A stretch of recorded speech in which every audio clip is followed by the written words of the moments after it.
I still got bars. Why do I have bars? Where's the... No, that's not the right window. That's the window I gotta click on.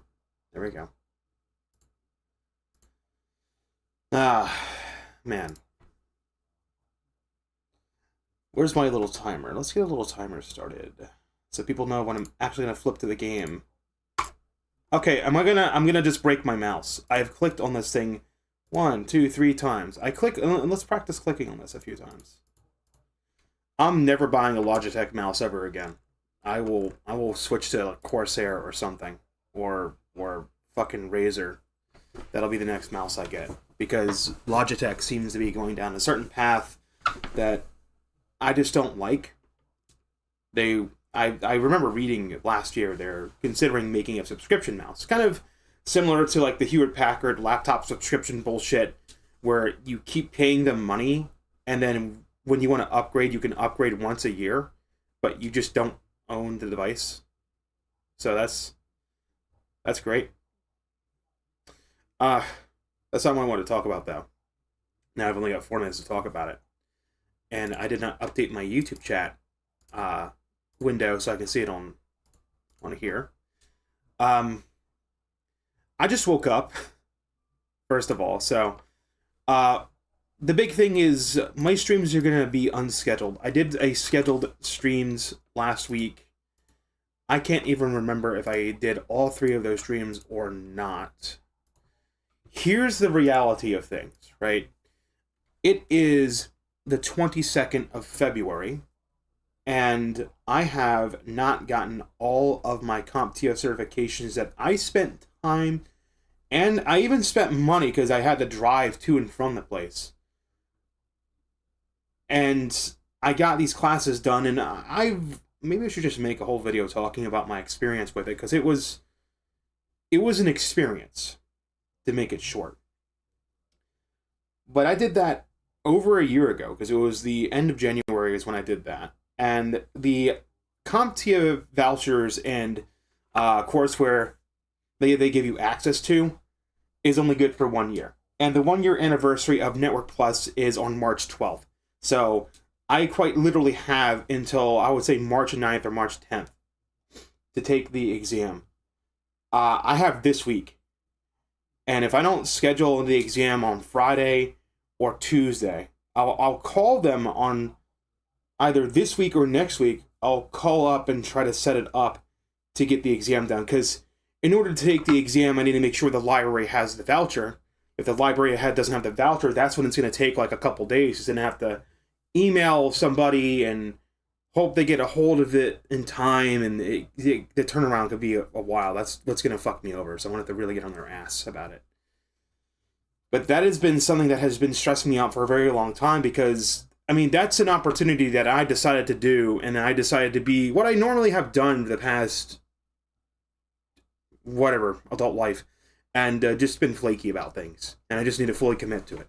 So, I'm going to take the exam.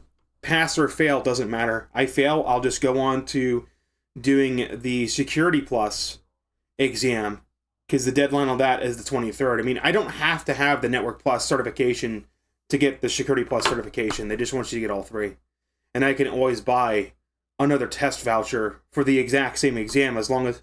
When is the CompTIA Network Plus, what is it, N09? Retirement date? When does that retire?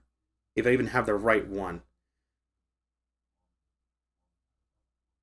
Okay, I must have the wrong one. It's probably N010 then. What's it, Professor? I don't even know which one it is.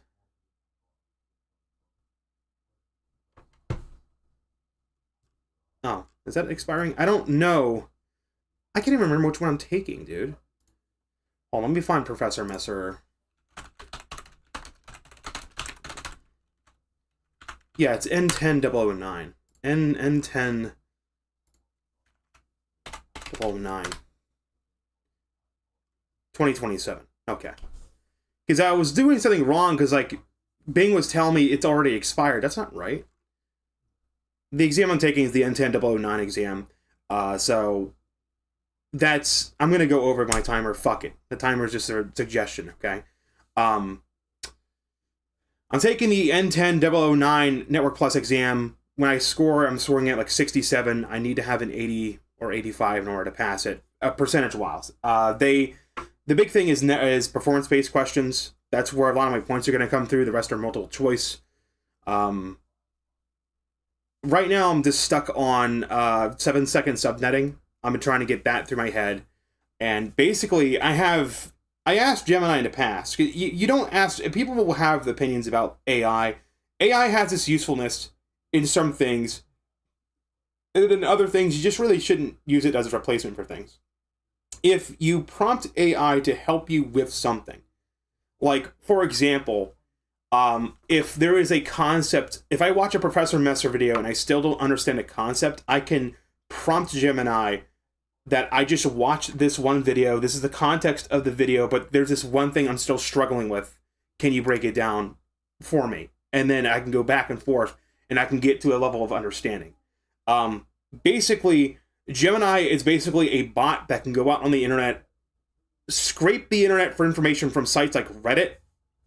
So instead of having to scroll, research, change your search terms over and over, scroll through multiple Reddit pages, deal with Reddit popping up and telling you to get the fucking Reddit app, Gemini will go through, scrape the information, digest the information, and then summarize what it found. And then it will also give you references that you can click on to double check, which you should do if it's something important. Just like click the little references it gives you and pull up what it found.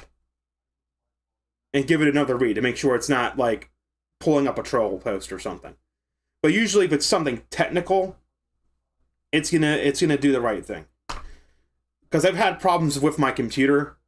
Like, I have my Switch hooked up to my computer, I'm having it share internet, and there's times where, like, every other device on the network is connected to the internet, but my computer, for some fucking reason, will not connect to the internet at all. And Gemini was able to walk me through, here's exactly what's going on. It's a bug with Windows that has existed since Windows 7 that Microsoft refuses to fix, yet they want to switch to AI for everything, which is fantastic. And I followed the steps, and I'm like, oh, holy shit, that actually fucking worked. But then for every story like that, you have stories of people that follow an AI step-by-step on how to fix their phone, and then they break it. So you really have to... I guess it's like a risk-taking thing. I don't know. But my whole... Let's get back to main point, because I've trailed off. My whole point is there's something I wish I did. If I could go backwards in time and repeat 2025, which last year was a rough year. I really wouldn't want to repeat it, but I could.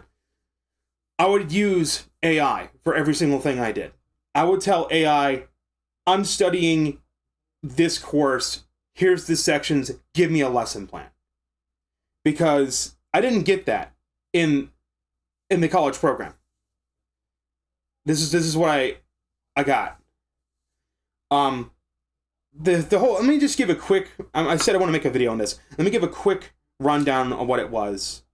So, it was a fast-track skills training program. The whole point of the program is after a block of time, it was like 4 months, you're supposed to go through this program and have the 3 certifications so you can get a fucking job. The whole system was they did the signing you up and having you sign legal documents bonding you to do the thing just fine. They did that fine. But when it came to having a structure, because I thought going into this it was going to be structured. It was going to be, you're going to have classes twice a week. We're going to be doing these lessons, and then we're going to give you a homework assignment that you have to do to keep up with. I thought it was going to be like when you know when you go to school and you don't have to research stuff on your own unless it's like an assignment. Everyone's been to fucking school, right? You know what I mean, right? Where you go to school and you're learning your fucking ABCs. So maybe you learn your ABCs week 1, and then your homework assignment would be writing uppercase and lowercase letters, and then your next assignment would be like understanding the sounds and how they relate to things, right? Imagine you did that. Imagine you went to school like 2 times a week, and then they didn't teach you your ABCs. They told you to go on the computer and learn read a fucking virtual textbook on ABCs, which is a bad analogy because you don't know how to read, but you get my point. And then, like, the next week they came back, they're like, oh, we wanted everyone to be, like, 5 chapters ahead. I'm like, there was no communication. So it was not typical, I hate fucking Danville situation here. This is why I hate where I live. Because everybody here is fucking incompetent. If I knew the whole program was just, you're gonna open the courseware that you could access from home, but you signed a paper saying that you're going to physically show up for class or you're on the hook for paying thousands of dollars, I would have said, fuck that. Let me go to CompTIA website myself. Let me pay for the fucking courseware and the voucher that I can take at a Praetor site and just do it on my own, because the vouchers last for a year. If I could go back and repeat it myself, how much does it cost for a fucking... Let me look it up. CompTIA... just CompTIA. CompTIA Information Technology Certifications. Certifications. Just do, can I please just very quickly find if AI Essentials? I just want to know, like, A+. Alright, let me just type in, like, CompTIA A+. It may not even exist anymore. It might be Tech+. Alright, what's the A+ certification? I want to know how much it is. That's what I want to know. Learn more. Learn more. I'm gonna drive a hammer through my mouse, dude. Alright, buy now. I want to know how much it is. How much does it cost? Okay, so, here we go. It costs a fair amount of money, mind you. 265 USD, right? That comes with a single-use voucher. There's a retake assurance on this one, because what's this retake assurance? Okay, so here we go. This is basically what the college got. It was a 314 USD. That's a lot of fucking money, mind you. But the A+ voucher gives you sure success exam take reassurance or attempt retake. This isn't the sort of, what the fuck? Where's the one? What's the A+ voucher? Redeem this digital code for either A+ exam. I'll have to buy it twice.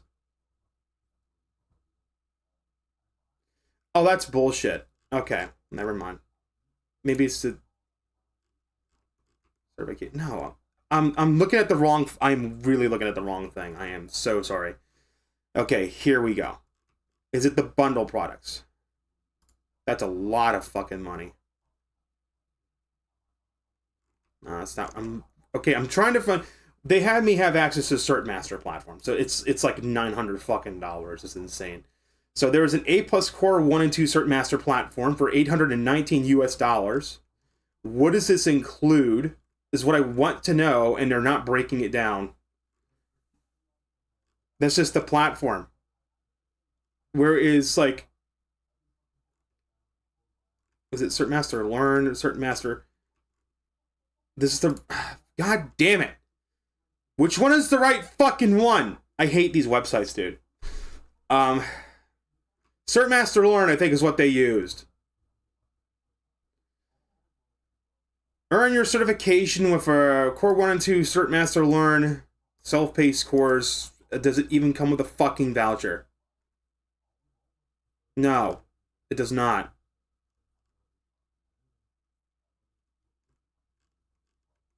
So they're like two separate fucking things. Not the complete one, not the complete fucking bundle. They're probably just buying two fucking things. That's what they're doing. Okay, so first of all, there's the courseware. A+ 1 2 Cert Master Learn. $665 US. This is basically the courseware that I did. Right? So that is $665 US. And then the voucher, I have to buy two of these. That's bullshit. I'm sorry. That's absolute fucking bullshit. Because in order to get the certification, you have to take two different exams. You think it would be bundled in an exam. So I guess, like, worst case, you really just want to make sure you have the thing. So, A+ voucher allows you to take one of the two required exams, so I'd have to pay, let's just round that up to $300, $600, right? $600. What I would do, this is what I would fucking do. I wouldn't even do the Cert Master Learn. what I would do is I would put aside the $600. I would watch Professor Messer on YouTube. Here, let me show you this guy's fucking channel. This is now we've just kind of gone sideways for a second here. Let me just pause this little video here. Where is my screen capture? Display capture, please. There's nothing spicy on the display capture. Is not coming up. This is Professor Messer. This is what I'm currently doing right now for Network Plus while I'm cramming. This is Professor Messer. This is his YouTube channel. This guy has all these fucking playlists for all these things. There's study guides. There's CompTIA A+. There's Security Plus. There are study groups. There's training courses. There's Network Plus study groups. This is all you have to do. You go to his little channel. The current CompTIA training courses. So you have your A+, that's new. And you have 2101, you have 1201 and 1202, that's the new thing. You get Network Plus and Security Plus, right? So all the things that I'm trying to do, they're right here.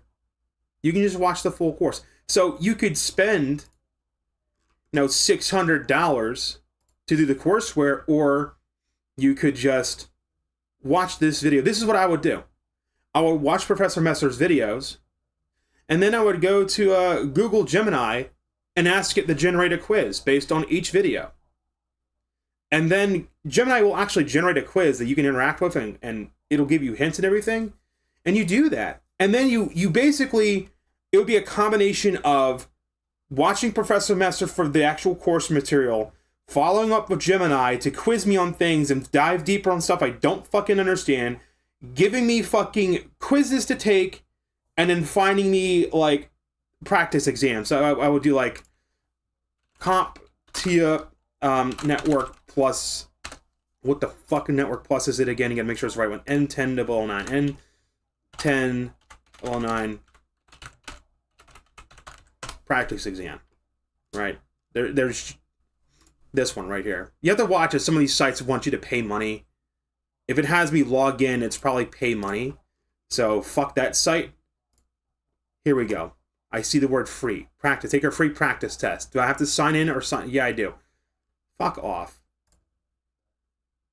So here, you got everything. Start with 125 questions for free. Now you're trying to sell me a service. Fuck you. There's so many fucking free practice tests you can take. The hard part is it seems like Bing wants to prioritize selling me shit. So, here, practice exams. A+ Network Plus.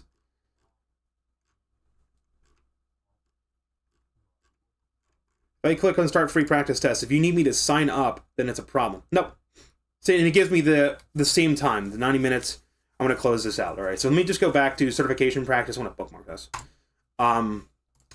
You go to a site like this. You have to do a little bit of searching, but that's what I would do. I'd go to if I could go back and repeat the last year instead of doing this shit, knowing that this is how the course was. It wasn't structured like I thought it was going to be, considering it was going to a college and whatnot.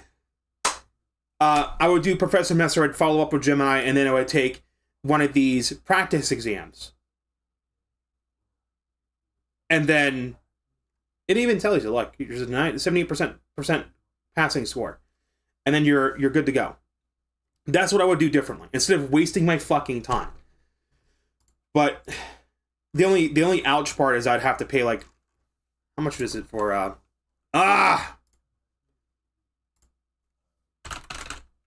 Network Plus. Network Plus. Oh my god. Is it just my web browser, or is Brave just shitting the bed? I don't care about your blurb. Buy now. Voucher. $400 fucking dollars. Jesus Christ. That's how much it's going to set me back. But this is basically what I would do. It would be 1 year at a time. It would take me 3 fucking years to do this. That way I make sure these all last for 1 fucking year. Number 1, Professor Messer. Number 2, follow up with Gemini. Number 3, take the practice exam. Once I'm scoring 85%, then I go here and I pay the $400 fucking dollars. I think it's a digital thing, so there's no tax, but there might be tax. Pay the $400 and then go to the college, go to the proctoring site. Just tell them, here's my voucher. We're doing this exam, and then do it. It would cost me so much more money in the long run, but it'd be less of a fucking headache. Because holy shit, that's all we basically did. That was sucky. Fine, I got off on a goddamn tangent for like 30 minutes. I always do this shit. Alright, here. We're going to turn display capture off for a sec. I see St. Augustine here. Dude, what's going on, man? I hope you're in a better mood right now. I know you're having a hard time. I saw your posts on the Discord. There is one thing I wanted to talk about. And I got off on this tangent. Here's the quickie. Right? Streams are going to be unscheduled. I'm focusing on a number of things. 1, unfucking my sleep schedule. 2, studying. I'm cramming for Network Plus right now. Pass or fail. I fail, I'm just going to pay fucking $400 to take to get another exam voucher, I guess. Because the other one, they expire. They all expire. They only last for a year. They expire.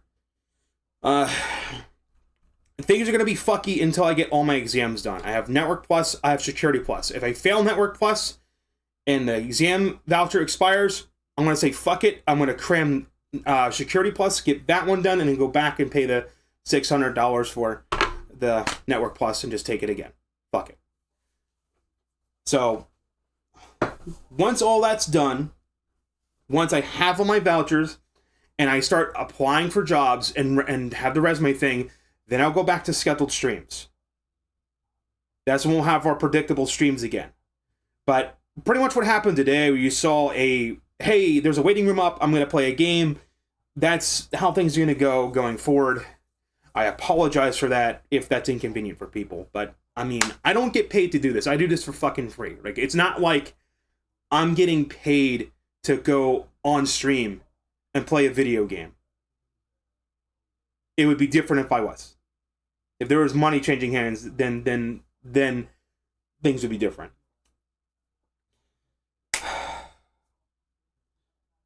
I wish I could just say something for 5 minutes and not go off on a tangent for 30 minutes, ruining the pace of the stream. It is 8:21 right now. I want to take everyone back to 1996. Because, well, The Legend of Zelda, the whole franchise, is 40 years old. It's insane.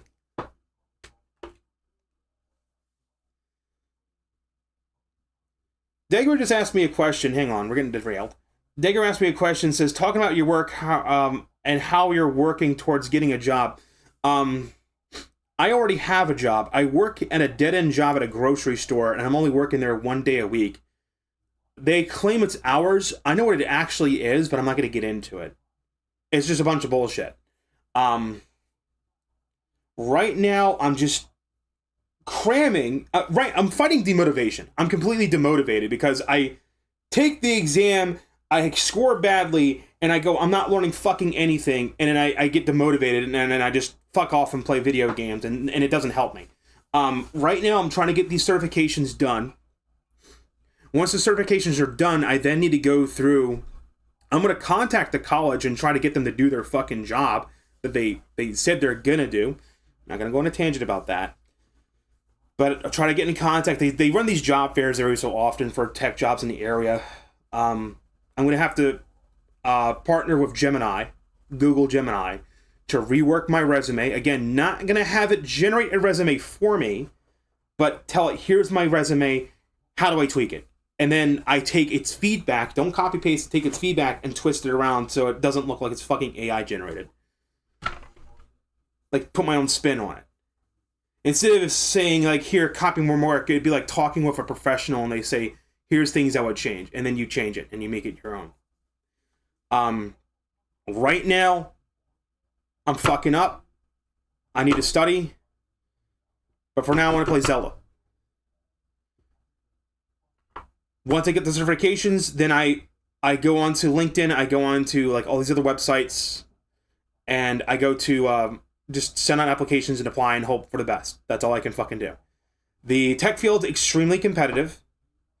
Cybersecurity is probably the only field that is resistant to being replaced by AI, because we have seen just how well AI is at securing systems. It's not very good at it. It's very bad at it. And you can, just by law, most government agencies will not hire H-1B visa people to work on cybersecurity stuff in the government because it's a national security risk. because you can't take someone on a visa and not know that they're a spy or something. So that's the other good thing. The problem is, in order to get into cybersecurity, you have to start as help desk and you have to move your way forward. Like cybersecurity analyst, that is someone that you have to have experience in the field. You have to start. Everyone starts as help desk analyst.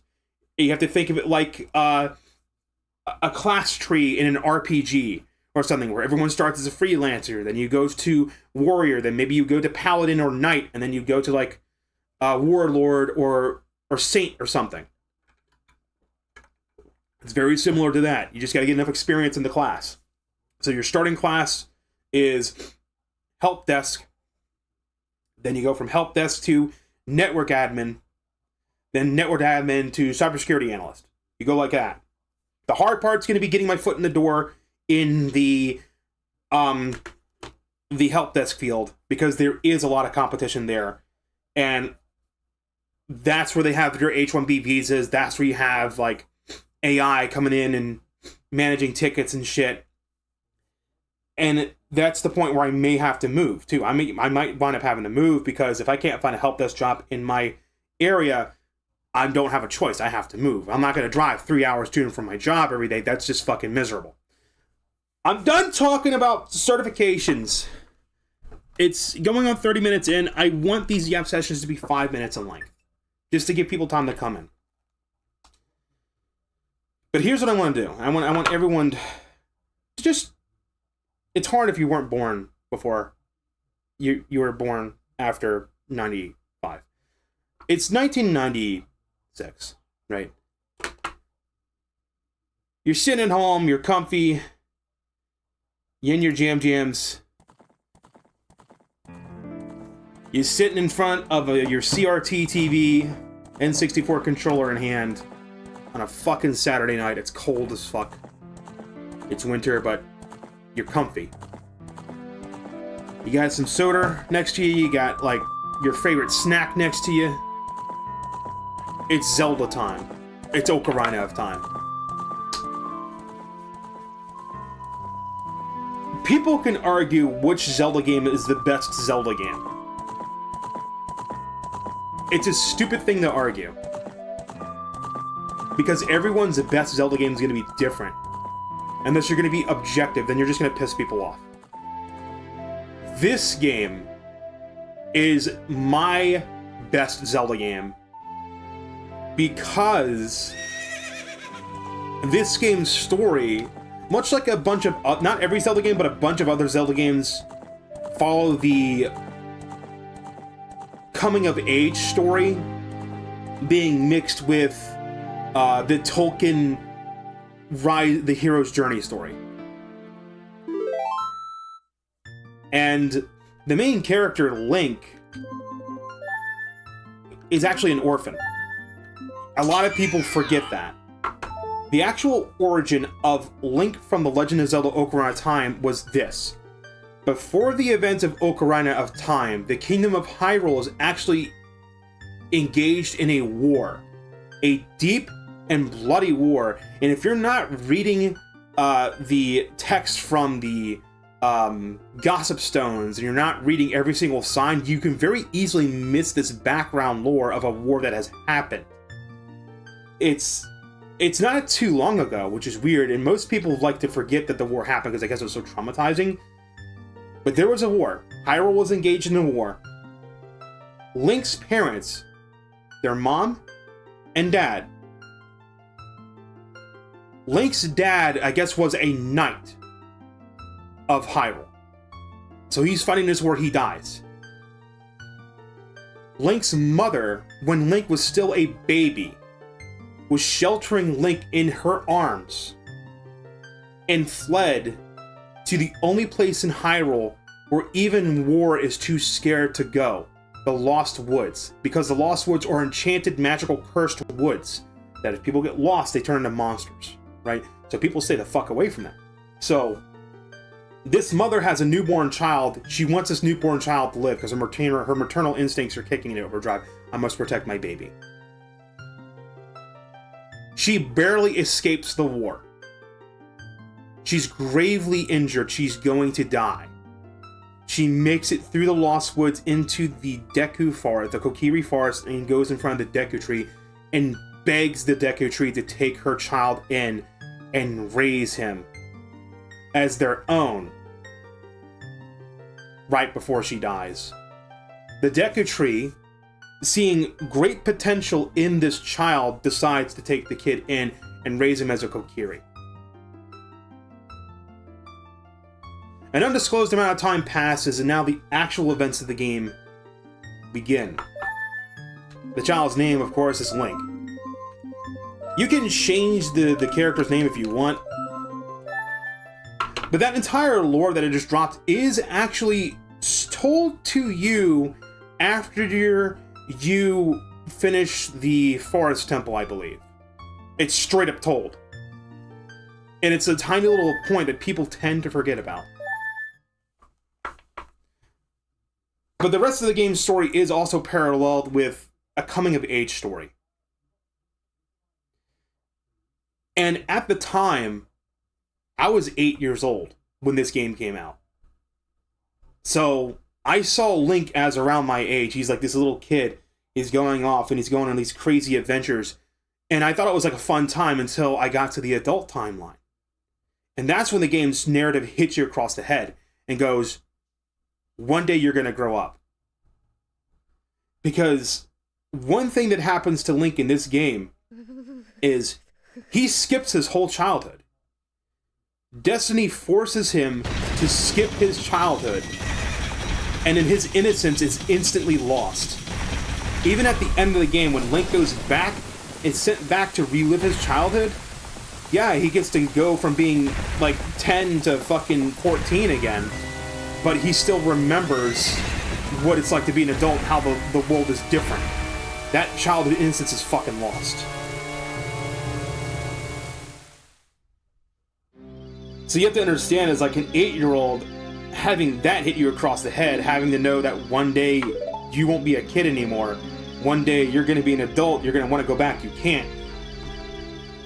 It hits. It hits real hard if you're playing when you're 8.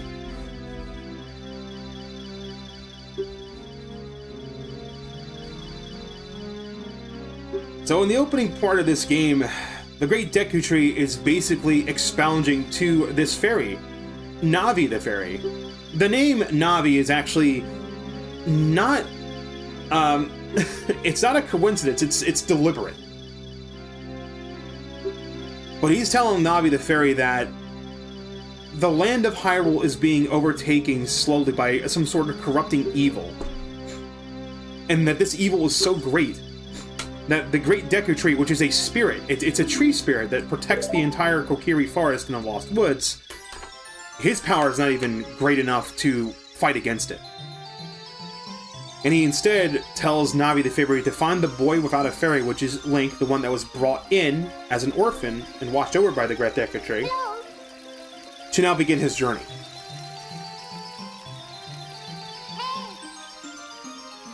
The reason why Navi the fairy was called Navi the fairy was because you have to understand, in the past Zelda games, before this one, they were all 2D Zelda games. Now, there's always a little bit of wandering around, but ever since A Link to the Past, they started doing this narrative thing where they guide the player to where they're supposed to go next. If you play A Link to the Past, you'll know that Saharshala will come in and tell you, you're supposed to go here next, you're supposed to go there next.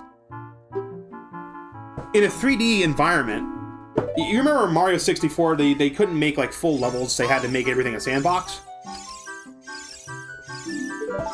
So they came across a lot of design challenges with this game, with Ocarina of Time being the first 3D Zelda game. Navigating a 3D space, combat, getting lost in the world. It's sure to be useful if the player had a sort of navigator to help them navigate through the game's story. Thus the name Navi. It's literally shorthand for navigator. I tend to ignore Navi because I pay attention to text, and I've played the game so much. Even as a kid, I would ignore Navi. There weren't really a lot of times where I would ask for her advice, but there is a song that you can get on your Ocarina later on in the game where you can talk to a particular NPC telepathically or speak to Navi, and then Navi will tell you where you're supposed to go next.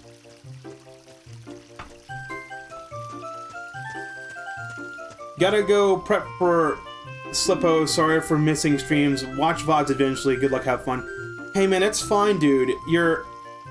Don't feel obligated to stick in the streams, man. If just the fact you watch her is all that matters, and if you gotta go, that's fine. You can always watch the VOD later. I appreciate you having. I appreciate you sticking around, dude. And good luck with what you said you're prepping for. Prep for Sleppo. I don't know what Sleppo is, but good luck with what you're trying to do, man. This character that Link's talking to is Saria. Saraya? I forget her name. Out of all the Kokiri, some people think that Saraya is like a love interest. No, Saraya is...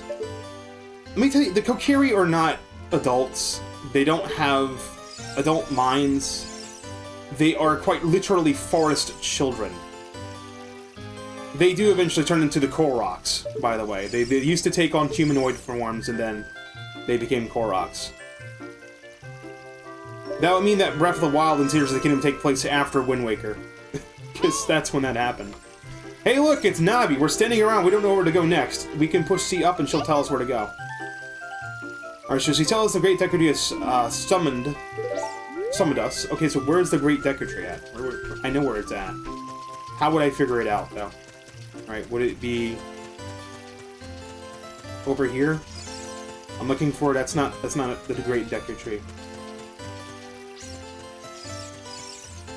Which way is it to the Great Deku Tree? This guy's blocking away. What's he say? You're not allowed to leave the forest. The Great Deku Tree said that if a Kokiri leaves the woods, he or she will die. Yep, because they're forest spirits.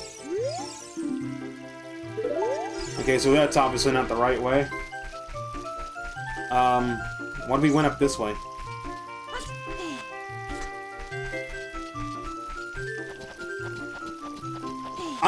I know where I'm supposed to go. I'm playing dumb to demonstrate the purpose of Navi. Telling us Navi told us we gotta go find the Great Deku Tree. Here's a sign. What's the sign say? Lost Woods. Okay, I don't think that's where we need to go next. There is, like, something that looks like a big tree out that way. If I wasn't completely fucking retarded, I'd be like, okay, there's a big tree over there. Let me just try heading over that way. Let me try seeing where this big-ass tree is. There is a path, you know, you're gonna follow a path. If you're getting into game design, pay attention to this shit. This path leads me to a sign. What's the sign say? Just ahead, Great Deku Tree's meadow. Oh, okay. Well, shit, that's where we gotta go. We're gonna go over here. And now is this... Alright, hey, what the fuck, dude? I gotta go. I've been summoned, you asshole! What's your deal? Hey, you, Mr. No Fairy, what's your business with the Great Deku Tree? What a fairy, you're not even a real man. I've got a fairy, and the Great Deku Tree has summoned me. Okay, yep. He's not buying it. This guy's very prideful. Now I've been fully equipped. How do you think you're going to go help the Great Deku Tree without both a sword and a shield ready? He doesn't have equipment ready, but...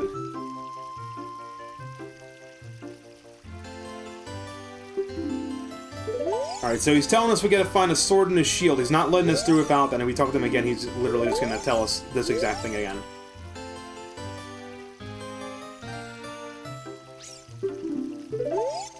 Alright, so we gotta equip a sword and a shield. What's going on with equipment? Quest stats? Equipment. Ah, okay, so it's something to do with this, but I don't have a sword and a shield. Where the fuck do I find a sword and a shield? Okay, well, let's poke around. Let's...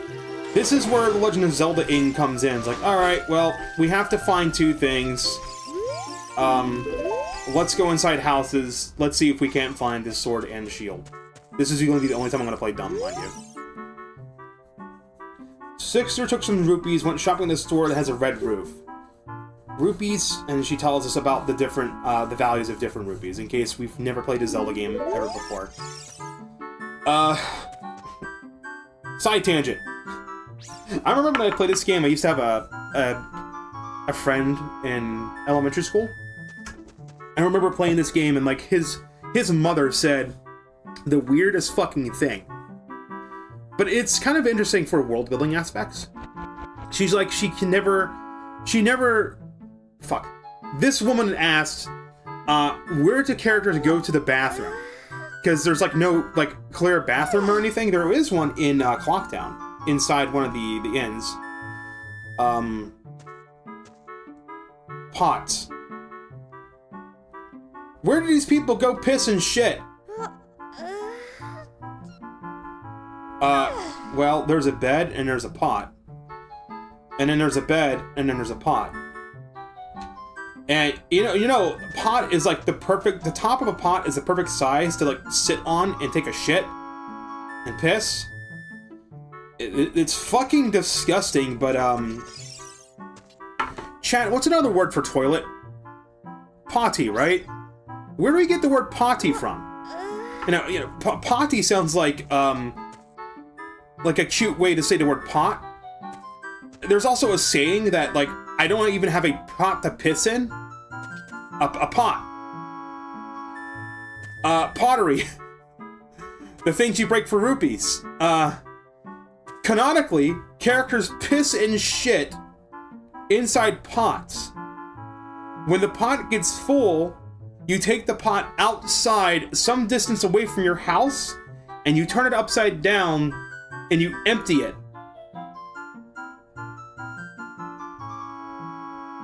How do people wipe their own asses then?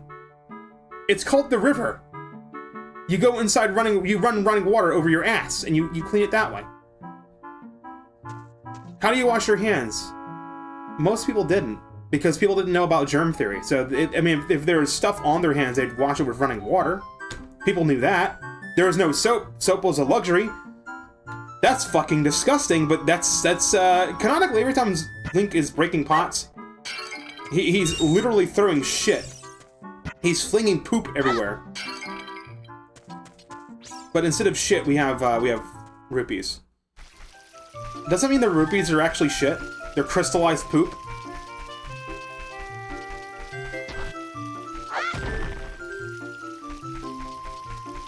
The entirety of the Kokiri Forest does actually aim to teach the player how to play the game. This is something that Majora's Mask doesn't do, because Majora's Mask assumes that you've played Ocarina of Time and understand the controls.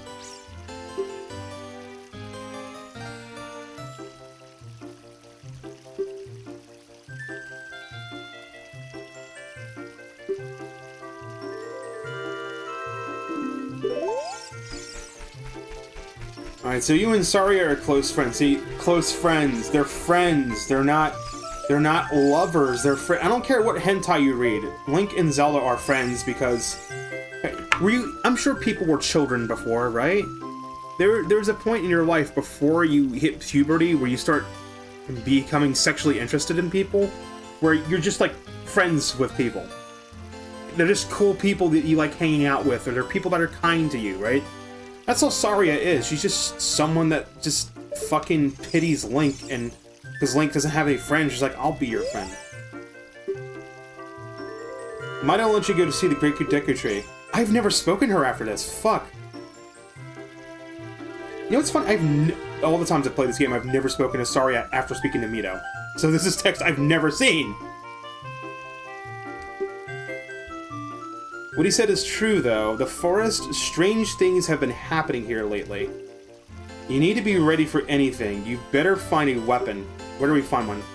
Alright, so you can buy a shield at the shop, but there's only one sword hidden somewhere in the forest. Ah, okay.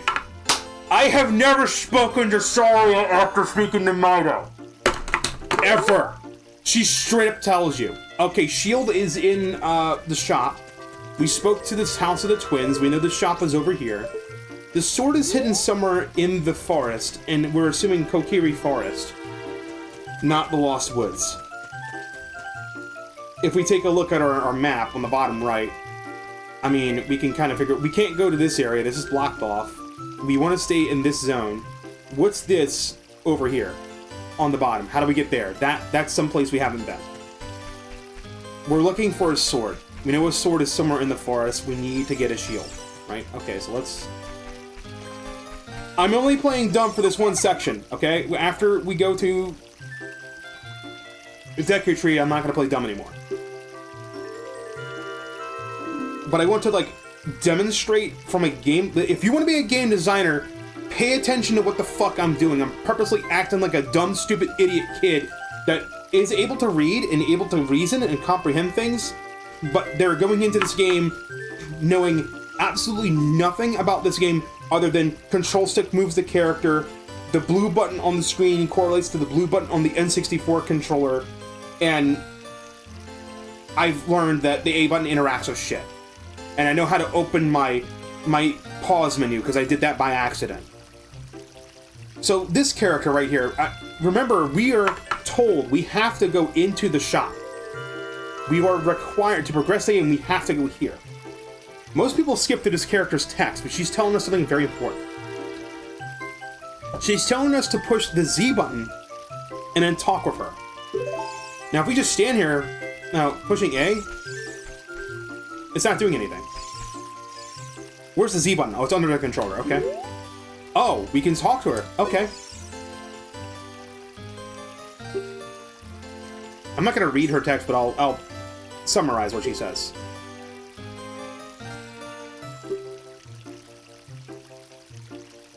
Now, this character seems annoying for a lot of people. You see a lot of people skip her text. She only does that once. After you talk to her, she's actually one of the twins. She's the other twin.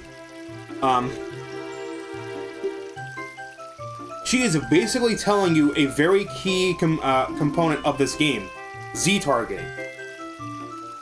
She's told us, number one, how to target things to a distance and how to speak with people. Number two, she told us how to center the camera behind us, because the N64 only had the C buttons and not a C stick. And she told us to pay attention to our fairy. Anything that our fairy flies to, we're able to lock onto. This is the other ingenious part about Navi the fairy, and Navi quite literally is helping us navigate the game. Navi points out things of interest. And then we're told about this blue icon on the top of the screen by another character, which is known as the action icon. It's contextually sensitive. Something else that's a little bit interesting, though, is the put away command. I don't have a sword out. Put away what? Put away the fairy. If the button's lit up, you can do something with it. Except the C buttons, they don't seem to do anything. It's a little Easter egg. If you want to pull Navi out of your hat, you push the A button. You want to put her away, just hit put away. I'm manually doing this. This is a sign of someone that's played this game so fucking much that I know little tiny niche things like this. Alright, so this is the shop, right? Yep. Does anyone else ever think these signs say office? Even though it's literally just written in gibberish? Alright, here we go. The shop. Alright, we're gonna talk to the guy. Alright, we sell shields but not swords. Fucking damn it, dude. We need fucking swords, though. Alright, what do you got? Alright, he says, heart. Fills us, heart. We don't need those. You need a bow to shoot them. I don't have a bow. Can't buy it unless you have a bow. Okay. Deku Seed. Use them for bullets for your slingshot. Can't buy them unless you have a sling. I don't have one of those. Deku Nuts. Stun your enemies. Carry a limited number of them. Deku Stick. Branch gathered from the Great Deku Tree. Use it as a weapon, but it will break. And then we got the shield. Well, it's 40 rupees. We don't have enough. We don't have enough rupees. What about you?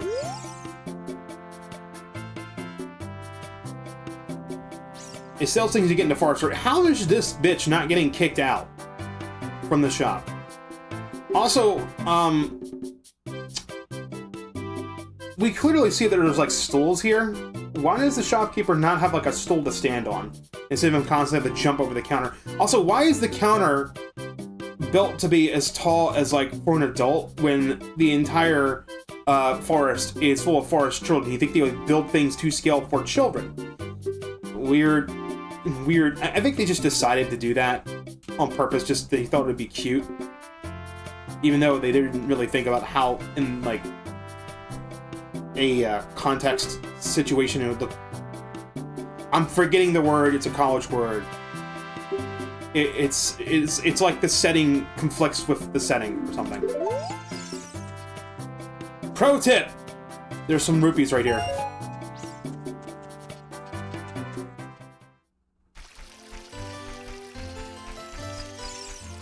And you can also jump here to get some rupees.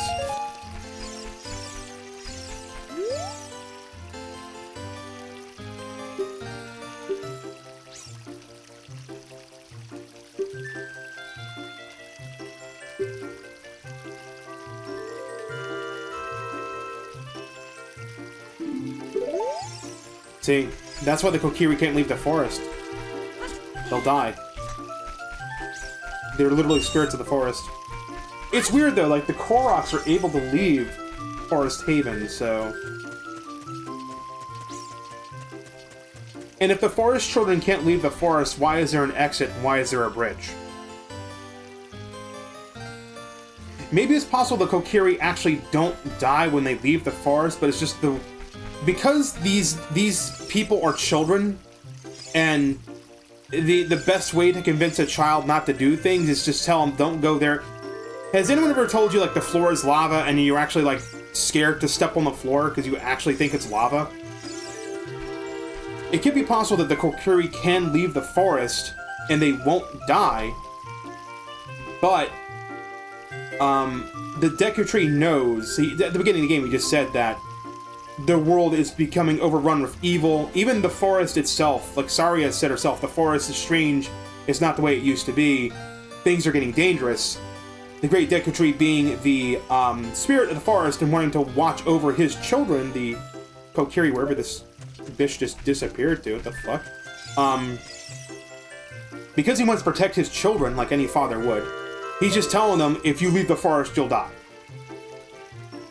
Because otherwise, it makes no sense why there is a connecting rope bridge that goes through the Lost Woods and out into Hyrule Field. Who built that bridge? The Lost Woods is an enchanted forest that Hylians don't dare step into because it's basically a spooky haunted forest, right?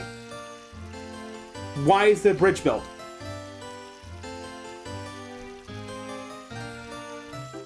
There are a few ways to escape the forest without the Great Deku Tree. You've seen a few videos. Yeah, it's probably all speedrunners that do it.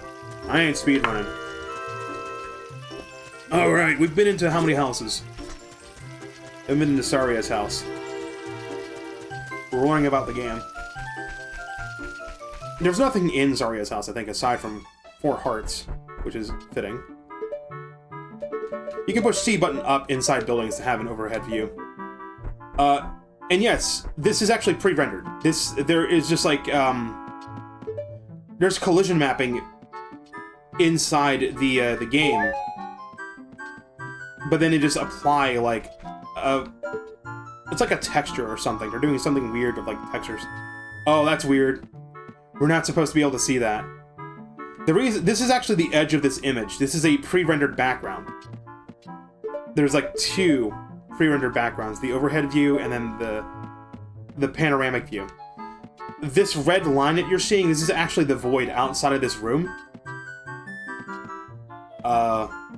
I don't know if this is an actual... Is this an actual texture?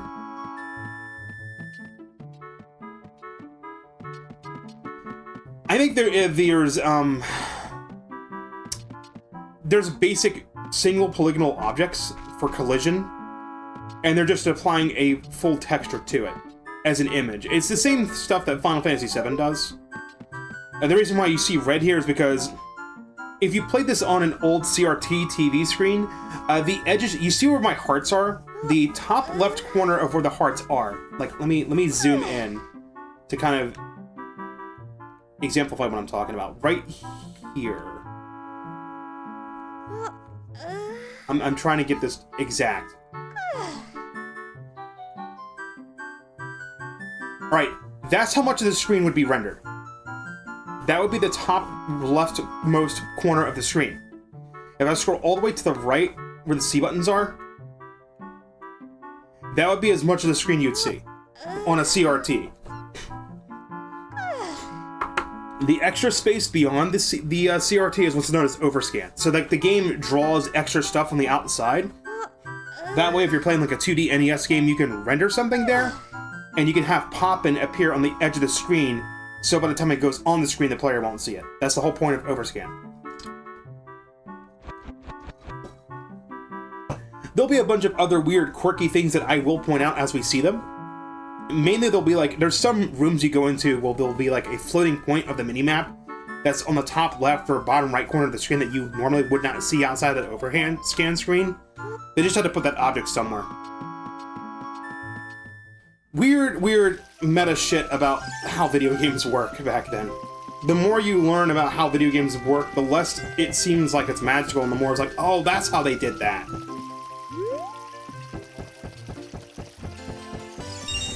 Alright, let's talk to this one. Oh, I fell off, lol. You came all the way up here, you're a real man. The view pretty, change your viewpoint with C button up. Yep. She tells us that's how we learn about first person view. C button up.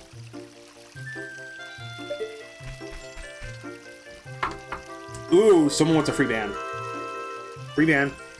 Free bans on Twitch! All you have to do is advertise. And you get a free ban. I'm handing out, just a reminder, I'm handing out free bans to anyone that wants to advertise. You advertise anything, you get a free ban. This is Mito's house. He has chests. He's an asshole. I'm gonna take all his shit. He has a recovery heart. I hope he doesn't need that. I'm gonna steal all his lunch money. Because he's an asshole, and he deserves it. Just gonna rob his house. All his house.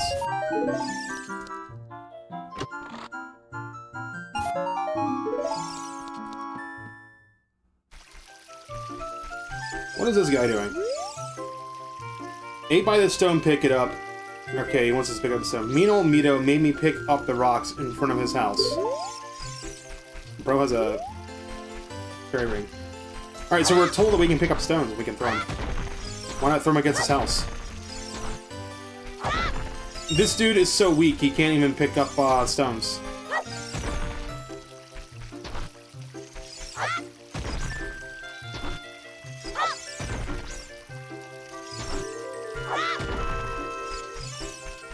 Let's talk about video game limitations again. This guy right here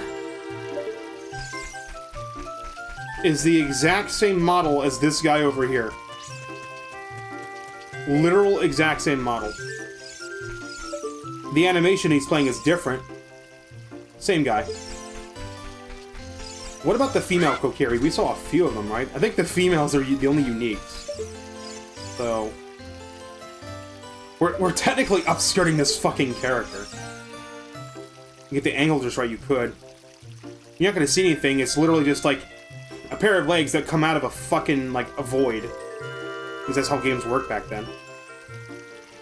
So she has a hairband and her hair is done like that. Is it the same model as this one? Yep, same model.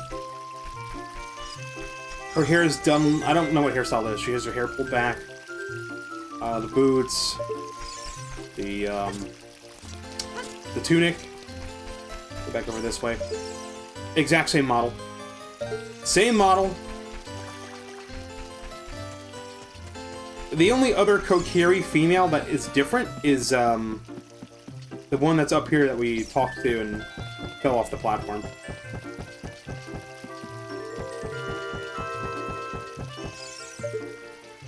This one.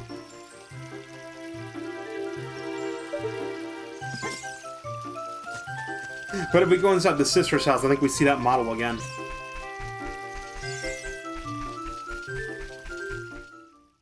Let's see, is it? Nope. So this Kokiri female model has been used 3 times, but the one with the pigtails, are they pig? What kind of hairstyle is this? It's not pigtails, is it?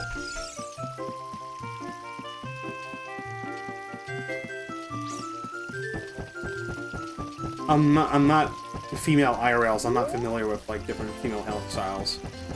And I think these are they pigtails? I would, yeah, these are probably like puffy pigtails or something. Different hairstyle. So, like, this is, like, the common fucking NPC. She's, like, unique. This guy over here, the guy that's pulling the rocks, the guy that's messing with the fucking, the bushes that they need to cut. Same guy. Same dude.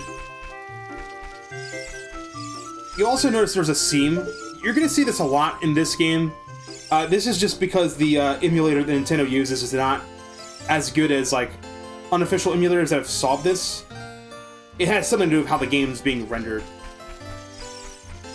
The N64 Classics emulator is a little bit rough with rendering.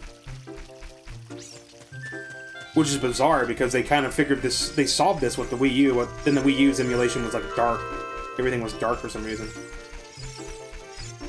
Hey look, it's the exact same male Kokiri multiple times. Alright, let's talk to him. What's he gotta say?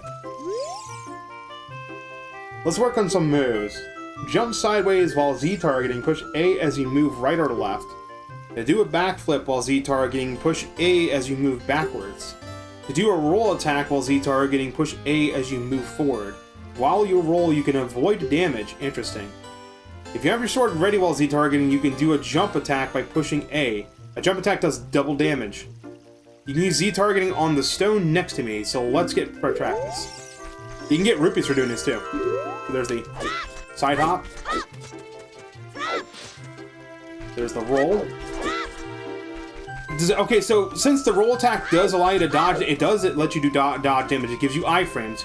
You'll get hit, but you won't take damage for it. Does that mean that Ocarina of Time is a roll slot game?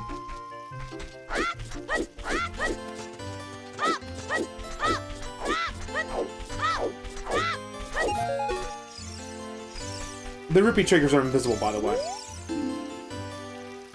Grasp your sword, okay. Thrust attack signs.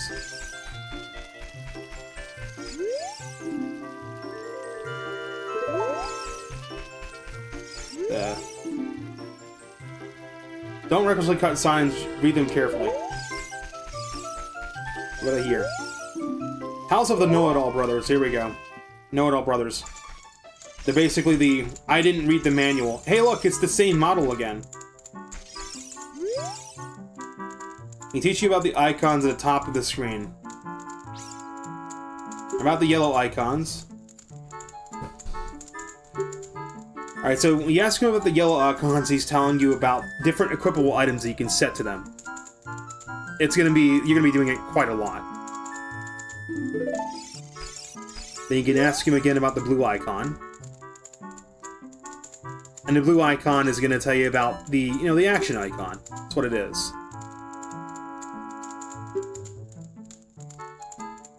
Basically, it's a context-sensitive icon.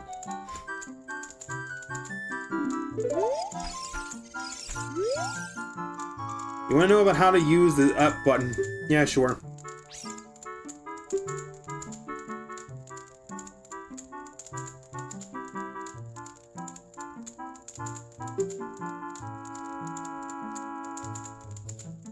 These are basically just the I don't know how to play the game, guys. I've already demonstrated this.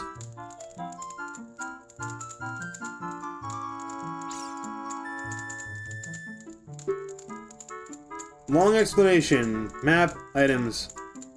Map. I just want to know how much the game teaches you. So he's basically telling us about the mini-map on the bottom right corner of the screen. And there's a lot of little intricate things that you take for granted, like the red arrow telling you where you've exited from.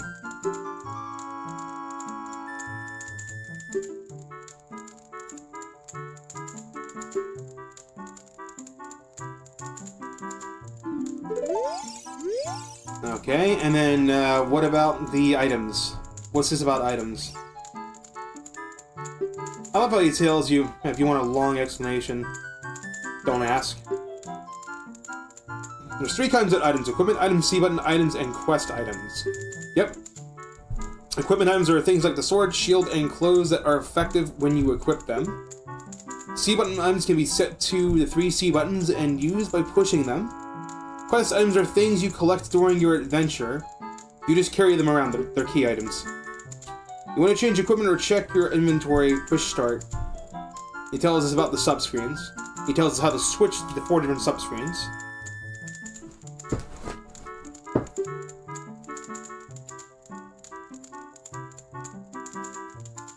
And he's telling us how to equip items. On the equipment screen, you push A to equip items, and then for C button items, you push the 3 C buttons for it.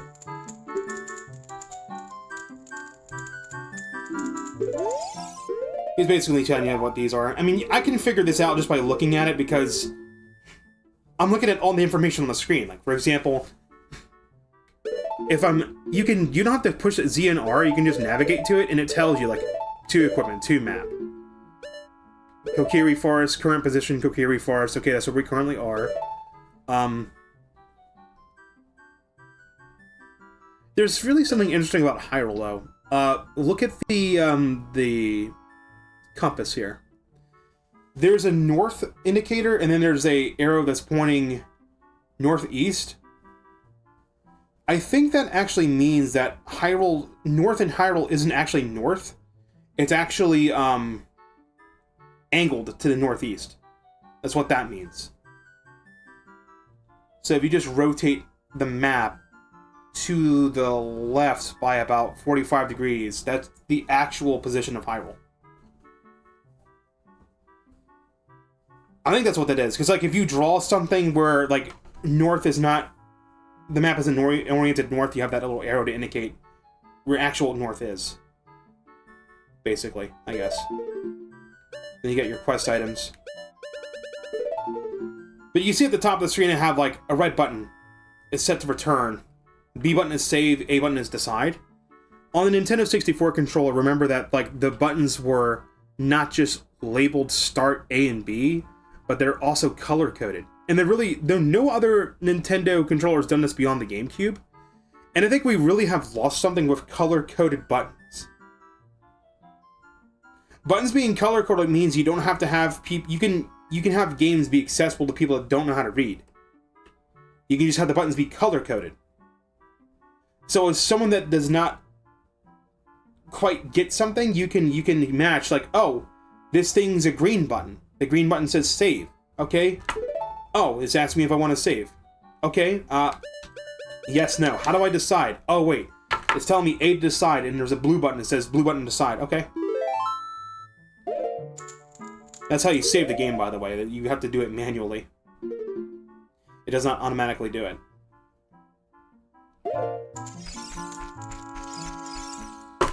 Alright, enough playing dumb. I know where the fucking sword is. We're told that the sword is somewhere in the forest. There's a hole over here. How do we get into it? What's the sign say? The hole of Z. Let's go through this small hole.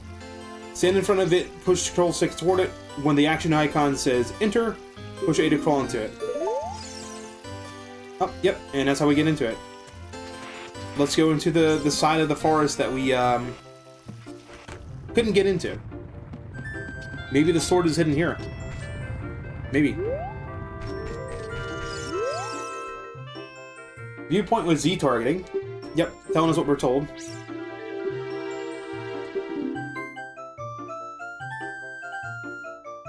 Walking sideways is a very important technique in dungeon corridors. Turn around and try doing this right now.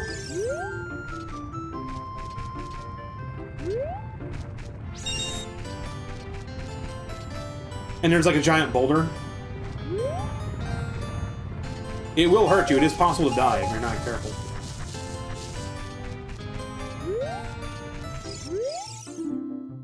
Visit the house of Notable Brothers to get answers for unrelated questions. Cool. That's in the event you just didn't know how to equip items. We already know. We have know it all now. Then it's a little bit annoying that this is something that like Ego Raptor brings up in Sequelitis. The first time I get a sword or an equipment item, it's fine to tell me how to equip the item. But it's like every time you get an item that's like a C button item or an A button item, it's like, here's how you equip it. I already know how to equip it. You don't need to tell me. Alright, we have a sword. Now we need to get a shield. I remember that we were able to buy a shield from the shop. Let's go there. Let's go do that.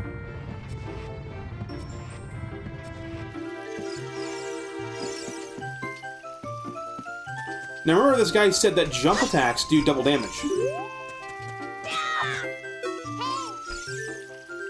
Alright, what's Navi gotta say? Now she's literally just telling us what the objective is.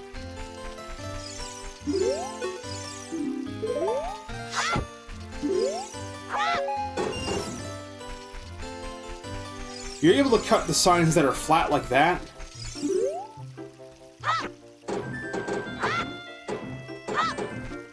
And the cool part is these signs can be cut in many different ways. That's the insane part to me.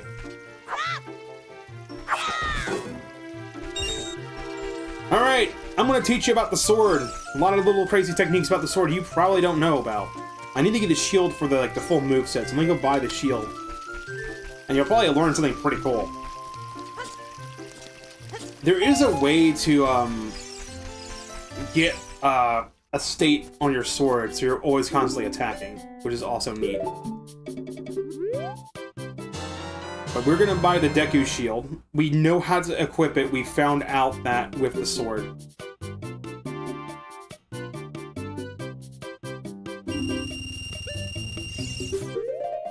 Okay, so the text of it told us two things about the shield. Number one, hold it and you'll crouch while defending. Number two, if you're Z-targeting and you hold it, you can move while defending. The shield's made of wood and will burn easily, though. Keep mindful of that. Here's something you probably didn't know. Draw out your sword, crouch, and you can do step attacks. That's the first thing you can do. Without Z-targeting, you have a 3-swing combo that's horizontal. You can tilt the control stick forward, while not Z-targeting to do a horizontal slice, but to do a vertical slice. So, no stick input, horizontal slice. This does have splash damage. You can hit multiple things with this. Anywhere you see this trail on the sword is a damage window. So you've got a horizontal slice, you've got vertical slice.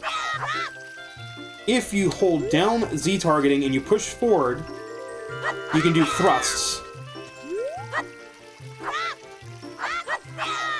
When Z-targeting, you will by default do vertical slice. If you tilt the stick left or right, you can do horizontal slice. And then you can thrust by holding forward. Your highest DPS is actually the thrust. Well, Z-targeting. We can practice on this.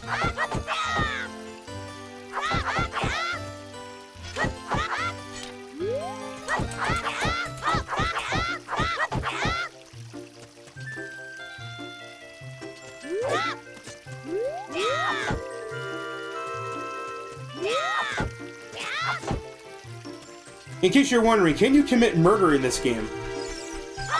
No.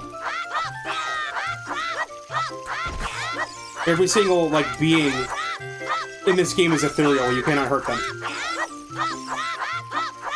There is no murder. So, when I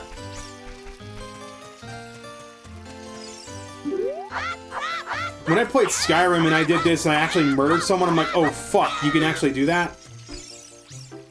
What's sorry I have to say now? She's telling us the same thing we did before. Okay.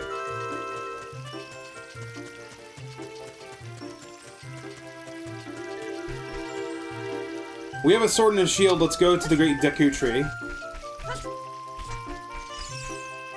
Is it? No, wait.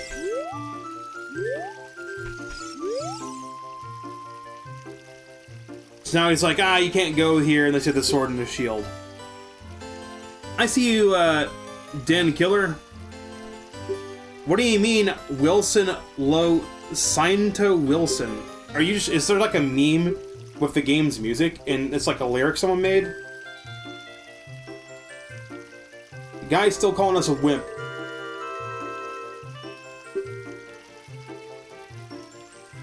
Mito is actually, I guess the leader of the Kokiri or something. He's just a fucking ass.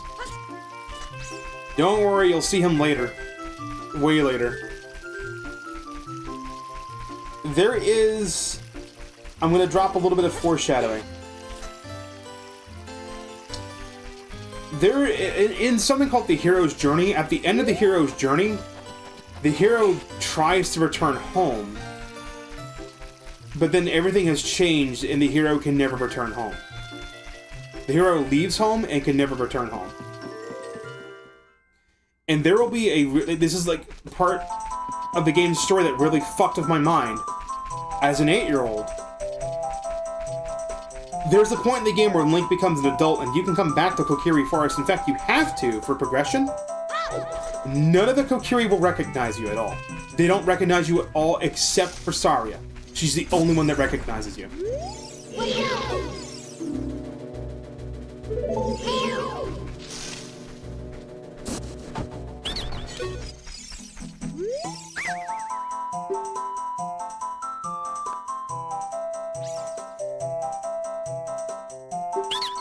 I don't have enough rupees.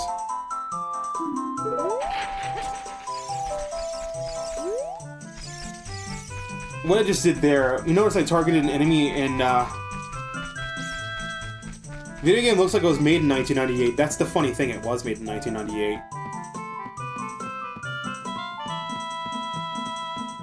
This is before they added the expansion pack to the game.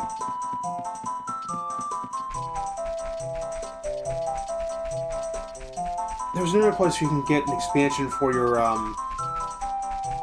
You really don't need to expand your Deku Sticks if you know the trick to preserve Deku Sticks. I forgot the cost was 40 rupees. We'll pick that up later then.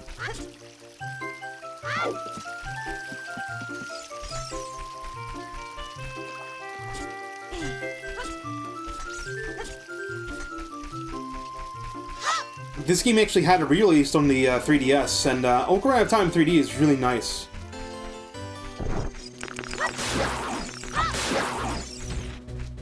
They're called Deku Sticks because they're actually from the Great Deku Tree. The Deku Sticks are used as a weapon, but they're single use. After you use them once, they break, but they actually do as much damage as the Master Sword does. But there's a way to have a club. If you do this. I did it wrong. Yeah, you have to like hit a wall angle or something. Fortunately, these guys respawn, so you can just try again. Did it have to be an angle wall? I don't know what version of the ROM they're using. It used to be just hit a wall.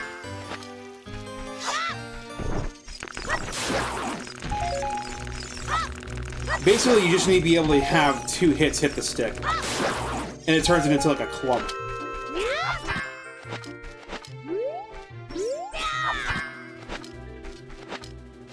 This might be a patched version of the ROM. And that fixed a lot of the bugs. Do you know Midoriya? I don't. Is that a YouTuber?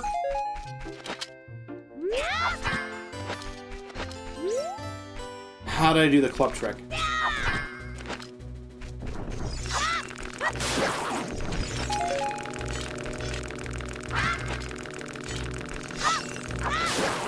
They might have patched it. Hang on, hang on. I'm gonna look up a YouTube video real quick to try and remember how to fucking do this. That is Zelda's ass. Good thing I wasn't capturing my screen.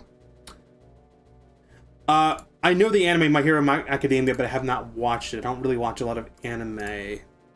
I play games instead. Ocarina of Time Deku Club trick. This might be patched.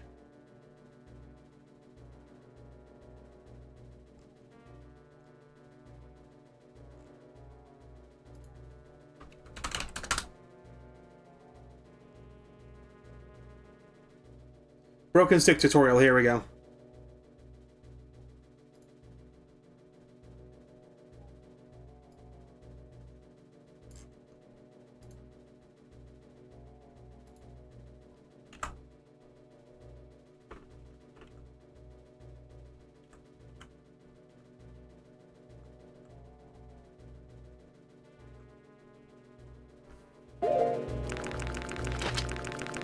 Angle. Not head on.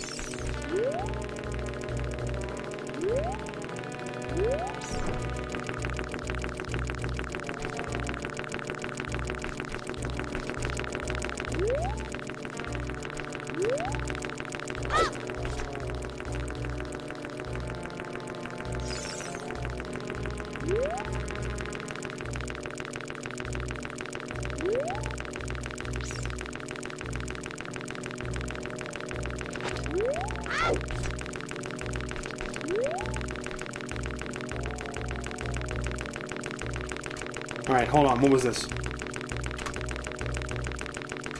I'm watching a video. Walk into wall, push and hold C. Snap to the wall. Right. Holding Z. Backflip.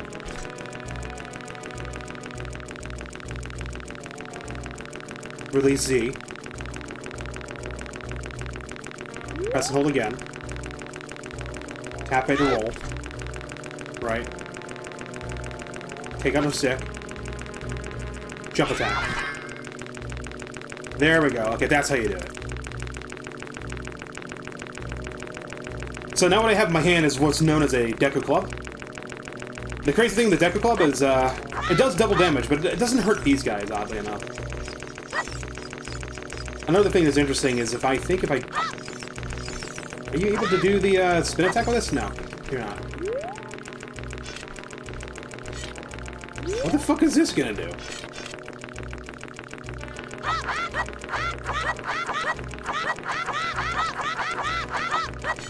If you're playing on Switch Online without an N64 controller, there's a trick you can do. If you hold down ZR, ZR will actually turn your face buttons into the C buttons. So A will become C right, B becomes C down, Y becomes C left, and X becomes C up.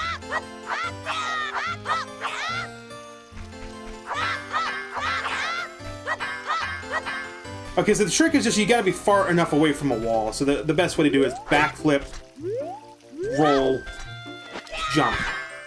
There. You play this on mobile, you poor baby. Z targeting was probably a pain in the ass.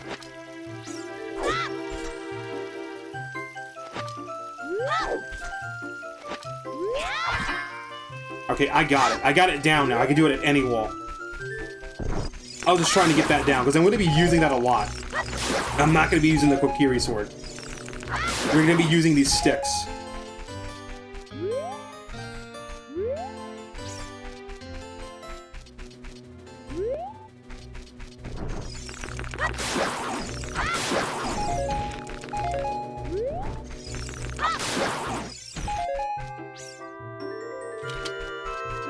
Alright, here we are.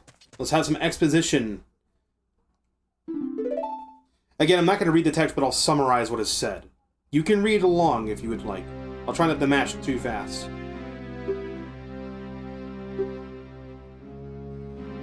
The Great Deku Tree has just greeted Navi for returning. I was talking over the cutscene where Link is having nightmares. He's had these nightmares recurringly, over and over. So he's acknowledging that Link has most likely had these nightmares. The nightmares are actually the result of a great creeping evil that's sweeping across Hyrule, and those that are sensitive to it will have nightmares because of it. He then says that the Great Deku Tree has been cursed, and he's asking us if we have the courage to undertake the task to try and break the curse. If you tell him no, he'll tell you to go talk to the Kokiri.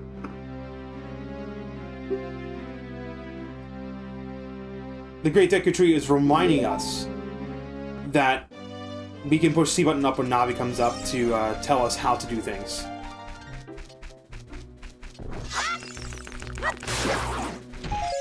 And that's basically just going to help you solve puzzles. If I was playing this on mobile with touch controls, I wouldn't have the L targeting set to hold. I'd have it set to switch instead. The way switch works is really annoying, though. There's no way to cancel Z targeting something manually. I'll do it with one of the Deku Bubbas near here. So if I was under hold, I would push Z and it would pull up this screen. If I push the Z button again, it will target another nearby enemy. The only way to break it would actually be to back away far enough away for it to cancel.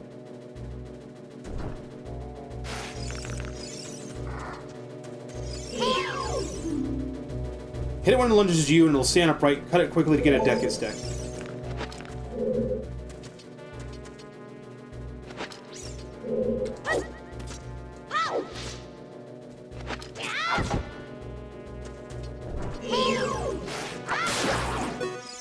See, normally the Deku Babas take 2 hits with the sword, but with the Deku stick they take 1 hit.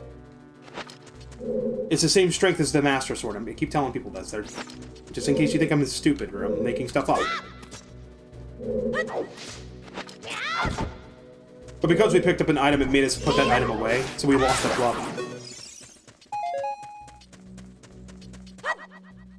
You can't cut grass with the stick, so that's the only bad part.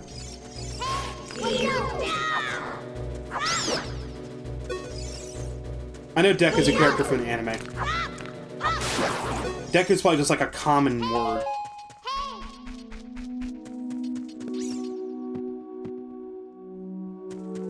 I just hate anytime you have your sword unequipped, it's going to make you lose that club. I think Link has to be standing perfectly still in order to unequip the stick that breaks. So if it breaks when he's in like a weird state, then it allows you to keep it held.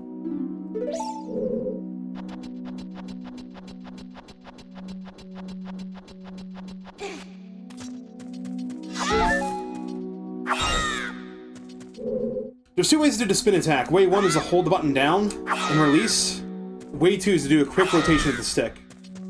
When you get the magic meter, you'll actually have a wider AoE with it, and you can do quick spin attacks with it. What's my favorite anime? I haven't watched a lot of anime. I watched Bunny Girl Senpai. That was pretty good.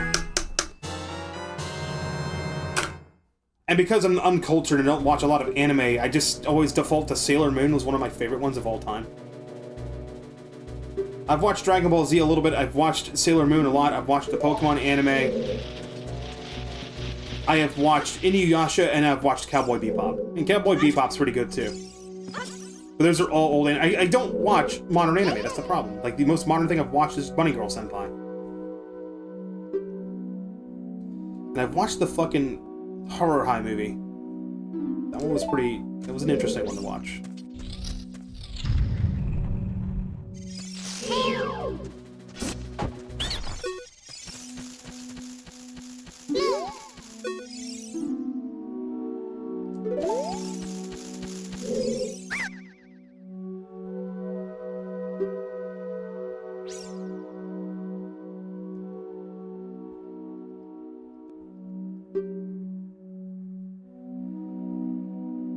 Alright, so when you're falling, if you're going to take fall damage, you hold the control stick forward, you'll do a damage roll. And you'll be able to not take damage if the height is a little bit high, but if it's too high, you'll still take damage.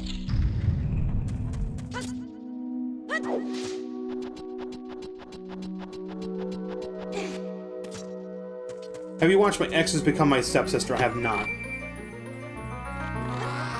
That sounds very interesting. Alright, we've learned about the series. We know how to equip things. Yes, the old way to aim things.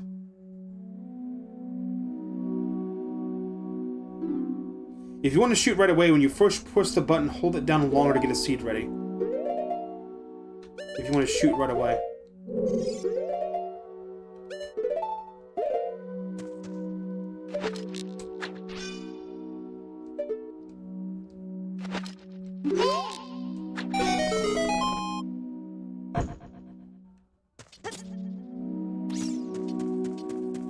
I'm avoiding that platform because it falls and breaks.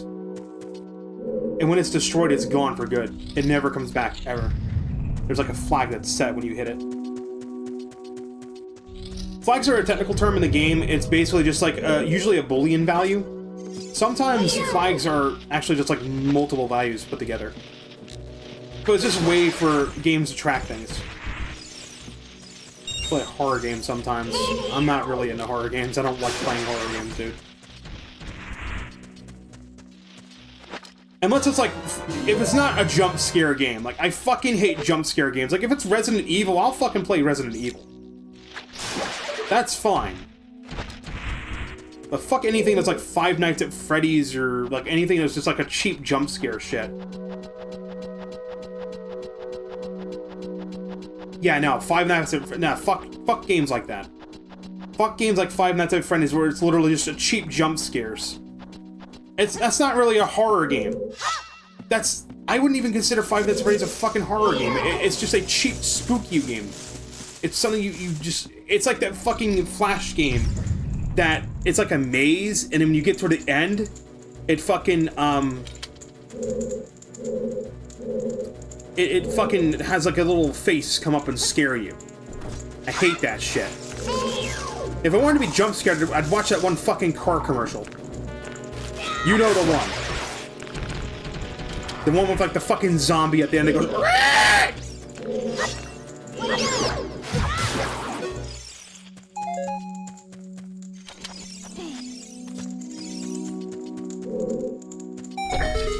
Poppy's Playtime's the same type of thing.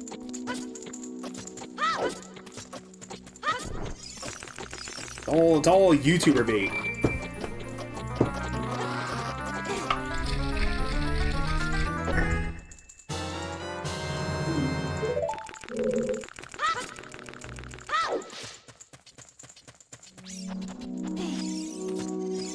If you say so.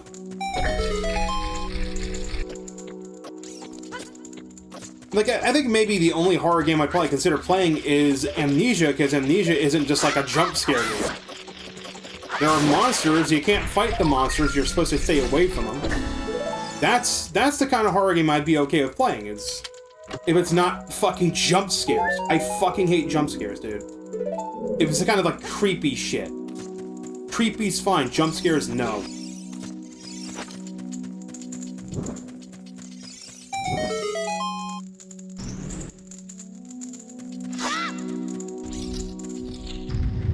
I think I own Amnesia because it was given away on Epic Games.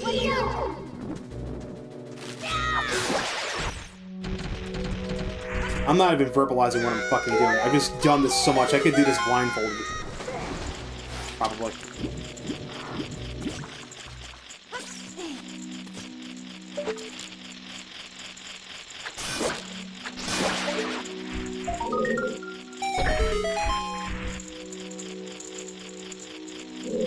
So these little weird spider things I'm picking up are gold Skulltulas? Skulltulas?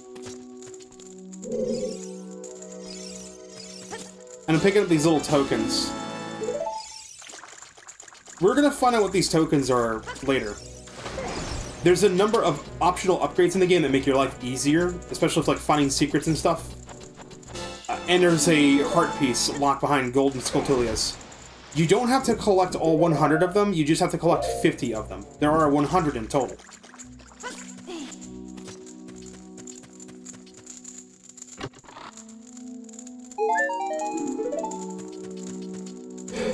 Alright, so up ahead there's a spider web blocking a door. We have to burn that spider web. We do that by using the torch we just lit and hopping across this way. We do a jump attack the last second we make it. Then I can push the B button to put the stick away that's on fire, saving the Deku stick.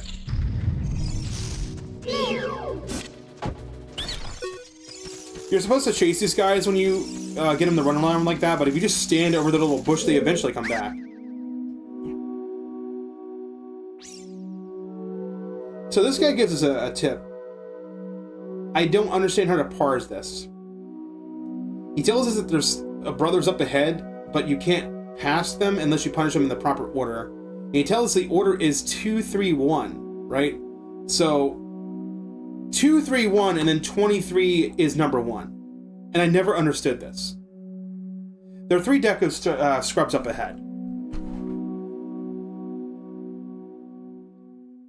If you count it correctly, it's like 1, 2, 3. The Deku scrub on the right should be the first one you hit. The one on the left should be the second one you hit. And then the one in the center is the last one you hit. But the order is 2, 3, 1, 23 is number 1. So there's actually 2 layers there. Here's how you parse this.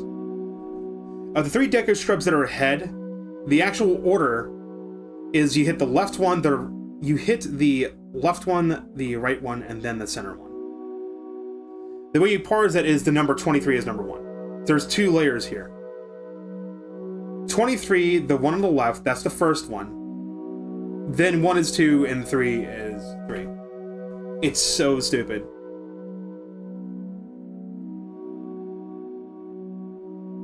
I interpret 23, 2, 3, 1 as the order in which to press a set of switches from left to right. See, exactly. I'm going to actually do this. I'm going to demonstrate exactly what I'm trying to verbalize. Childhood favorite of mine. Yes. Ocarina of Time is a childhood favorite of mine. I got stuck in here as a kid. I didn't know how to open this door. But I've played Zelda games before, so I know when you get stuck, use everything on everything. And that's when I found out, oh, okay, you just hit the eyeball switches with this. Okay, we're taught about water controls. You can dive.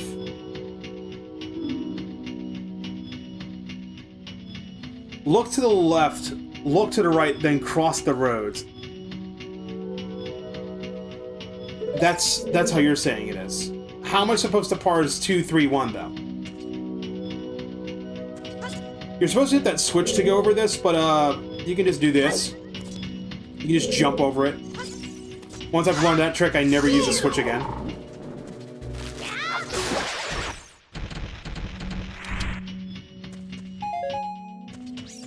Your favorite is Wing Commander Prophecy. What game is that? For Windows 95, 98.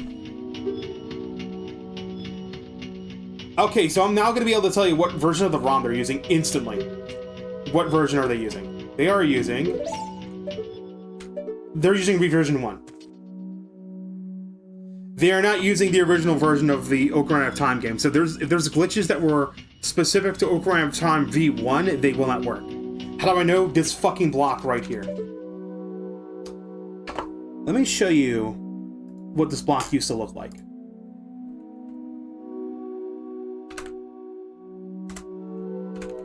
Ocarina of Time, old Gerudo symbol. So, is anyone familiar with the Star of Islam? Just, curious. Because, at least I can find, like, an actual fucking image of the block. Yep, found it. I know it's OIP, I don't fucking care. Oh my god, minimize 5 things, please. I don't know if OBS works with WebMs. Do I have image on here? Discord things. I thought I had an image share on here, I guess not. Here's what this block used to work. There is an image on here.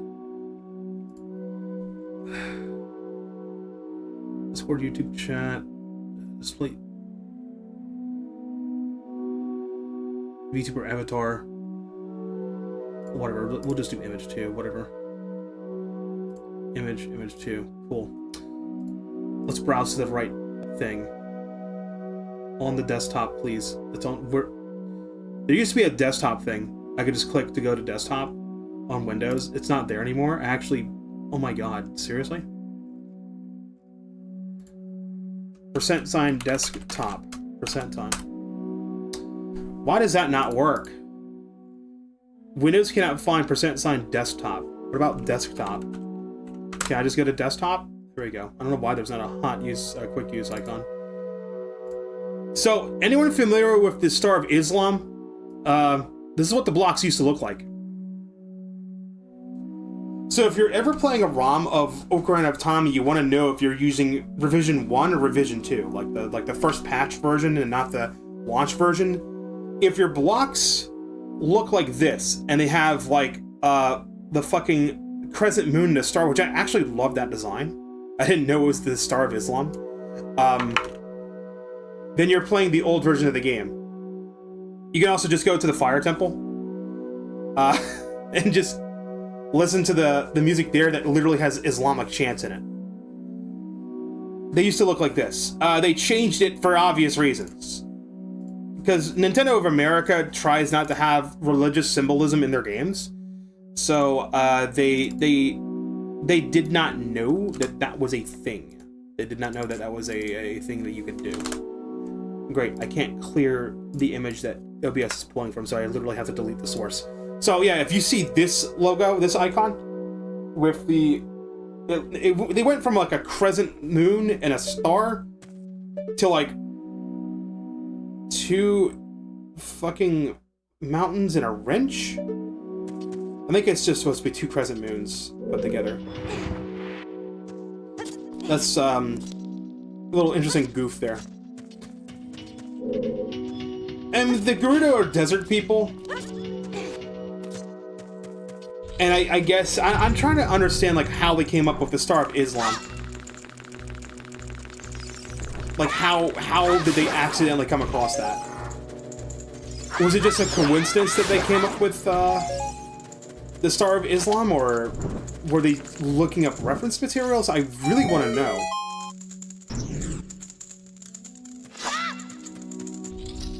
How they came to that conclusion.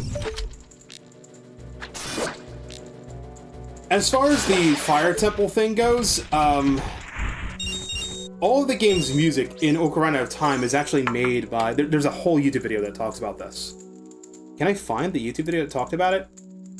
And I can just link it in the chat, and you can give it a watch on another tab if you're still interested. Yes, hello, that's Zelda's ass again. I should close that tab.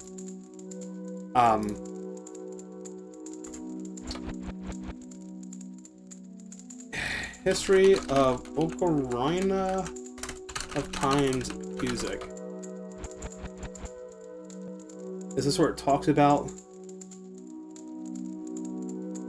Koji Kondo? There's a bunch of videos talking about it. It might be like understanding the music of Ocarina of Time. I don't care what it was sponsored by. Cool.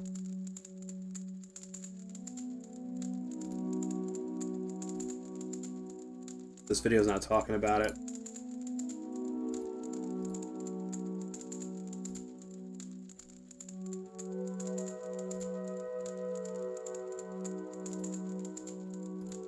Fuck me, dude. I can't find a video talking about it.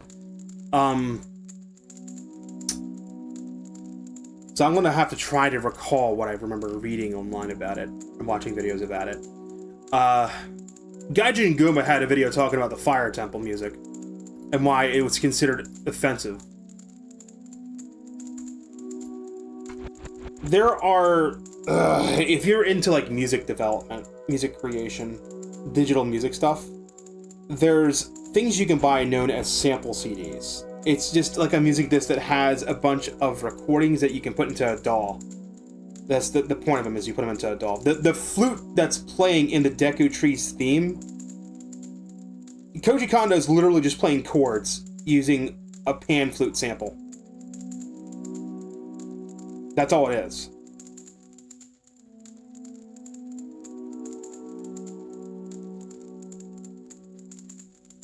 Every single song used in this game is heavily using samples from that sample CD. The pan flute's one of them. The Islamic chants that play in the Fire Temple are from that sample CD. Ocarina sample CD that Ocarina of Time used. Can we find it that way?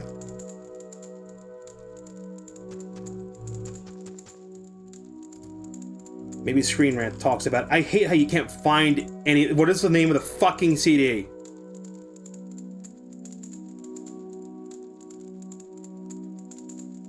Okay, so... What is the name of the fucking CD? It's a sample CD. God damn it, the modern internet is useless. I am gonna use Gemini. Because I can't... You can't parse anything on the internet with search anymore. You have to use an AI to unslopify everything. What was the name of the sample CD that was used to create the music in the video game The Legend of Zelda Ocarina of Time? The fuck was it? I'm never using search ever again. You literally have to use Gemini for it to parse all the shit and give it to you.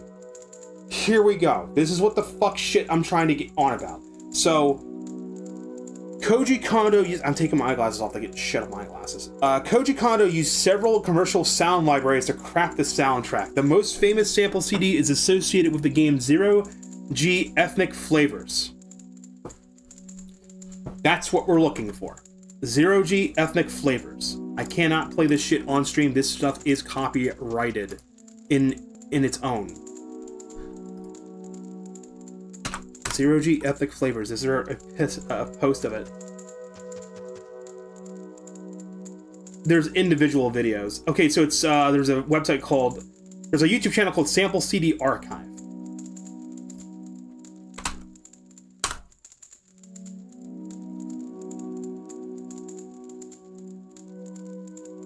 So, Zero G Ethnic 2, 1994.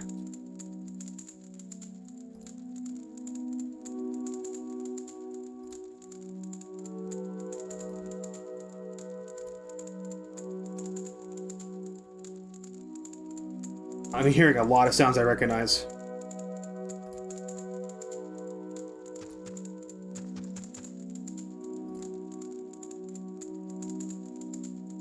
Maybe it would be ambient that has it.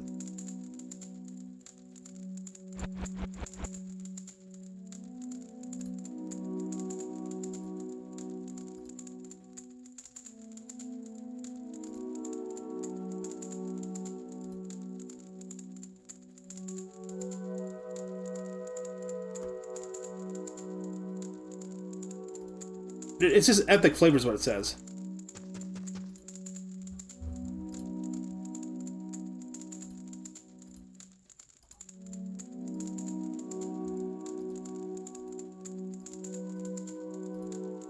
I can't find it. Alright, so beyond Ethnic Flavors, Kondo used a sound team verified things. So Zero G Ethnic Flavors, famous for vocal samples of Forest Temples, African O98B, and the Shadow Temple, African O... Interesting. African 041041. These are all like the individual samples that are used.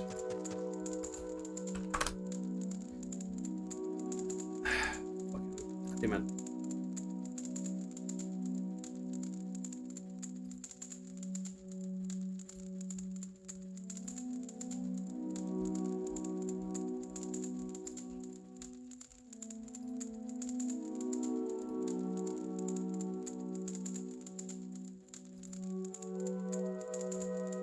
Oh my god, yep, that's the fucking Forest Temple right there.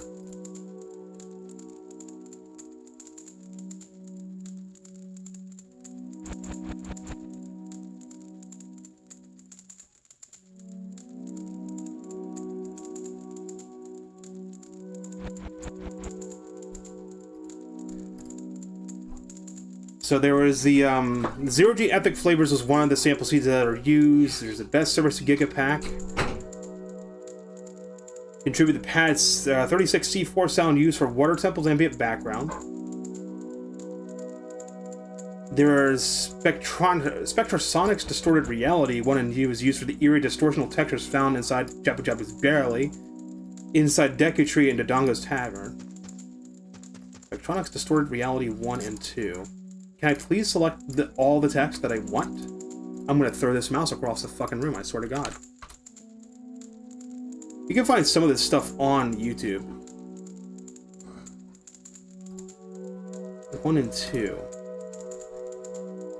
Distorted Reality 2? No, we want Distorted Reality, not Distorted Reality 2.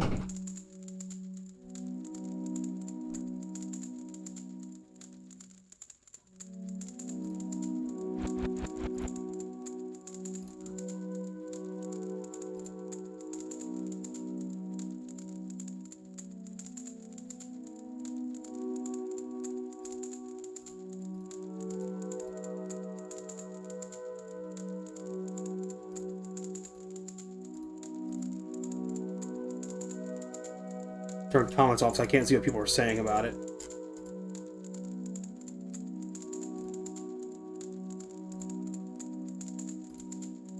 But the whole point of this little side tangent is, Best Service Voice Spectral Volume 1 contributed to the controversial Islamic chanting used in the original version of the Fire Temple, specifically track 67. Why did it have to be track 67? Of all the tracks it could fucking be, it had to be track 67. God damn it. So is track number 67's best... Oh my god, stuff does not want to load. Track 67. Best for Service Voice Spectral Volume 1, track 67. Found it. Pause, damn it. It's nothing is fucking timestamped. Lovely. Fucking A, dude.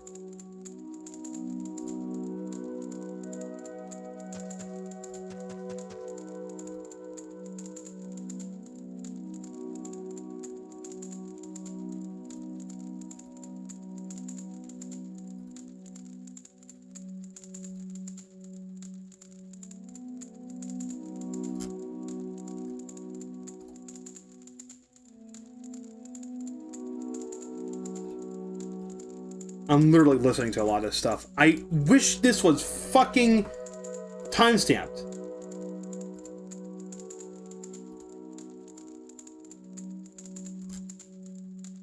I have to manually skim through this video to find the exact point.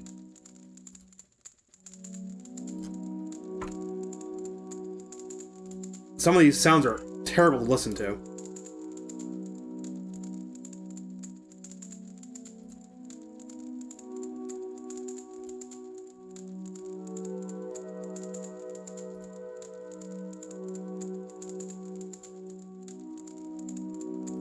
If you play a lot of old video games or listen to like a lot of old video game soundtracks and you find these fucking sample CDs, you'll recognize a lot of the sounds that are in them because they were used a lot. A lot of different composers use the same sample CDs. Okay, that was literally taken from The Lion King.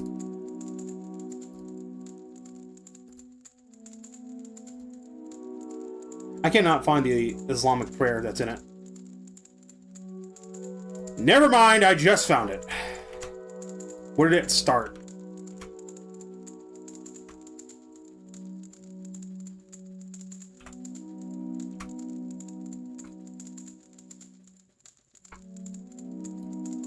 So if you ever wanted to know what the exact Islamic prayer was in the Fire Temple, here, I'll do everyone a fucking favor. How do I share the exact point in time for this? Let's share this exact point. If you want a clear version of the old Fire Temple's Islamic prayer, right there at that point in the video. That's the exact sample that was used. It's 46 minutes and 40 seconds into this fucking long-ass video.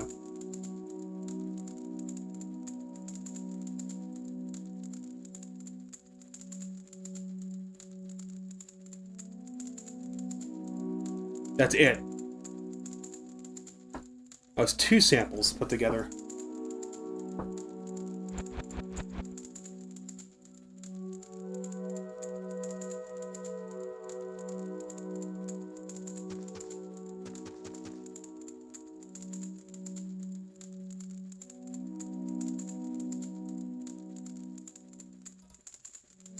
Yeah, so the old Fire Temple's theme used that sample.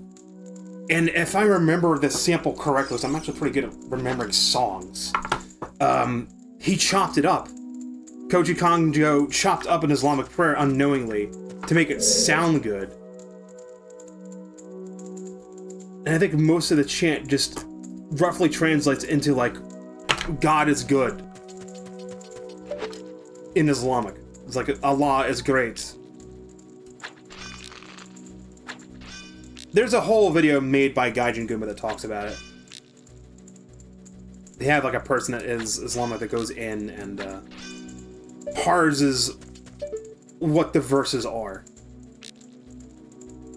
What's silly though is the actual pace and theme of the Fire Temple's theme remains the same. They just swapped out the sample for the Islamic prayer with just like a droning humming sound instead. Like a choir hum. I cannot hit that egg. I'm gonna have to let it fall.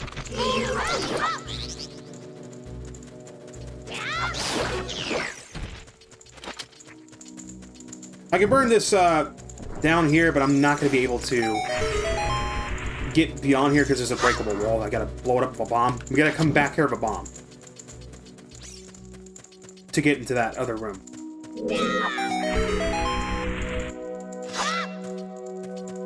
You've given up on Google search a long time ago. You now use start page. Just any type of search engine is just shit. It's just hard. You cannot find the information you need. You literally have to use large language models to search the internet for you to find what the fuck you're looking for. Because everything else is just slopped so hard, it's ridiculous.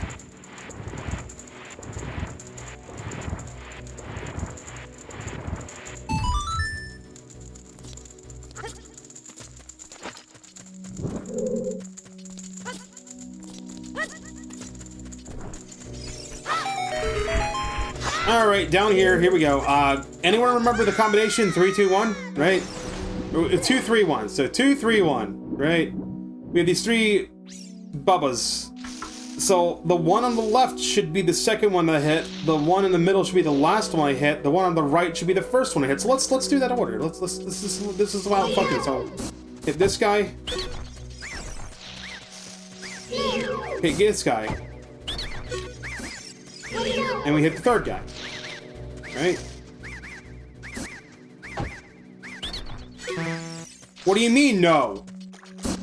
And then I would literally get stuck. I'm not stupid. I read the text. It was the order to hit the fucking Deku bubbles is 2, 3, 1. Right? 23 is number 1. Okay. Well, let's try that. This is the first one. 1. And we go down the order. 1, 2. And 3. And no, that's still wrong.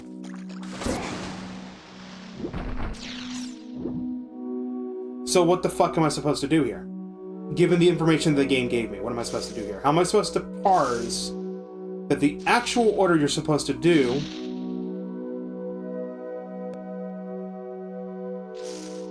two, 3, 1 is the order. Right? So left is 2, right is 1, center is 3. What if we did it backwards?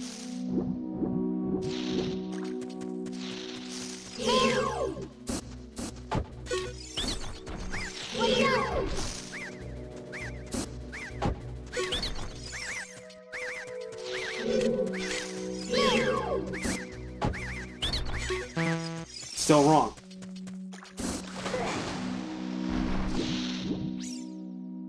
This is the biggest design flaw in Ocarina of Time, and it bothers me to this fucking day. Because up until this point, the game gives you the information you need to move forward. So it trains you that if you get stuck on a puzzle, you can usually gather and think through the information you were given. The Deku script told us that the secret order was 2, 3, 1. And that 23 is number 1. So logically, how do you work that puzzle out? How do we go from 2, 3, 1, 23 is number 1 to the proper order being like this? The center one.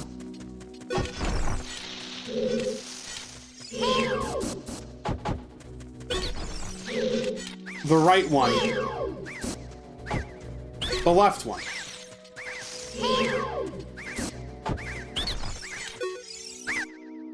How do we figure that out? The only way I figured it out as a kid is by brute forcing. I went, okay, so it's not 2, 3, 1. It's not 1, 2, 3. Which order did it not do yet? Because there's only 3 fucking possible combinations. And I brute forced it to get to that solution. And as a kid, I'm like, how the fuck was I supposed to figure that one out? Explain the logic behind it.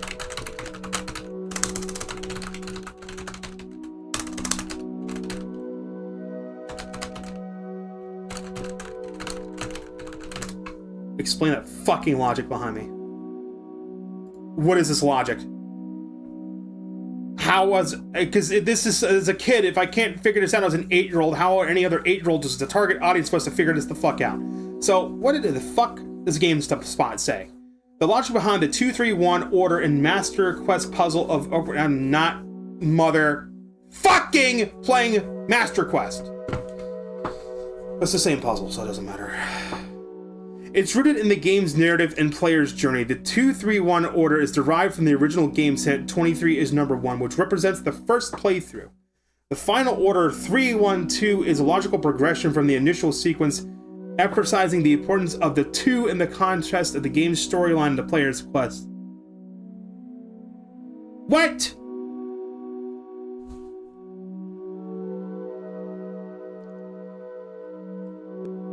That doesn't... That's not the question.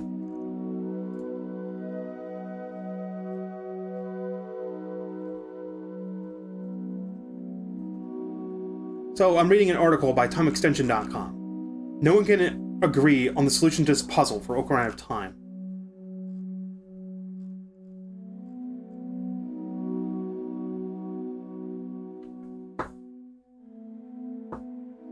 So, fascinating mystery involving a puzzle. Divided members of the fan base how it was meant to be solved. As a result, we decided to dig further and we found all we could about the puzzle and how to get to the bottom of things. So the order is 2-3-1, 23 is number 1, right? So if you played Ocarina of Time, you'll beat the brothers up ahead and you'll beat them in order. Defeating the players in this order would lead them to opening a door, not players. It's, what is this, written by AI? In the Master Quest, there's no such clue given to the player, and the order which they need to be defeated is different, leading to people to speculate whether or not the proper solution to the puzzle is just a case of needing to be brute forced. To investigate the solution, the first call was probably checking out the Nintendo Power Guide released alongside the Western release, which simply revealed the order which needed to be defeated, with 3-1-2. No reasoning was ever given how they're supposed to figure it out naturally. Went to the effort of obtaining the Japanese copy of the guide from SoftBank Publishing. But yet again, the solution was simply presented. How are we supposed to figure this out without the guide? In one GameFAQ guide from 2004, a contributor named Winnie the Poop, that's a great username, wrote, I found this out by trial and error, but I've heard that you can get the info from somewhere else. I don't know where. Strategy Guide Wiki article states the answer is obviously hidden in this very room, suggesting the position and number of hearts in the water indicate to which Deku scrubs should be defeated. There's 1 heart in front of that third scrub, 2 in front of the first. Last is revealed by process of elimination. What?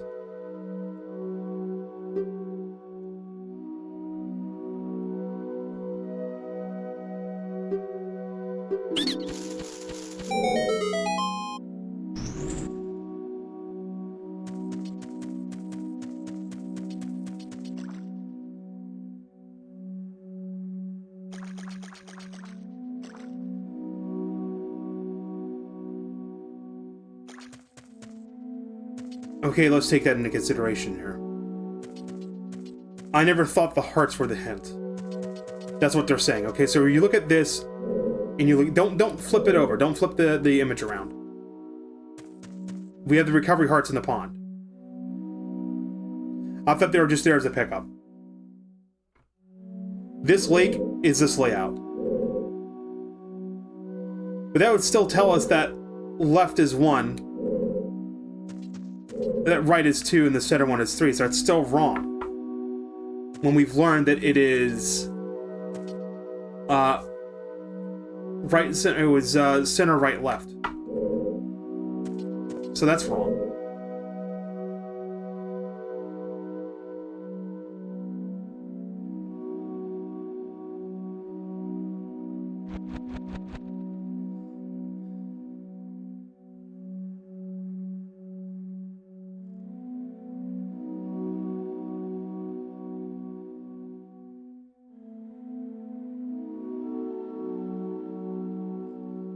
This is word salad. I'm gonna go to Google Gemini again. I want to see if Google Gemini can solve this puzzle for me. And try, because I don't understand the logic behind it literally at all. It completely confused me. Okay.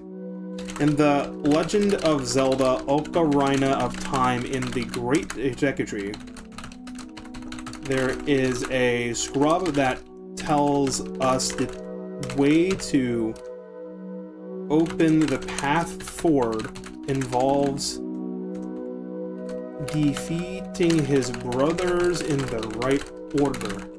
The scrub tells us that the correct order is 2, 3, 1 was it? 2, 3, 1. 23 is number 1. Yet the correct order is 3. Was the center one, right? 3, 1, 2. Explain how someone is meant to figure this correct combination out without using brute force. Let's see if Gemini can even figure it out. It's probably giving me a bunch of fucking things. Okay, so it's saying it's a classic case of Deku Scrub logic, which, to be honest, can feel like a riddle wrapped in an enigma wrapped in a very annoying nut-spitting plant. The confusion stems from how we interpret the Scrub's dialogue versus how the game identifies the brothers. Here's how you're meant to solve it. After you defeat the first Scrub in the hallway, you're given the cryptic hint, 23 is number 1. Most players hear us and think the number 23. In reality, it's telling you the order in which you must hit them, relative to their positions from left to right. Okay.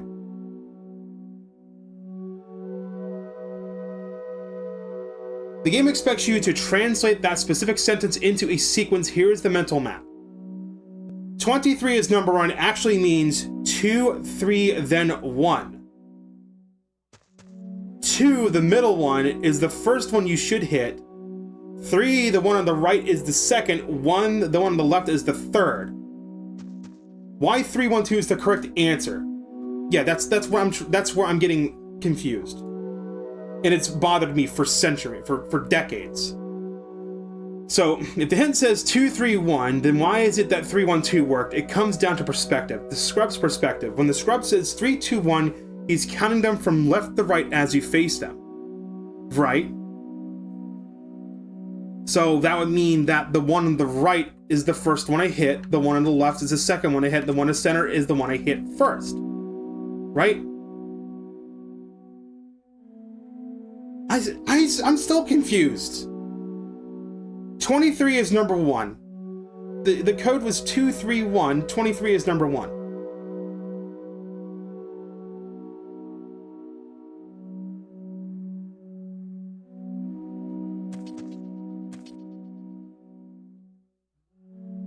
The Scrub's perspective, when it says 2, 3, 1, he's counting from left to right as you face them. One on the left is 2, one on the right is 1, one on the center is 3. 2, the middle one, is the first one you should hit. 3, the one on the right, is the second. 1 is the one on the third. 2, 3, 1. 23 is no.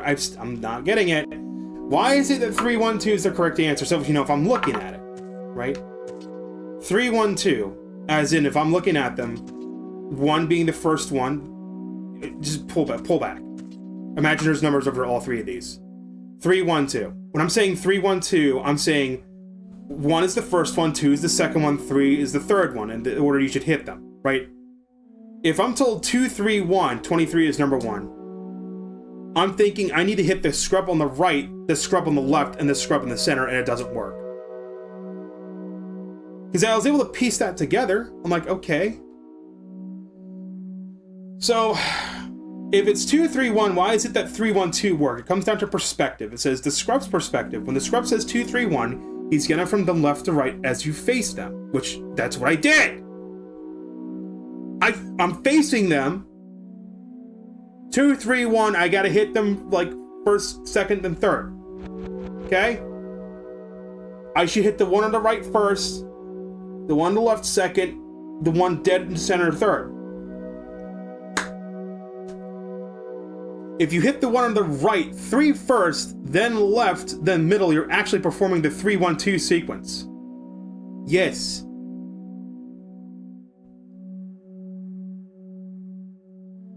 That's what I mean.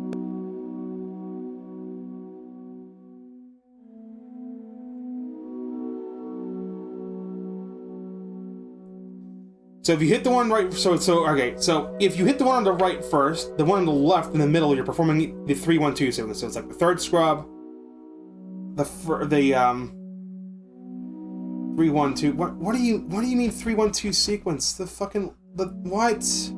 It's not a 3-1-2 sequence. It's fuck. 1, 2, 3 is the one on the left. 23. It's one. What are you talking about? No, you've lost me again. The game counts the first brother as the one who gives you the hint. You're kidding me. The game counts the first brother as the one who gives you the hint, where the players misinterpret the scrub as number 1. If you follow the 2-1-3 rule based on the physical standing positions, the puzzle clears instantly. What do you mean? Developers intended you to listen to the hint 2, 3, 1. Look at the 3 scrubs lined up. Hit the middle one, the right one, then the left one.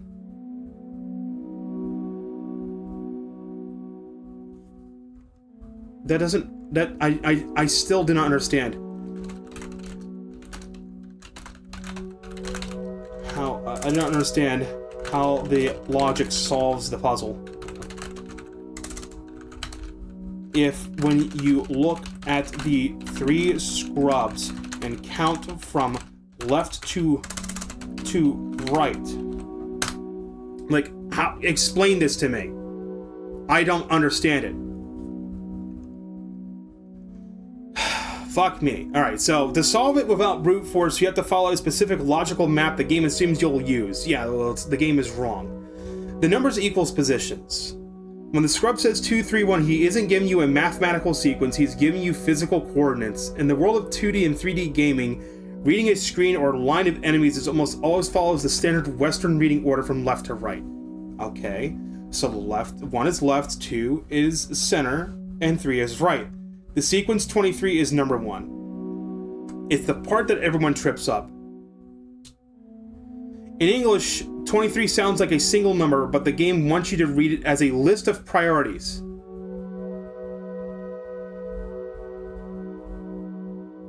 "23, 2 and 3 is number 1, comes first." He's basically saying the guys in positions 2 and 3 are the ones you hit before hitting. You motherfucker! How was I supposed to figure that out? How is 8-year-old me supposed to figure that out? Alright. Fuck, I'm going to put text on the screen to really exemplify what I'm talking about here.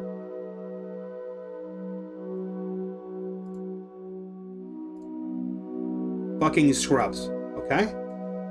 So, the puzzle is 2, 3, 1. 23 is number 1, right? That's what was said, okay? So if I back the fuck up, okay? And I go to these scrubs again, I'm gonna punch in 2, 3, and 1, okay? And we're gonna just move the camera with, just stay put for 5 fucking seconds so I can get the frame correct. I am pushing literally every button except what they want. Okay, so does everyone understand what I'm getting at here? Right, let's space it out. 2, 3, 1. This is how my brain's working. I'm parsing 23 as number 1 as a red herring. 2, 3, 1. Okay, what do we have in front of us? We have an ascending numerical value. 1, 2, 3, right?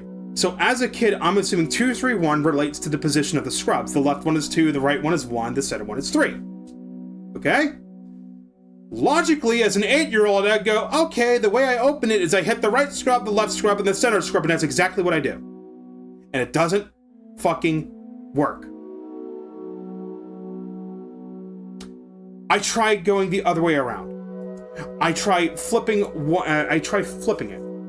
I literally go, okay, so 2, 3, 1 didn't work. What if I just did this instead?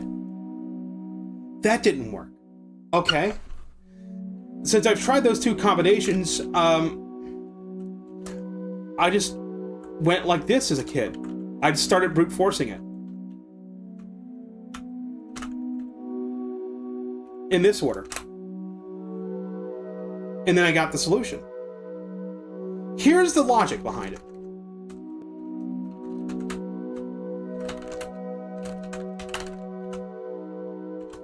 This makes no fucking sense to me, but here's the hint. The entire puzzle is like this. Now I finally understand it. I had to use AI to fucking understand it.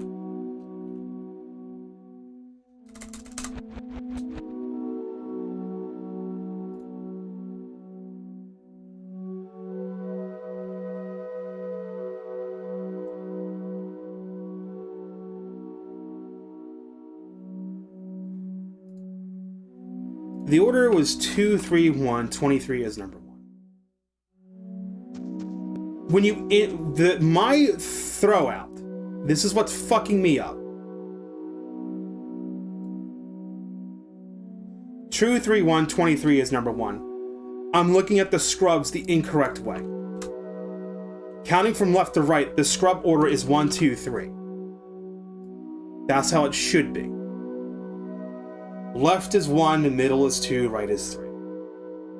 Okay? And then the hint is 23. Where's my text at? The hint is 23 is number... Fuck!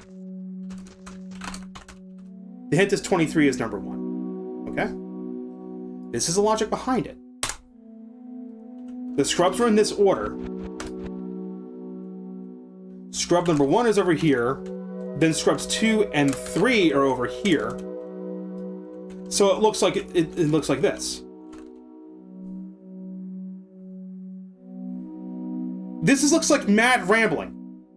Because I don't understand how you're supposed to figure this logic out without brute forcing it. Now that I understand it, I can't fucking explain it. With the hint, now that we know the positions of the scrubs are like this, right? We have 1 and we have 23. Okay? So now our scrub positions is this.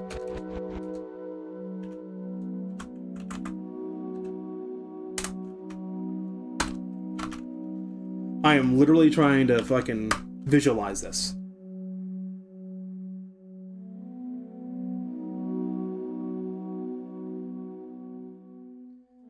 As a kid, I'm parsing this as 23 as a single number.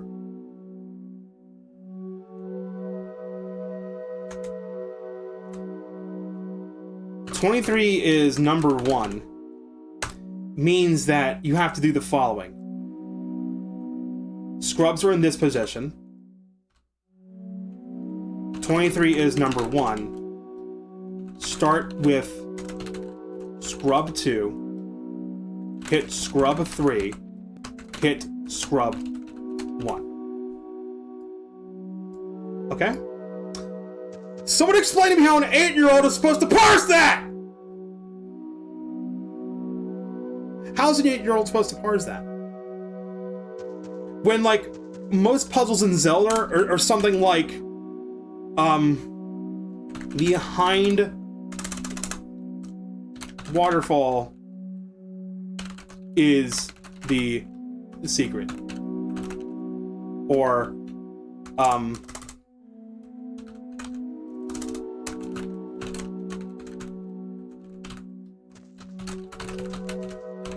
like, Eastmost Peninsula has the secret. Like, I can understand those. There's only one waterfall in the original Legend of Zelda map. Behind the waterfall has the secret. Okay, go behind the waterfall. Eastmost Peninsula has the secret. Okay, there's only one peninsula in Ocarina in the first Zelda game. It makes sense. I'm not fucking retarded. I can figure this out, right? I think it's a case of the scrubs are in this order. The actual quote is 2, 3, 1. 23 is number 1.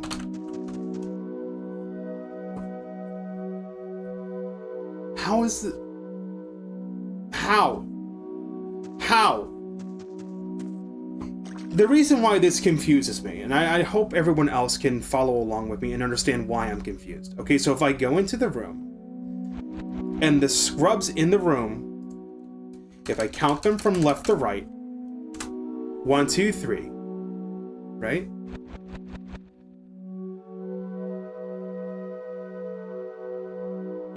Was that actually the solution of center, right, left?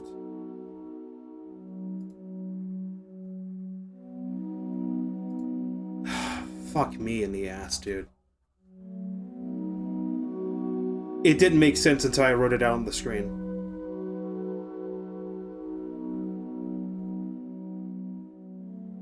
It didn't make sense until I wrote it out on the screen. Now I'm looking at it on the screen. It's not... why can I not type?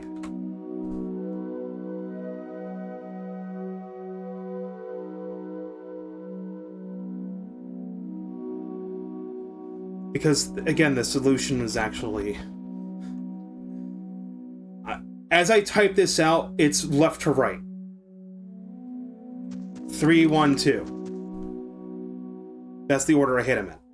Starting from, like, 1 to going to 3.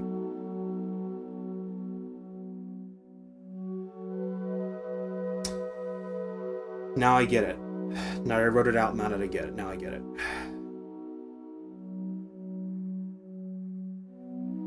2, 3... Okay, so... this is where I got confused. I read the text 2, 3, 1. I enter the room. Noting the position of the scrubs is the first one's on the left, the second one's in the middle, the third one's on the right. Okay? I'm thinking he's telling me to hit the center scrub, hit the... Where did I fucking get this wrong?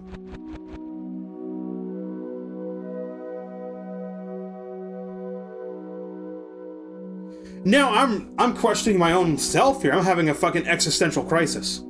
How did I get this confused? Now that it makes sense, how did I get this confused? Now that if you write it out, you realize you're stupid.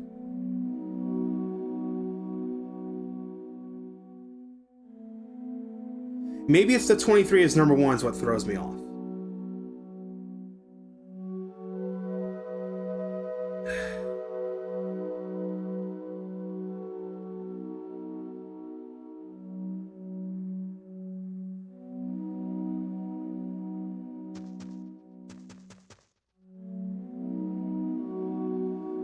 Here we go. Here, all right. I got it. I got how I'm getting confused. Okay. The order is 2, 3, 1. 23 is number 1. Okay. I'm thinking with the 2, 3, 1. Logically, I'm thinking he's telling me that I have to hit scrub 3 first, scrub 1 second, and then scrub 3 last.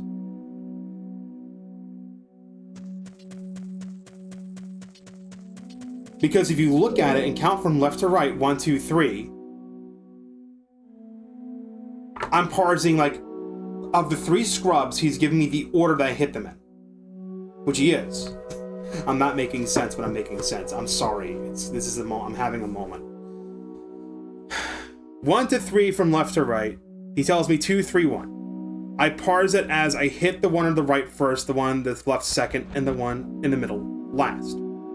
That's not correct. Because the correct answer when I brute force it is always 3, 1, 2.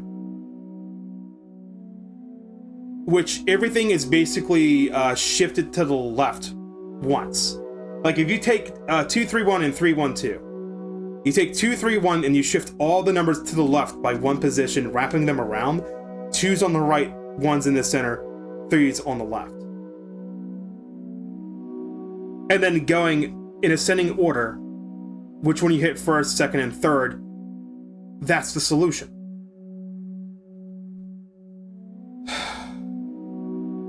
The scrub is telling us the order of the brothers. When you enter the room, the brothers are as follows. The first one's on the left, the second brother's in the center, the third one's on the right. 23 is number 1. It's supposed to be telling you hit brothers 2 and 3 first. I don't know how you're supposed to parse that, but that's how you hit it first. But even getting rid of 23 as number 1 and just looking at the order 2, 3, 1 makes sense. Let's forget that this line exists entirely. The brothers are in the room in this order. The first scrub, the second scrub, the third scrub. The correct combination is 2, 3, 1. If you line the numbers up correctly, the solution on the bottom is how we open the door. If you follow what was said, center scrub, right scrub, left scrub.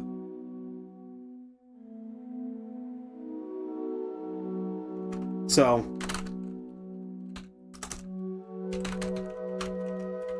the scrubs, combo, and the solution.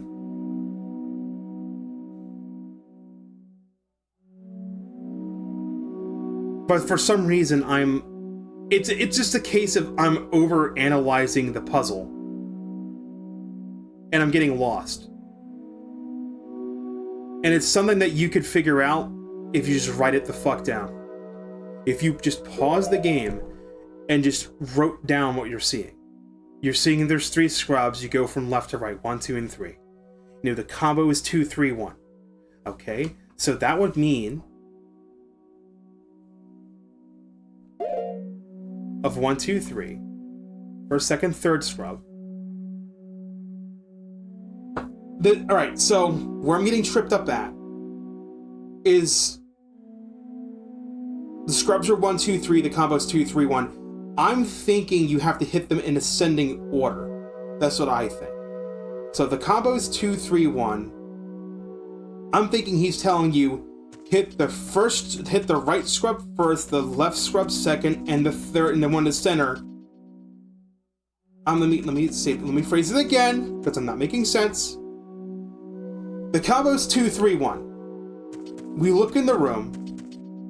Left scrub is 1. Right scrub is 3, center scrub is 2. I'm thinking that the order he's telling me, 2, 3, 1.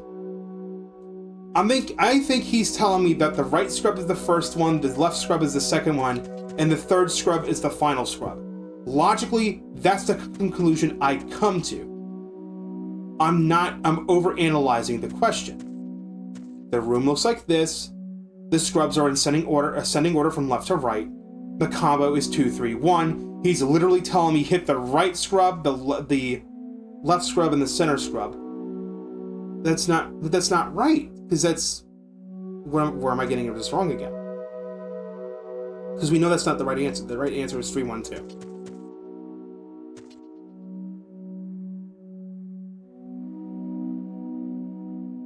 That's where we get lost. So I'm sorry I'm holding up. I'm working through the logic here.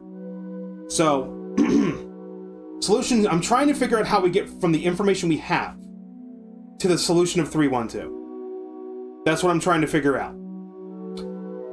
So, you have to hit the scrubs in the following order. 2, 3, 1. Then 23 is number 1. Those are the 2 lines that are important. Because they're color-coded blue. And the game always color codes important text a different color to have you pay attention to it. They do that on purpose.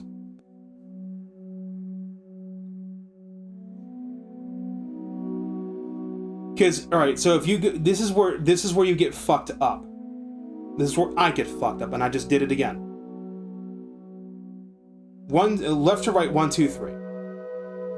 We're told that 2, 3, 1's the answer, but the answer is 3, 1, 2. Everything's shifted over to the right. Or to the left. I did this again. I am thinking the answer to this is hit the scrubs in ascending order. And that is not the solution. Instead, the second line gives you the hint. 23 is number 1. Logically, if you go, okay, the combination is 2, 3, 1. I hit you. I hit you. No, it's 2, 3, 1. I hit you. I hit you. I hit you. That's the answer. How am I getting 3, 1, 2? Oh my god, I'm confusing myself. 3 because that's the third one. That's why. Welcome to my own nightmare. Where I'm trying to explain my logic on why I got confused as a kid. And it turns out I'm just stupid. Or I'm overanalyzing something. 3 scrubs, 1, 2, and 3. The combo is 2, 3, 1. If I'm told the combo is 2, 3, 1, I'm going to hit the center one, the right one, the left one. Which means the combo I've put in is 2, 3, 1. Which is wrong.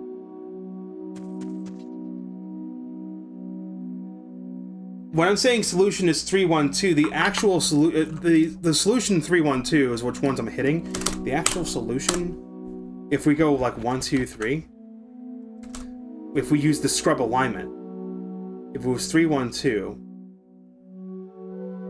the combination 3, 1, 2.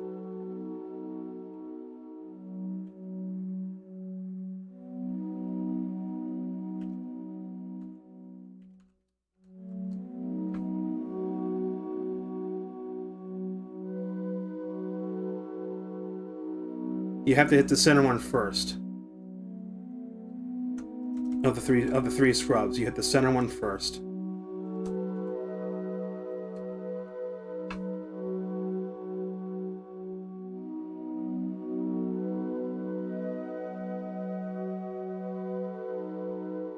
I'm still at 3, 1, 2. How am I? Okay, scrubs. 23 is number 1.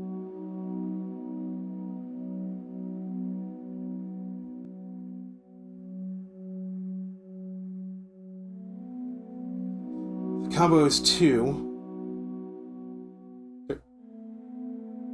You see, when I write it out like this, then it makes sense. Scrubs 1, 2, 3. The combo is 2, 3, 1.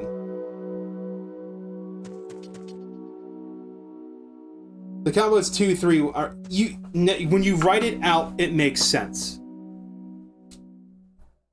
And I don't understand how I got stuck on this for so long as a kid. To the point where I had to brute force. So, here's how I just figured it out. I am getting ascending order and the scrub's position mixed up. In the room, counting left to right, the left scrub, the one with the heart, is a scrub number 1. The one at the center of the room is scrub number 2. The one on the right is scrub number 3. He tells us the order, and the game actually does pause when it displays each number. The combo is 2, then 3, then 1. 23 is number 1. The 23 is number 1 thing is just an easier way to remember the combo of 2, 3, 1. It's not a red herring. 23 is number 1 or 2, 3, 1. It's just a way to remember that combination. It's not a red herring, it's just a way to remember it. It's not something you're supposed to look at and think that's part of the puzzle. It's just like a saying to remember the combo. It is 2, 3, 1. Okay? Let me walk over each one. Or point at each one. Okay? The combo is 2, 3, 1. Center one. Right one. Left one.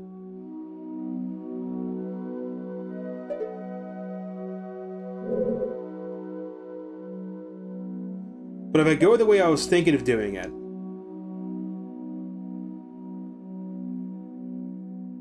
because the solution is 1, then 2, then 3. Isn't that what I wrote down and told Gemini?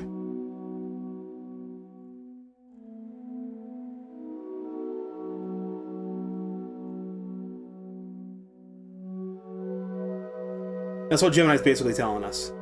So when the scrub says 2, 3, 1, he isn't giving you a mathematical sequence, he's giving you the physical coordinates.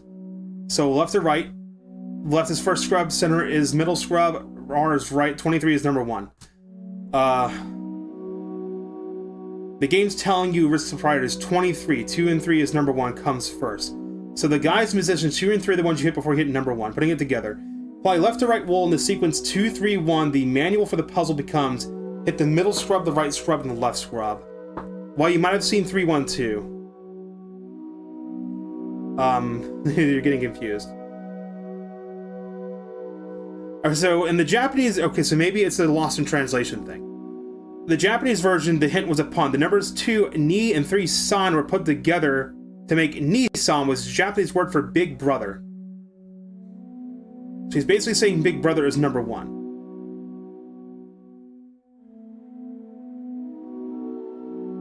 So that was a lost in translation thing. That's interesting. I don't know, I think the puzzle is stupid. It's either the puzzle's stupid, confusing, or I just overanalyze everything. Thank you for coming to my TED Talk. Now let's go back to the actual game and stop hurting my brain over how 8-year-old me got confused over a puzzle in a fucking video game from over 20 years ago. Right? Almost 20 years ago. No, it's over 20 years ago. 2008. What? Yeah, 2008, 2018 would have been 20 years ago. So it's 18. It's 28 years ago.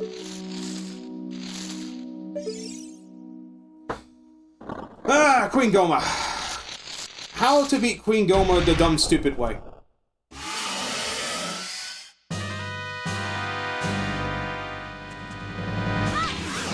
There will be other points in this playthrough where I will do stuff just like that.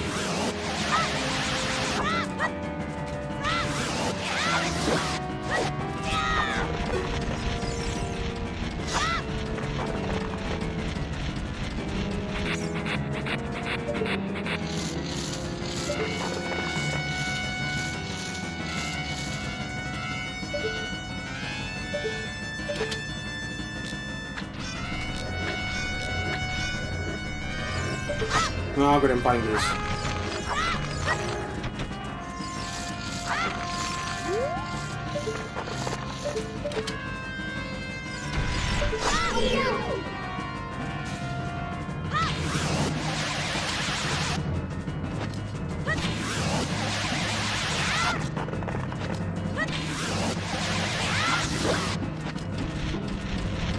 I have fucked my brain up trying to explain that puzzle and how I was confused so much that I'm now playing like shit.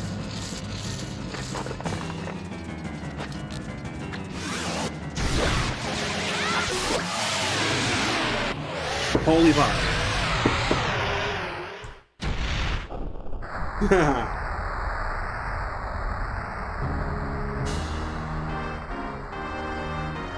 That is literally the only puzzle in The Legend of Zelda Ocarina of Time that ever stumped me, too, is the 2-3-1 puzzle.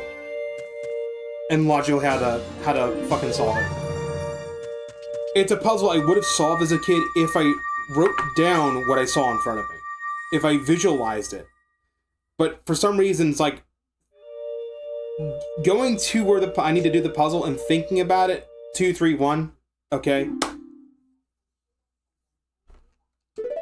I somehow get confused. If I wrote down, like, okay, left scrub, middle scrub, right scrub, 1, 2, 3, and then the order's 2, 3, 1, as in the order I have to hit them, hit the second, hit the middle one, hit the right one, hit the left one, it would have made sense. But for some reason, recalling 2, 3, 1 in that room is getting me mixed up. And you saw how I tried to do it, and you can see how I got confused, and I'm sure every person that's thinking about it logically will be like, wow, you're a fucking idiot. Yes, I am a fucking idiot.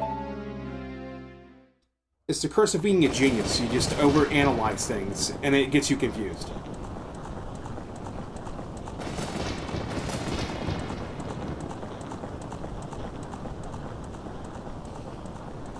The great Deku Tree is now telling us about the wicked man in the desert. That place is cursed on him. The man is a sorcerer. He uses sorcerer's powers. He's searching for the sacred realm that's connected to Hyrule. So this evil man has placed a curse on the Great Deku Tree. Because he's walking around, he's trying to find the entrance to the sacred realm to find the Triforce, which contains the essence of the gods. Now we're being told the creation myth of Hyrule.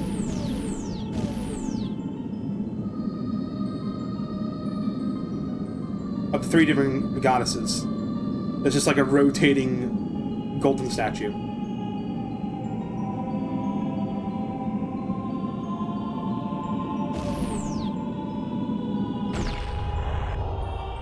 This creation myth of Hyrule was so fascinating as a kid.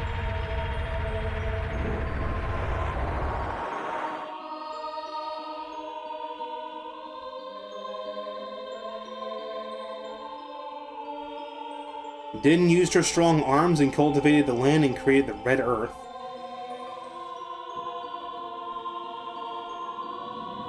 Naru poured her wisdom onto the earth and gave the spirit of law to the world.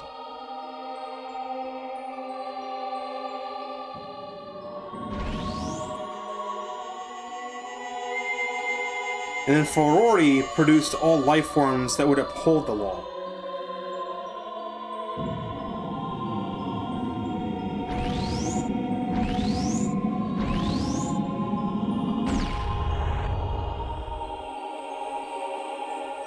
The 3 great goddesses that have completed departed for the heavens.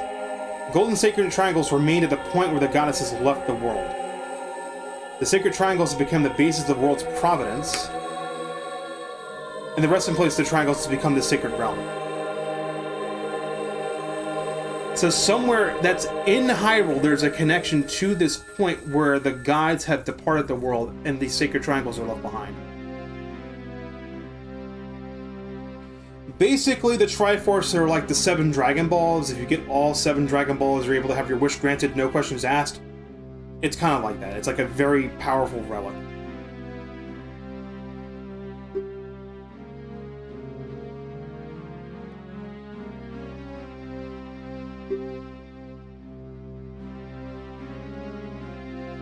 He cast a death curse upon him and sapped his power. Because of the curse, my end is nigh. Your valiant efforts to break the curse were successful. I was doomed before you started. He will pass away soon. Do not grieve for me. He's been able to tell us of the important matters. Is Hyrule's final hope. You are our only hope. It's literally a reference to fucking Star Wars. Yep. So, recapping what was said. A wicked man of the desert, a sorcerer. He's able to practice magic. He has great magical power.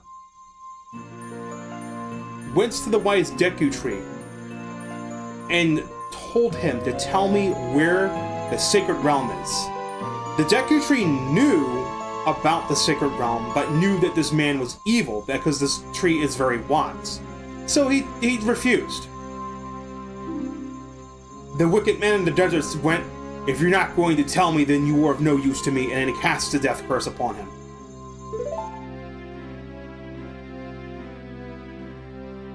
The Great Deku Tree has now given us the spiritual stone of the forest, as he knows that it's important to our adventure.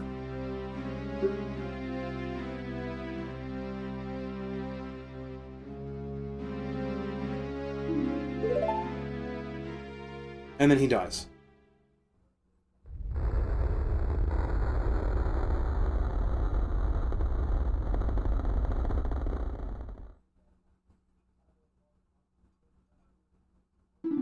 Let's go to the Hyrule Castle.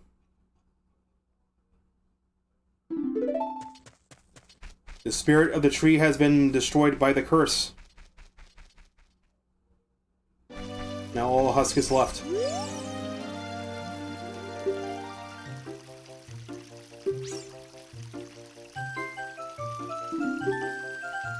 And because we were the last ones to see the Great Deku Tree, Mido is going to go around and tell us we killed the Great Deku Tree. He's going to tell everyone. We're being framed for something we did not do.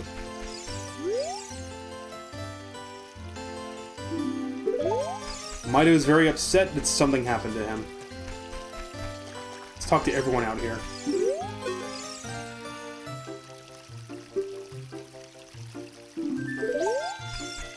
Where are you going? To the castle? Where's the castle?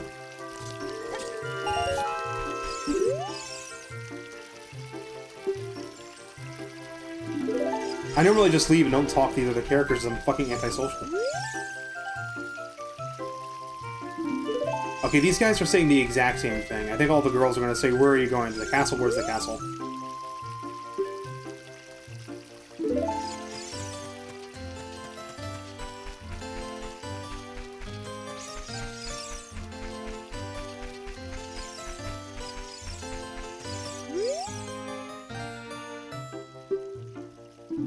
He's just giving me the same tutorial text.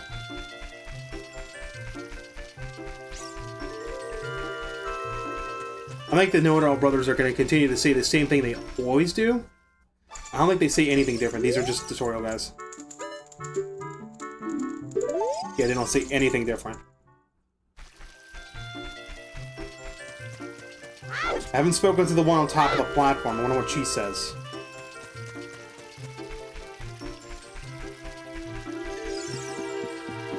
Mido or Mido is very upset with us.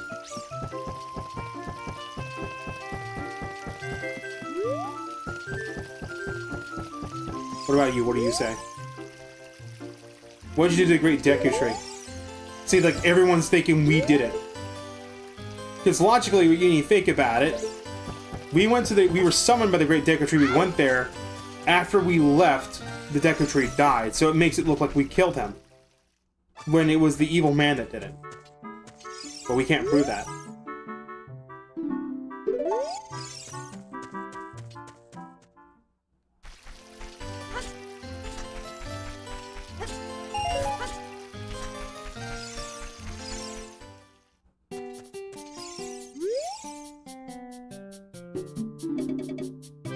If you lose your shield, will you come back?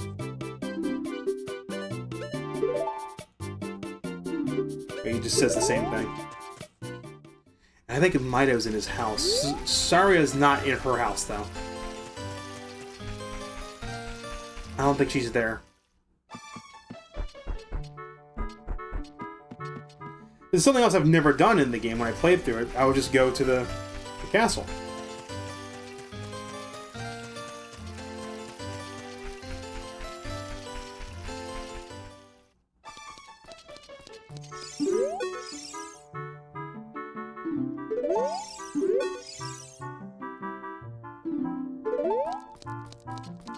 He doesn't say anything else other than, hey, what are you doing in my house?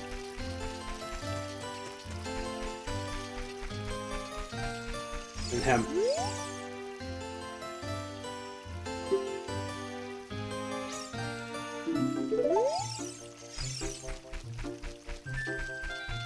You will die if we leave the forest. You're not going to try to leave the forest. I am, but there's a few things I want to do. A couple things. Now I can stop playing dumb. Before I leave the forest, there's 2 upgrades that I can get.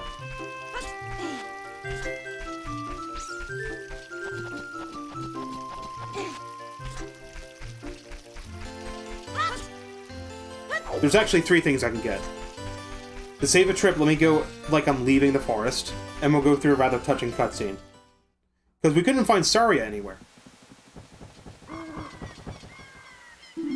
The characters appearing and disappearing like that is just how the game works. But it's interesting how they do it right here. They just have the characters like materialize because they didn't want to animate the characters walking. Saria is a close friend of ours. Just like a very close friend. Not a lover, but close friend. So she knows that we were going to leave one day because we're different from her.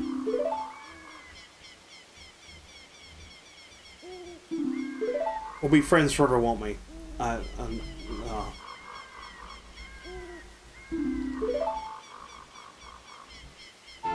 the type of ocarina we're given is actually known as a potato ocarina. Most ocarinas are shaped like a triangle, but some are shaped like a potato. It's a memento from Saria. We can't really play any songs on it, but there's kind of some crazy tricks you can do with it. I think online there's like entire, I don't know, spreadsheets, bars, what the fuck they're called. It's like you can read them and you can read music.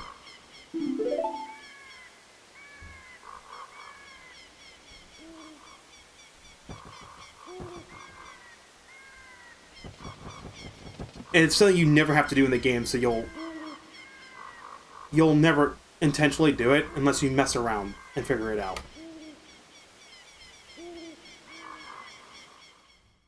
We're going to turn around and go right back into the forest because there are a couple upgrades we can get. It's interesting how Legend of Zelda and Metroid kind of, gameplay-wise, have parallels to each other. But instead of like the entire world being one big interconnected dungeon, you have overworld and then dungeon. Let me put the Ocarina on. We're going to spin back around. I'm going to go from lowest note to highest note.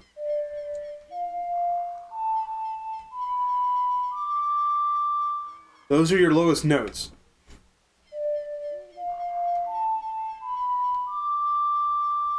And that's actually an entire bar or score or something. It's like from lowest possible note to highest number. If you tilt the control stick down,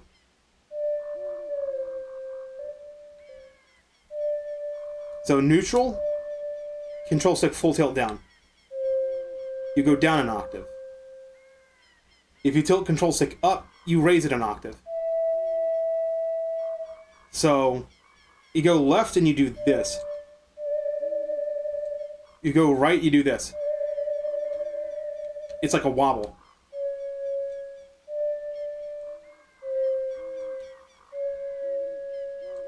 Oh, and you can hit black notes by holding down Z.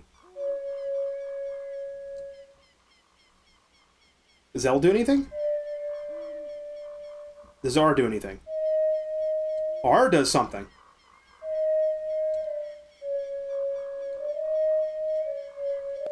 Okay, I think I understand here.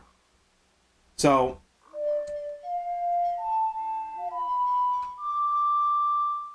that's normal.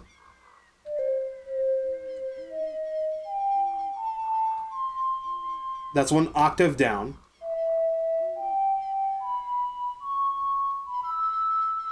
That's one octave up. Holding down L. No, Z. Holding down Z allows us to hit black notes.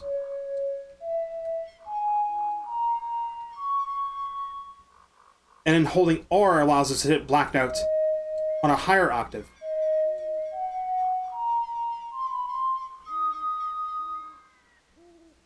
What if I held down Z and held down on the D-pad?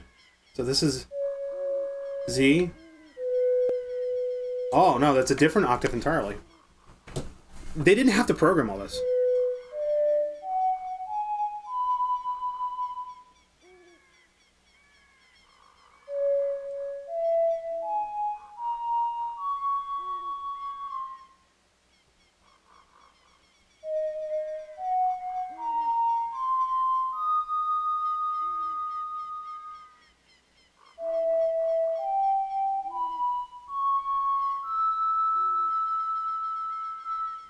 That's the entire note scale you can do in the game.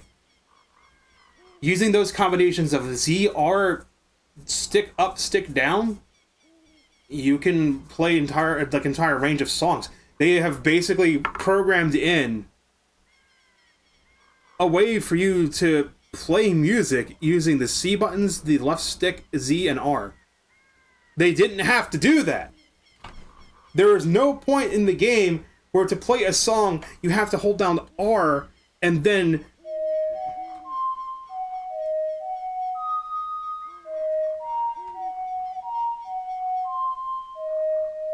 you never have to do that. Why is that in the game? There's pages you can go online, you can look, they're really old pages, they're probably not there anymore, but I remember reading people wrote music and that would give you the button combinations to play it back.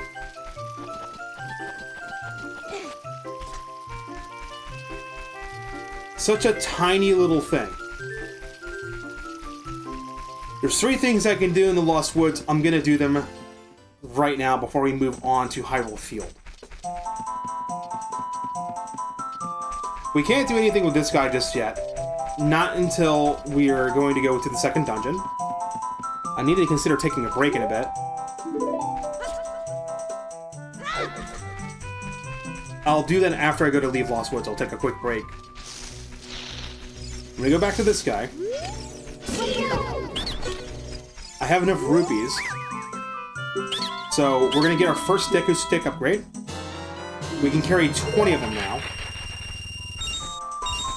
It's not really useful, but like in some areas in the game it's harder to get Deku Sticks, so being able to carry 20 is beneficial.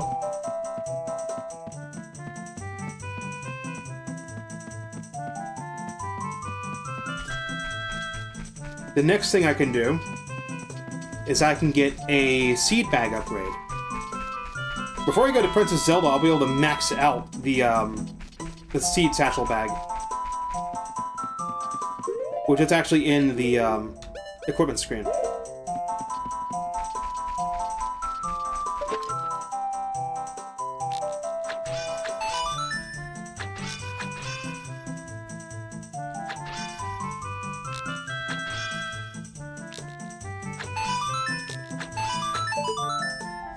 Hitting 3 perfect shots.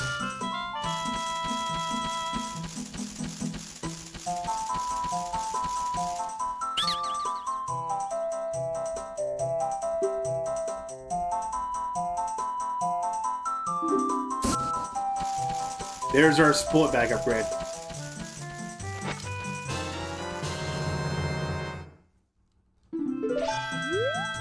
Now if we jump down here, we go over here, and pull out the Ocarina, we're gonna start a side quest. It's basically a memory game.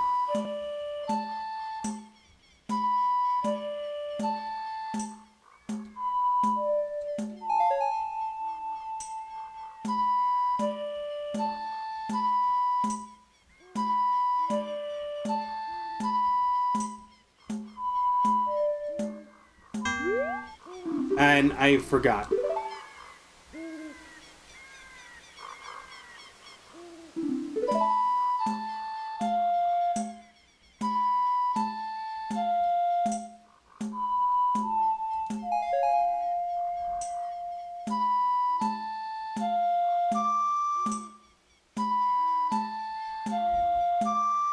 You don't have to go in rhythm.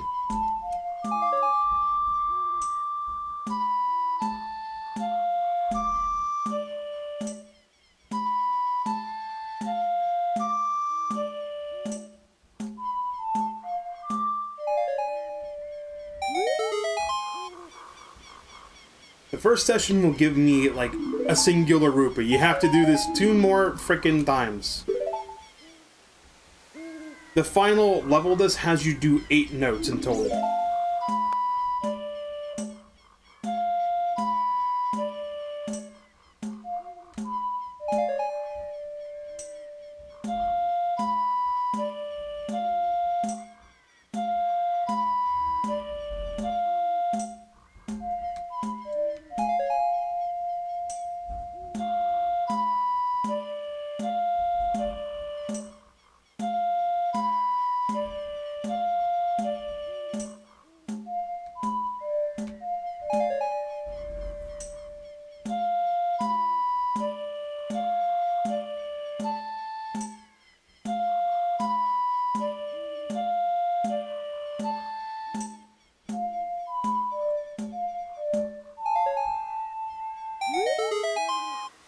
Alright, there's session 2. This will give me a blue rupee.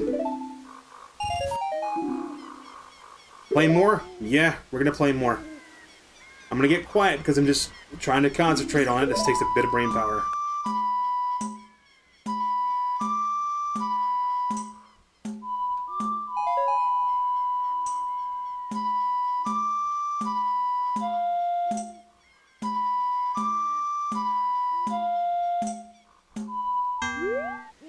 That was a misinput on the controller. We're gonna just go back in time a little bit. Because I'm using a stick. You get misinputs sometimes.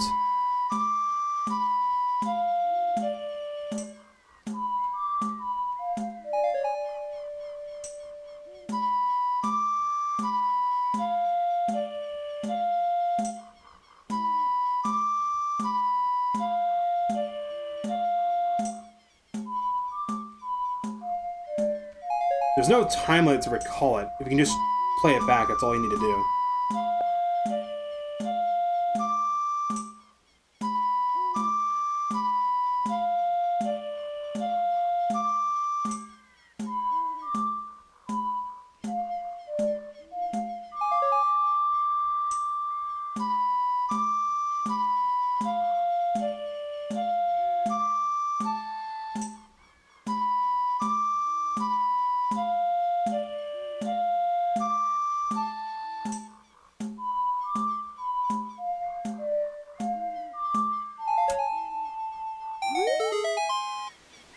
Well, it does seem that the songs that have you play are randomized. They're actually a set of songs. It's not completely random. I think there's a cheat sheet you can look up online to tell you what the combination is. I think these exact songs are actually used again in Majora's Mask in front of a small little puzzle that you can do in Termina Field near the Snowhead Temple area. In Termina Field, there's like a wall that has music on it. You play your Ocarina in front of it, it gives you rupees. It's random completely, every single day.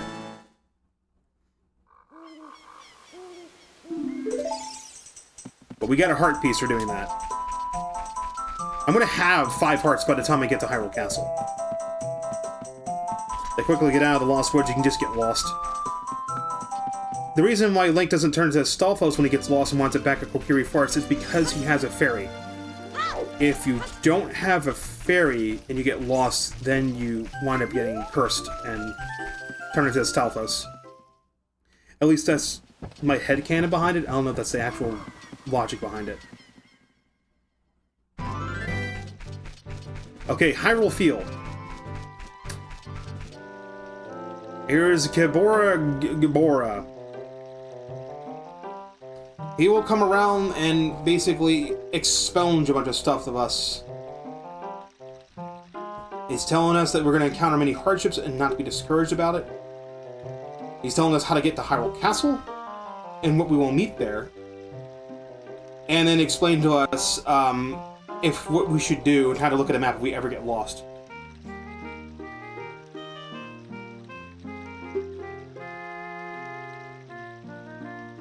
He's literally explaining how the map subscreen works.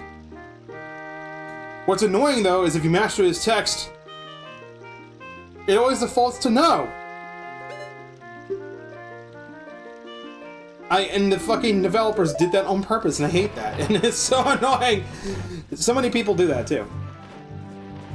Okay, so Flashing Dot is where we gotta go next, which is the market. But we can also go to Lon Lon Ranch. There's also a hidden feature on the map that's not going to appear just yet. It has to do with the golden Skulltulas. When you squashed all the golden Skulltulas in a section of the map, not including the dungeon within it, you'll have a little token icon next to it to indicate that you've gotten all the golden Skulltulas there.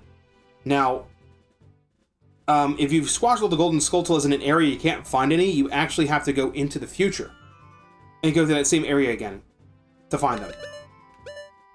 But it is nice that it's there. It would be nice if it told you exactly how many there were. But at least it does give you an indication if you got them all. Again, you only need 50 of them. If you go inside of a dungeon, you get all the golden Skulltulas, that same token will appear on the bottom where it says the name of the dungeon, if you got them all. Right now what I'm going to do is I'm going to be heading the wrong way and go to Gerudo Valley. I used to be so afraid of these Bahat. I'm not afraid of them at all. I'm really not afraid of these things.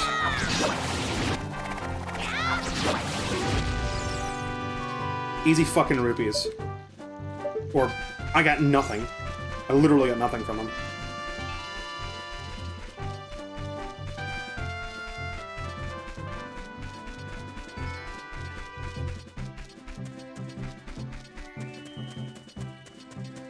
There are 1, 2, 3. 3? That's the one on top of the lake. 1, 2, 3. There are 4 heart pieces I can get.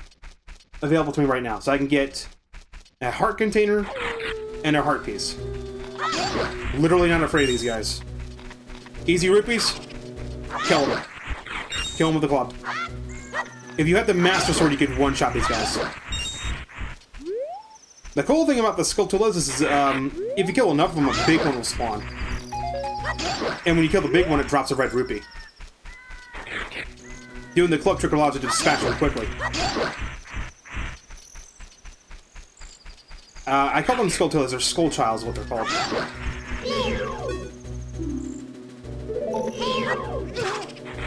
Normally it takes 2 hits for these guys. Okay, here's the big one.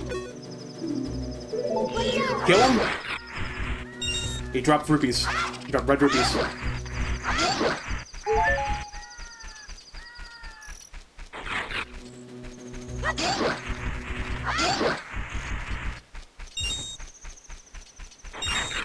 But these guys are such a non-threat when you realize that they're like zombies and you just outrun them. You just literally outrun them.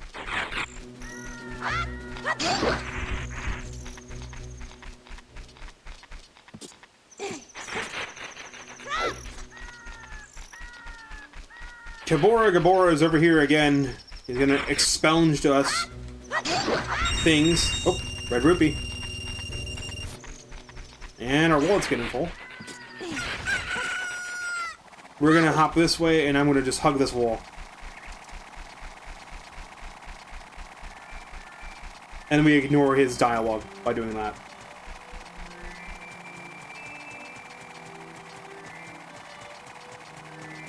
I do wish the game told you if you got all the heart containers in an area, though. It doesn't do that. We're gonna go to an area that probably has the coolest music in the whole fucking game. Or I guess the hottest music. The coolest music is fucking Zora's Domain. Yeah, we're gonna go to Gerudo Valley. There might be a way to get beyond the gate as a kid, I just don't know how. I don't think there's an invisible wall over the gate. You might be able to use cuckoos to get across.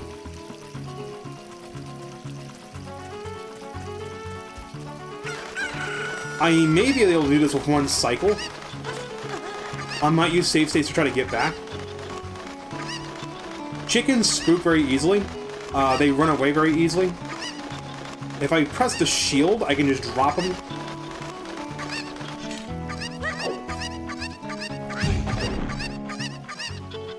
Mash to the screen. Alright, we're gonna rewind.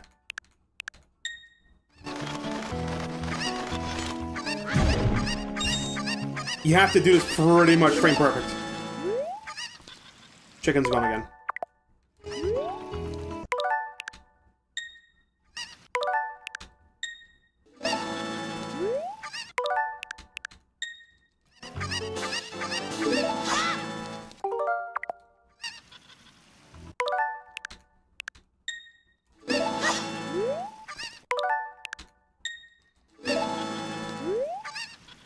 Ah, goddammit. I don't think I'm gonna be able to do this. I think if you grab it and put it down.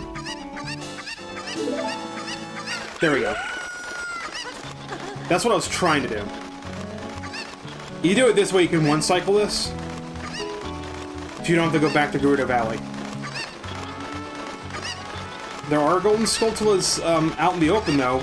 But I want up doing that probably after I get the first bottle.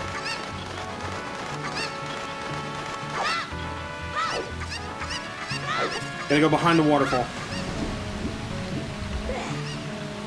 And there's a ladder.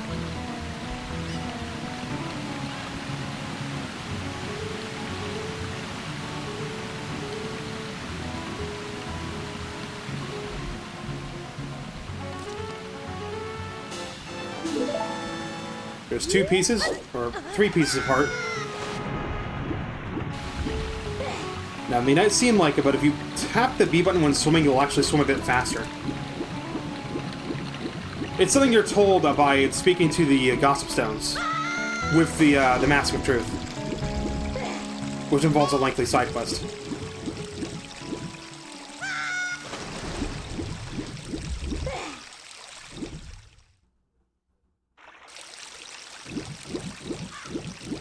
Okay, into Lake Hyrule we go.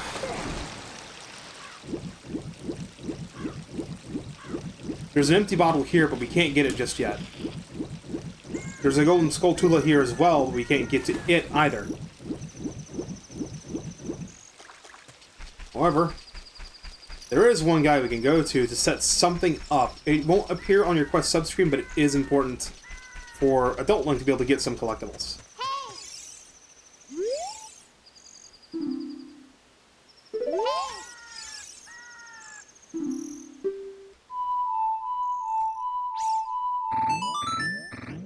What we're doing here is we're setting up the Scarecrow song.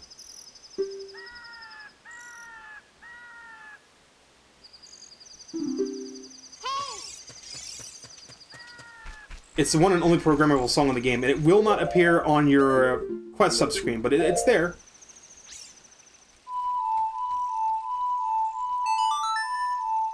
See?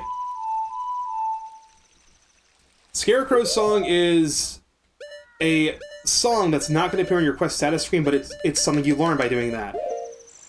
It seems pointless right now, but when you become an adult Link, you'll be able to use that in combination with another item to get to some areas, to get golden skulltulas and heart pieces. I know we're supposed to see the princess and everything, but why don't we do some fishing?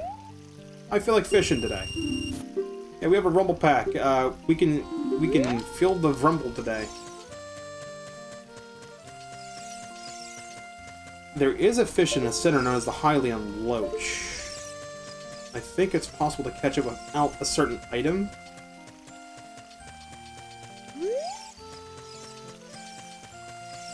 Let me see if we can figure out where the big fish is. It's usually over in these little trees over here, I think.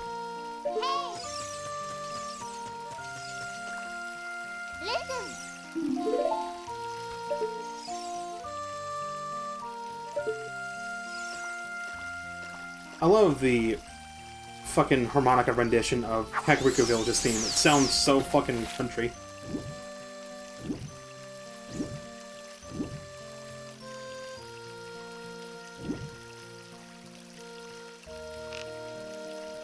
I don't know how you're supposed to get fish interested in biting.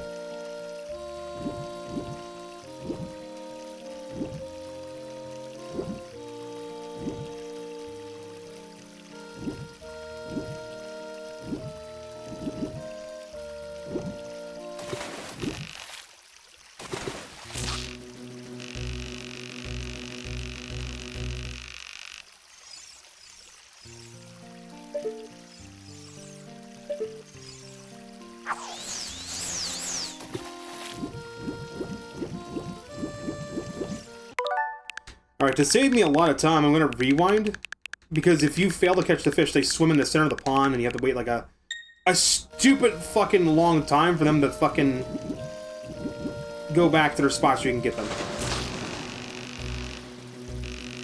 I think the trick here is not to pull the line in when they're pulling away from you.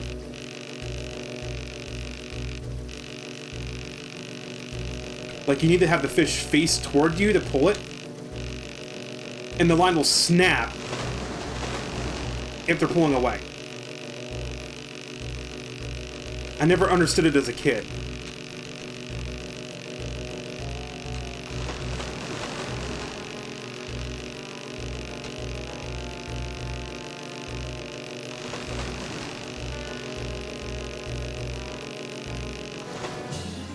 It's like if you have the fish facing you, you can reel it in. If it's facing away, you have to tilt the stick toward the direction it's facing, and you can get it to spin back around where you can pull it in. Alright, so we want this guy. We want the guy that's 10 pounds. That's what we're looking for. That's what I need. We'll come back here as an adult, too, to get another item. It's a completely optional item, because there's a heart piece you can get if you have this particular item, but you can also just use another item to get it instead. It's fully fucking optional. Alright, so what do I want? I want you to weigh my fish. That's what I want you to do. So we got a new record. It weighs at least 10 pounds. Here's your prize. Heart piece. There's one other thing I can do here, too, and a lot of people don't know about this. I didn't know about this either until I read a cheats and codes book. So rules and regulations don't use sinking lures. What did he mean by sinking lures? Well, if you walk along this grass, it's randomized every fucking time where it's at. It's either in this grass or along the shoreline. And you'll know it when you just walk into it. You'll just get a prompt that says, huh? And this is how you can get the Hylian Loach as an adult, because this works as Adult Link too. Its location is randomized every time you enter the fishing thing. The only problem is when you have the sinking lure, you're not able to register your best catch fish.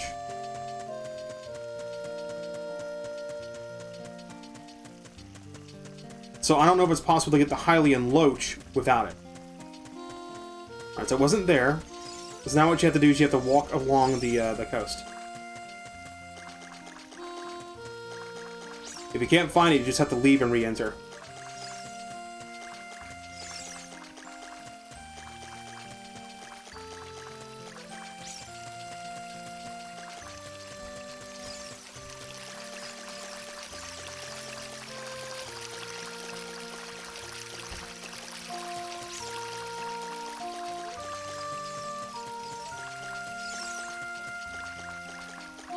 I just wish this collectible box wasn't completely invisible like it is. It really is like a hidden secret. I don't know how people are supposed to find it.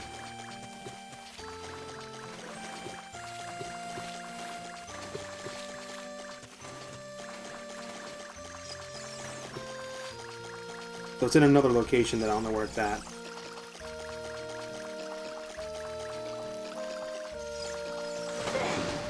And you don't push the A button to pick it up either. It's just quite literally, you just bump into it.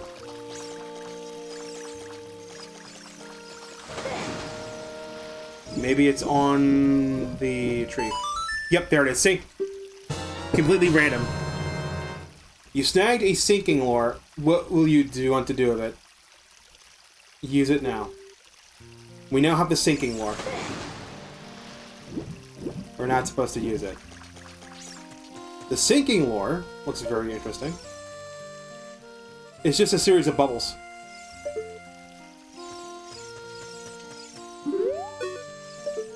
Now with the sinking lure, you can get some really good fish.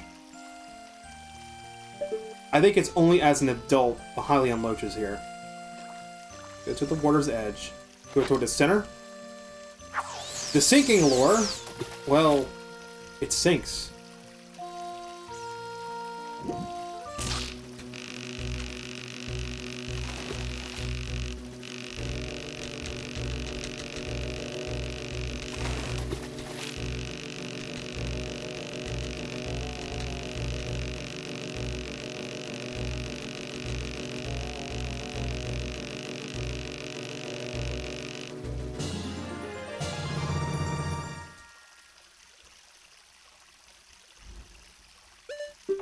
Nope. I don't want to keep that shit.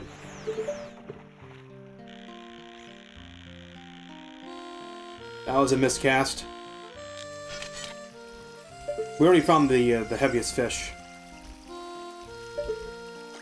This is technically as Adult Link how you would get the Hylian Loach, because the Loach won't appear otherwise.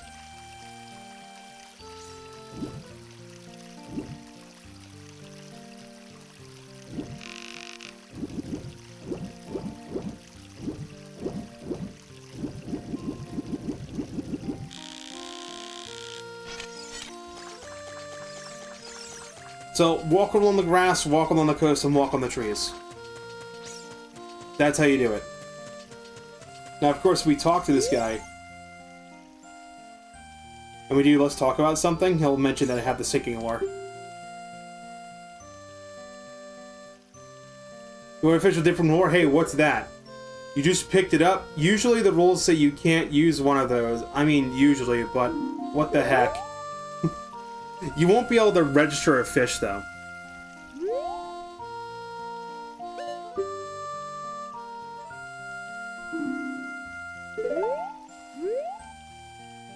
Alright, I want to quit.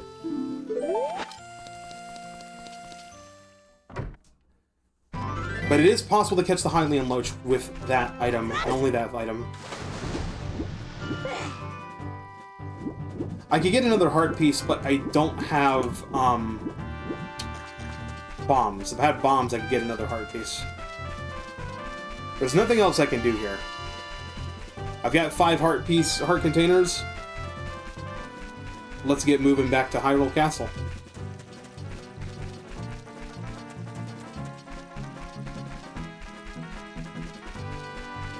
Once we make it to Hyrule Castle Town,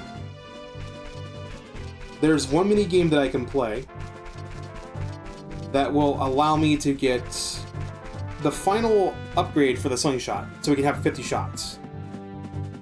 There's our little owl friend. We're just going to ignore him.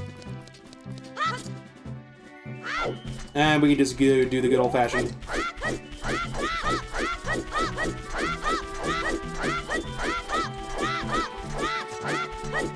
I don't even know if side hopping is the fastest way to move or not.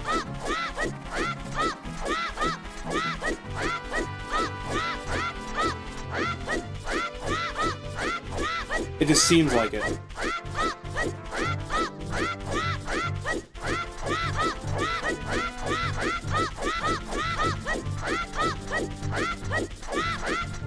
Because as a kid, you'd always do this.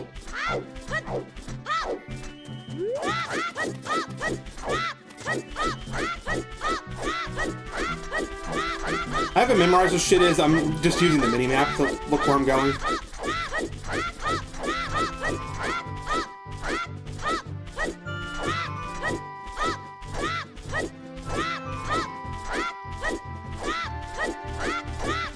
Actually, it might be faster to side hop.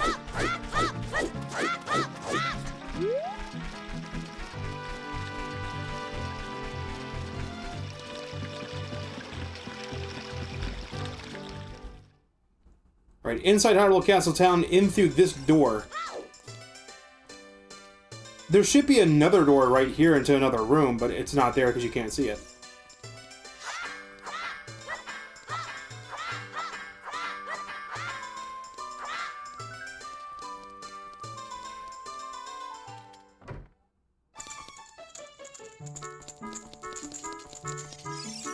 Roll into these boxes.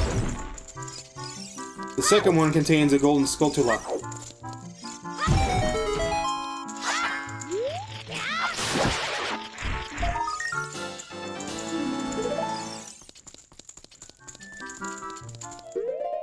That puts it at 4.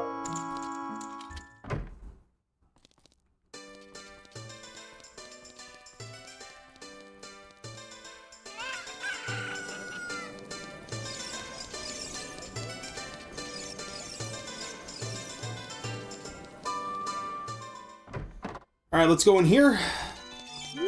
Talk to the guy. And we'll use save states if I fuck something up. The pattern is always the same as a kid, but as an adult it randomizes.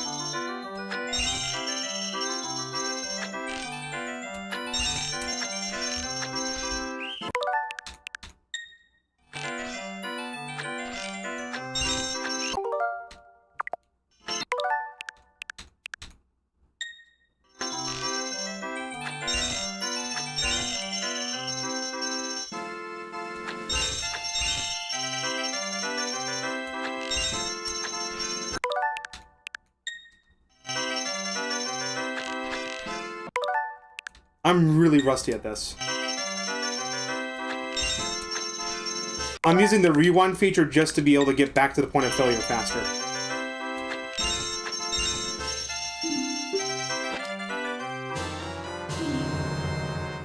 As a kid, I didn't have rewind, so I literally just had to grind rupees and just do it over and over, and it was so fucking frustrating.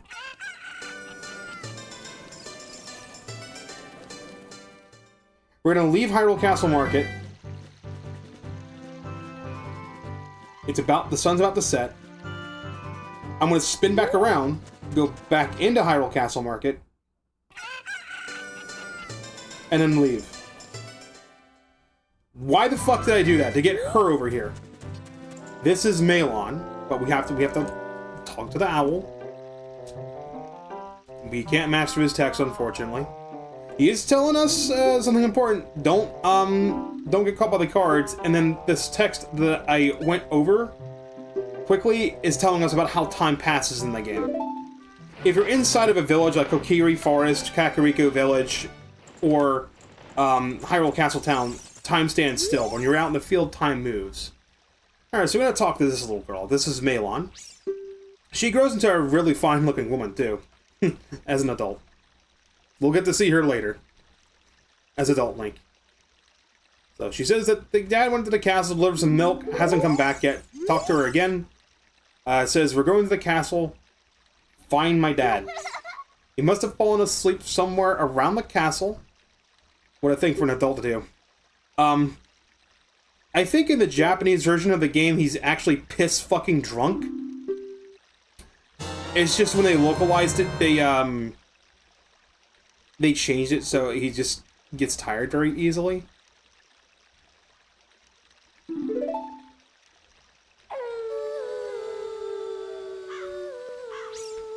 Now that it's nighttime, I'm going to spin around and go back into Hyrule Castle Town again.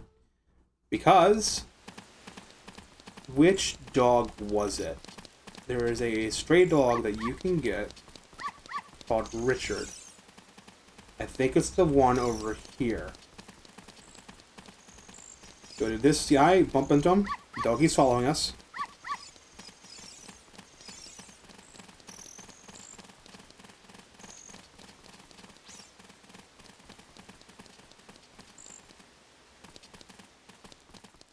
Go into, I think it's this door. And you go talk to the big lady. Richard! Yeah, her name, the dog, her name's Richard. Hey, what's a nickname for Richard? Dick. So that's a little funny if you think about it like that. Now, technically, I should have gotten every heart piece that I can get right now.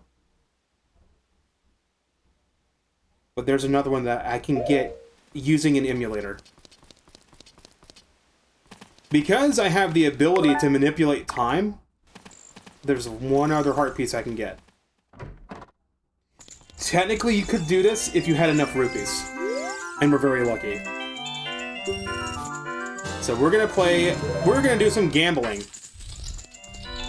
Open a chest, hope it's a key. It's a key. Alright, so you go to the next room. Open a chest, hope it's a key. There's no pattern to this, by the way. It is random. Oh, it's a rupee. Okay, well, why don't we just go backwards? Let's go back in time, and we now know it's this chest.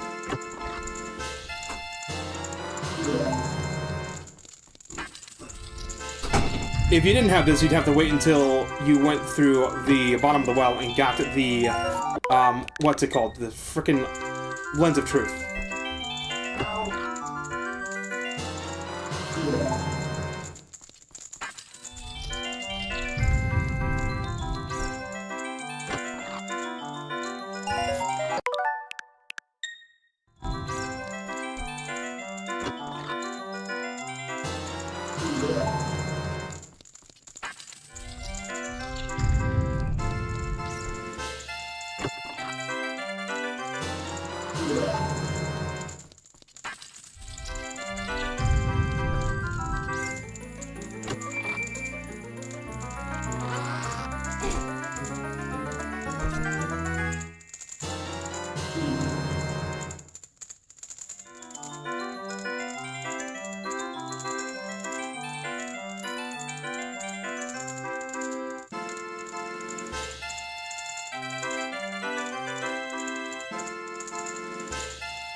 Fucking hell.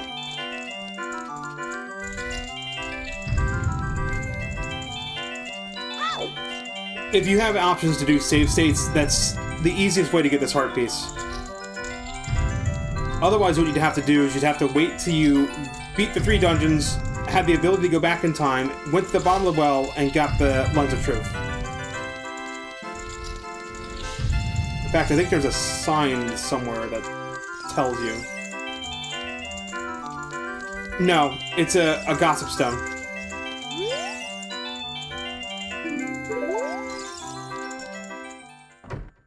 There's a gossip stone that mentions it.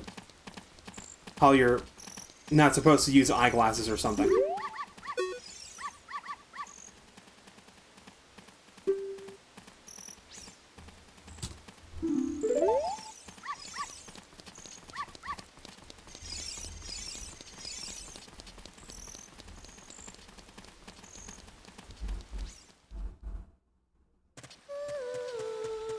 If I roll into this tree, there's another golden scutula. There is a glitch you can do in the game to get 999 of these things, just by farming the same spot over and over. But I won't be able to do that glitch until I go to Jabu Jabu's belly.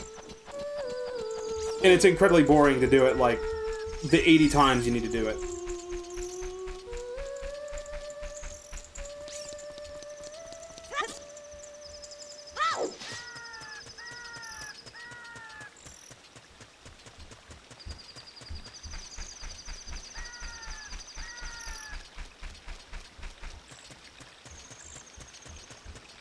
I don't think I'll do Dodongo's Cavern tonight. Well, I'll probably get up to Dodongo's Cavern and then end stream right there. Because I'm doing the side quests and stuff along the way.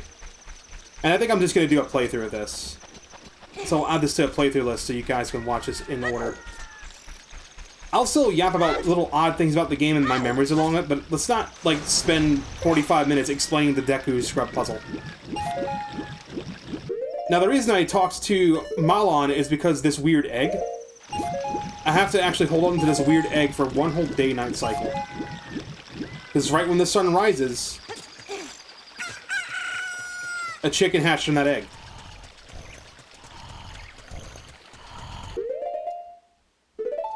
So now, if I take this chicken, it's supposed to be a cuckoo, not a chicken. It's supposed to be known as a pocket cuckoo. Winter Nation! Can a person get a little shut-eye around here? This guy kind of looks like Mario.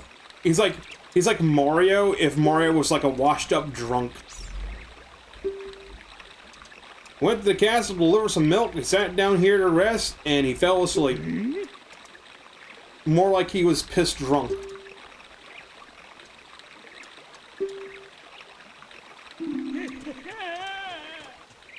Run, Mario, run.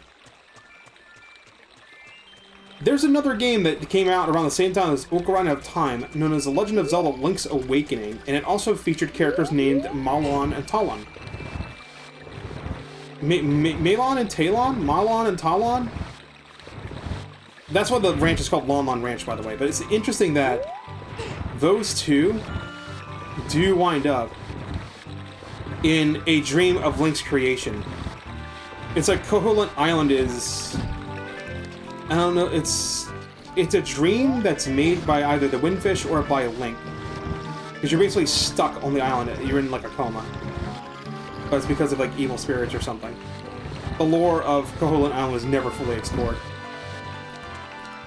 Now the question is, do I play Link's Awakening Deluxe or do I play Link's Awakening HD? How about I play both? We can compare and contrast them back to back. But maybe not do them back to back. Do the Game Boy Color one, and then do the HD one later. But I think I'll play through a bunch of Zelda games throughout the year, since it's the 40th anniversary of the series, which is the whole reason why I'm doing this.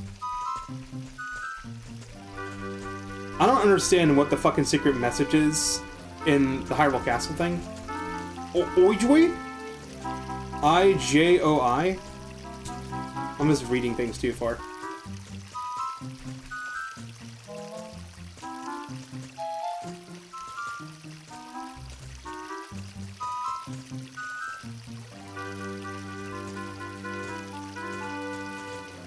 really think about it, Wind Waker and this game both have parallels to each other. Is it just green rupees? It's just green rupees. I want to be Rave. I want to steal all the rupees. As long as I don't get near him or get in front of him, he won't see me. Wouldn't do that as a kid.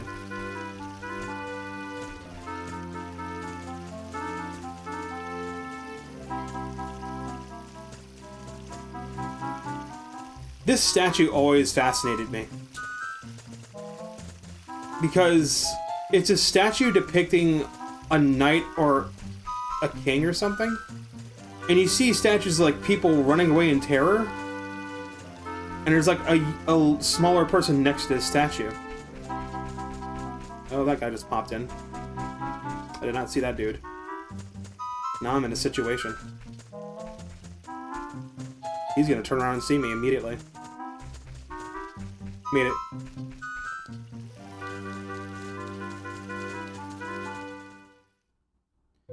Alright, in here, the castle courtyard where Zelda is. There's a couple secrets.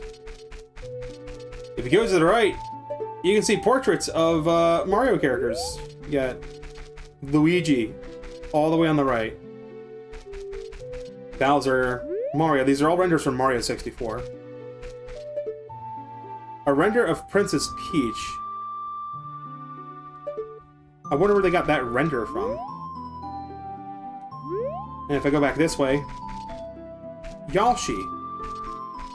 I'd always assume this is like the princess's room.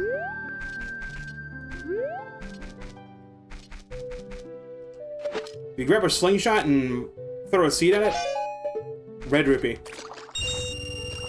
It's only the one time. If we go over here, however, it's interesting how you're able to make a room look like a room just by having a flat texture and the other side be angled far enough away. As long as the texture's wide enough so it doesn't matter what angle you look at it, you'll never see like the edge of it. If we were to do this,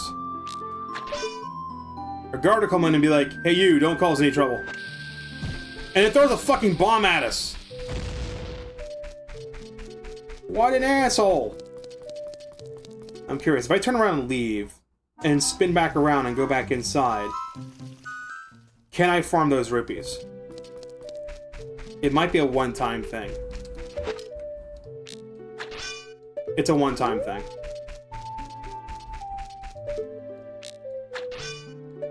Both are a one-time thing. How many people knew about that? There's the princess. As a kid. Who are you and how'd you get past the guard? I'm an assassin. She's like, oh wait, that's a fairy. So are you from the forest? You wouldn't happen to have the spiritual stone of the forest. So she's asking if we have it. I'm gonna answer wrong. Just to show all the reactions she has. Do you have it? I don't. That's odd. I thought you might be the one from my dream. You really don't have it? Tell me the truth. If you just keep telling her no, it's just gonna, it's gonna loop. But there's like a little soundbite she plays, and her head tilts. You never see that if you just smash through the text.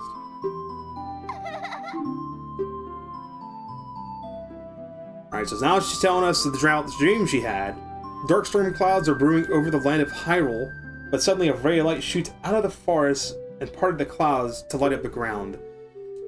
The light turned into a figure holding a green and shining stone followed by a fairy. So she knows it's a prophecy that someone would come for the forest, and she thinks that we're the right one. And then she did not introduce herself just yet. So now she introduces herself as the Princess of Hyrule, Princess Zelda. What's your name? And there's a bunch of ellipses, so it's assumed that actually Link speaks to Zelda at that time that tells her her name. Alright, now here's an opportunity to see something else funny. Alright, so she's gonna tell us a secret. So she's like, keep it a secret from everyone. No.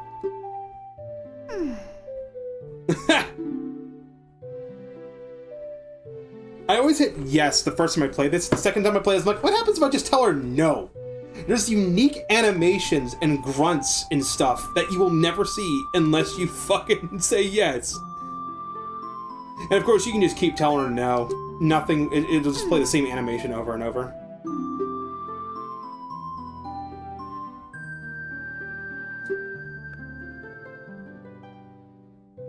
So the legend goes like this. It basically will be retold what the Deku Tree has just told us about the goddesses of Hyrule.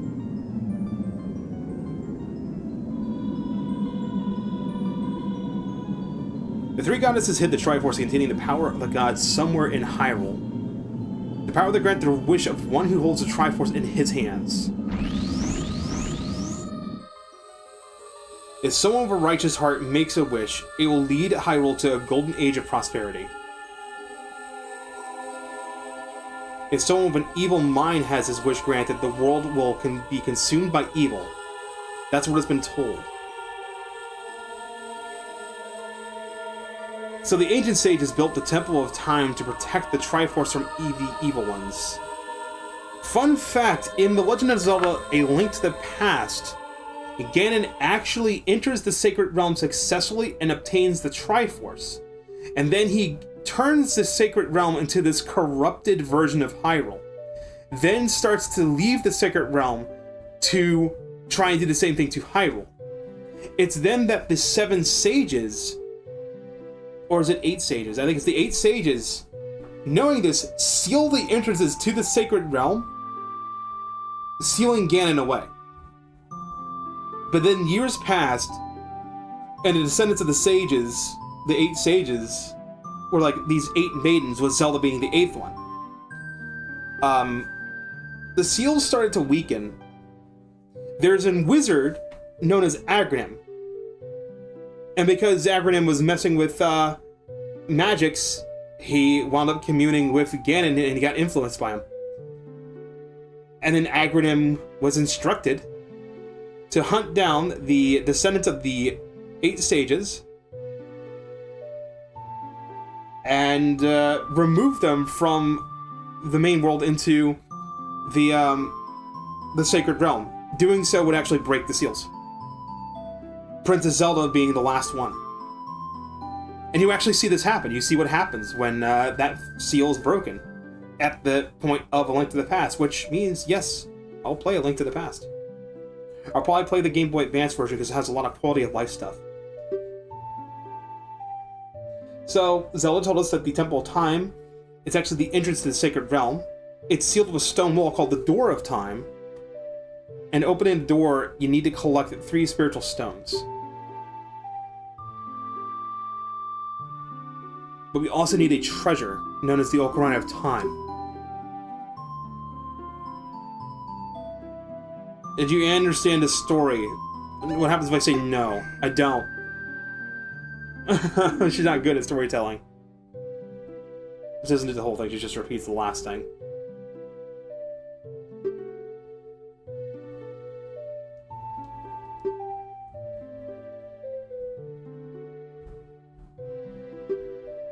So yeah, we gotta collect the 3 spiritual stones. We have one of the 3 already. And we also need to have a treasure known as the Ocarina of Time. Okay, yeah, no, fine. Why did you tell me all of this stuff? Okay. Alright, so spying through the window just now, the other element from the dream, the dark clouds, they symbolize this man that's in there. You look through the window at him. No. If you don't hurry, he'll be gone. Fine.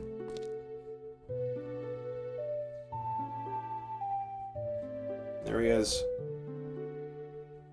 You see the man with the evil eyes. That's racist, Zelda. How do you know his eyes are evil? Is it the unibrow? Are you saying people with unibrows are evil, Zelda? That's a little... That's not very cash money of you. That's Ganondorf, the leader of the Gerudos. They hail from the desert far to the west.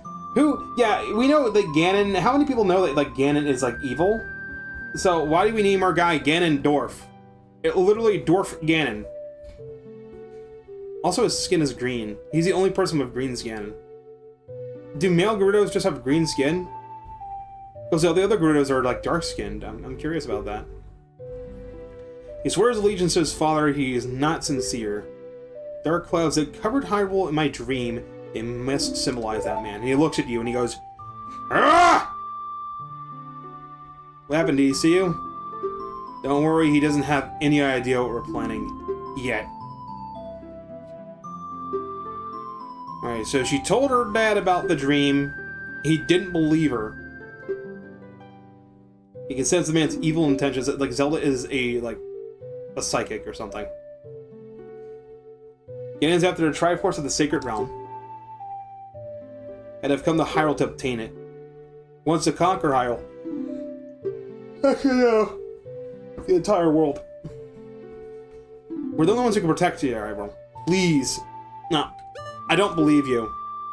I don't believe you either. This is crazy. Please believe me, my prophecies have never been wrong. What other prophecies have you ever had that were right?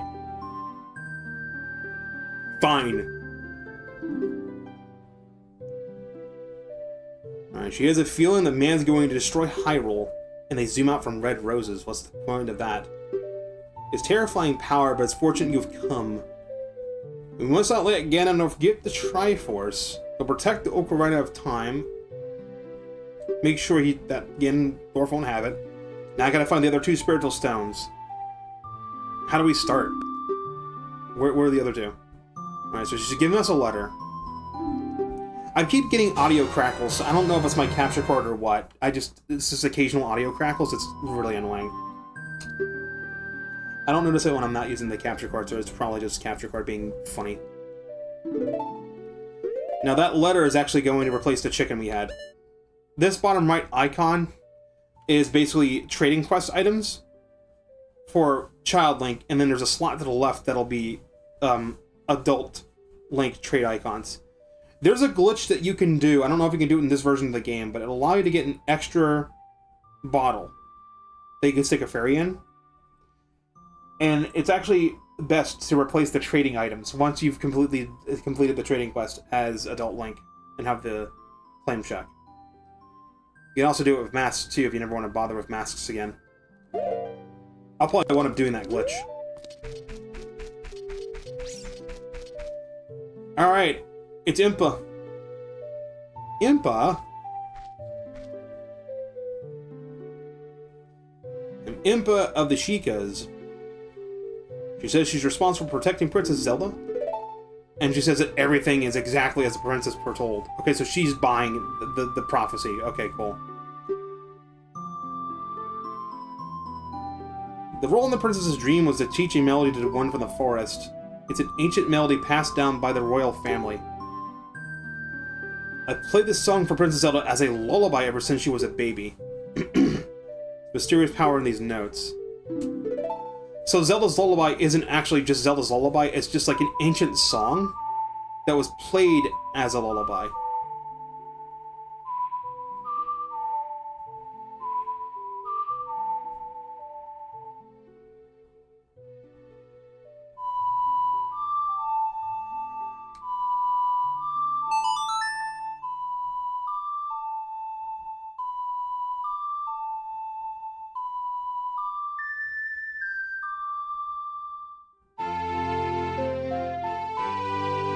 We have learned the first of many Ocarina songs.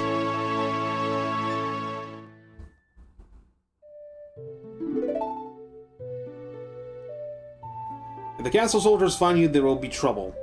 Let me lead you out of the castle.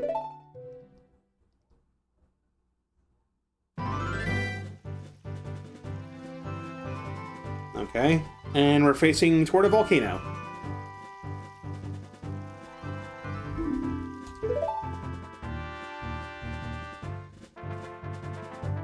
Okay, I'm looking at that mountain. It's called Death Mountain, home of the Gorons. Okay, so they hold one of the spiritual stones we're looking for.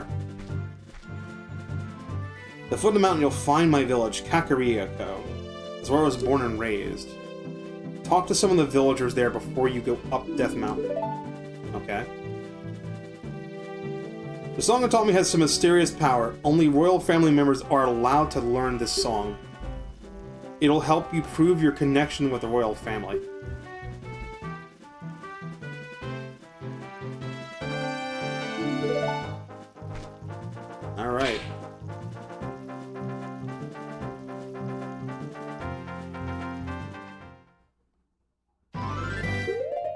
I'm gonna get 6 heart containers.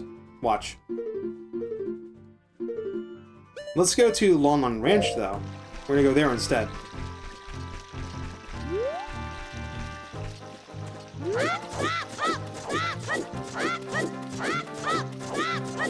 There's a heart piece I can find there. There is a empty bottle I can get. And there's an Ocarina song that I can learn. That will be necessary in Adult Link to get the horse. You actually can play through the whole game and not get Epona. Epona's completely optional. In order to get to Gerudo Valley, you can either use Epona's Great Leap, or you can use the Long Shot.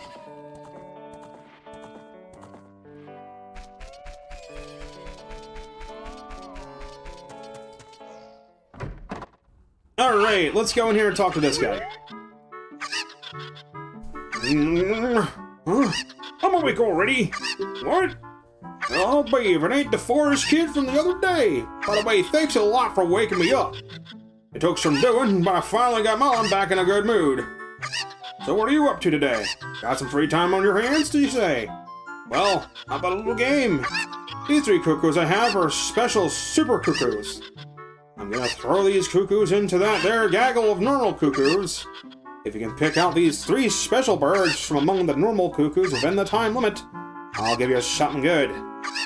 If you can't find them, I win. It'll be 10 rupees. Wanna play? Yep. You have 30 seconds. Watch where they fly. It's real easy. One's directly behind me. One's over here somewhere. There's the second one. The third one's in this corner.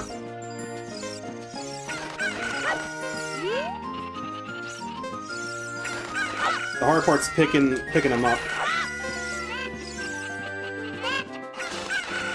And there's the third one. Oh, the game was giving me a hard time with the action icon wasn't flipping. Would you like to marry Malon? Yeah, sure. Why not? Nah, it was just a joke. I'm too young for that. Ah, that's a shame. So he gives us a sample of Lon Milk.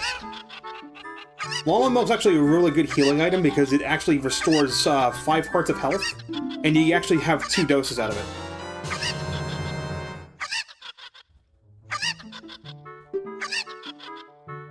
You get 5 hearts per drink, and there's 2 drinks per bottle, so it restores 10 health.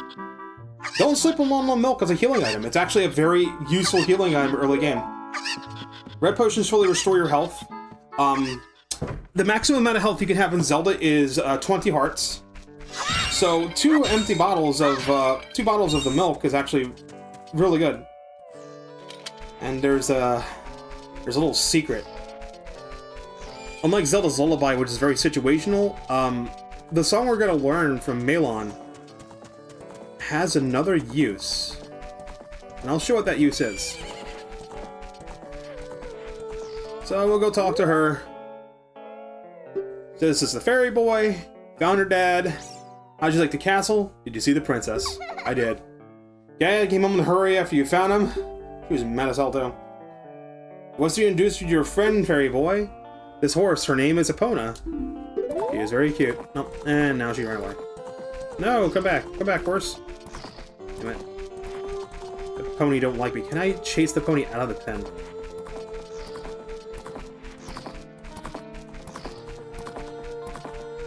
No, I think the horse is scripted to run in a certain path. I don't think it's possible to scare the horse out of the pen. Is it possible to scare the horse out of the pen?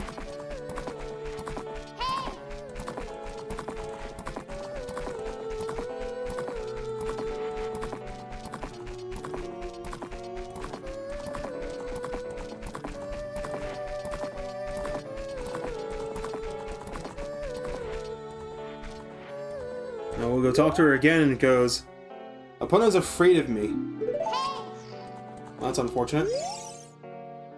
My mother composed this song, isn't it nice? Let's sing together. Pull up the Ocarina at that point. Like, get in front of her. Pull up the Ocarina. You get to play this song with that Ocarina? Yeah, sure.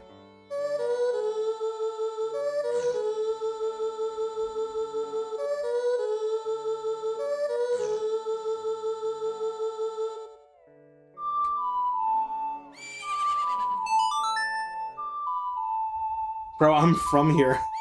Lon Lon Ranch, man. Gotta love it. What's up, Cat Link? Cat Link is, the femboy Cat Link from fucking Lon Lon Ranch. How's it going, dude? Haven't seen you in a bit. Is First streaming right now, or did he finish streaming?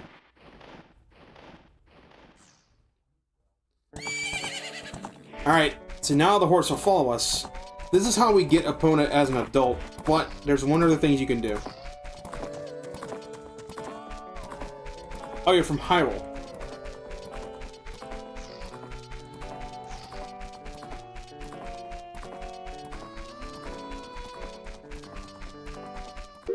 I'm gonna waste this milk that I have. It seems counterintuitive, but I'm gonna show something off. Just waste the milk. Good thing Link isn't lactose intolerant, or else you'd recover your health and then shit your pants. Now that I have an empty bottle, this is something that the game does not tell you. I think one of the gossip stones tell you this.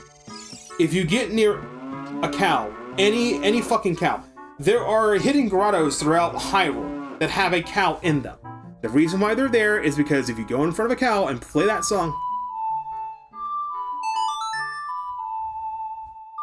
alternate, like, time travel mess with it. Okay.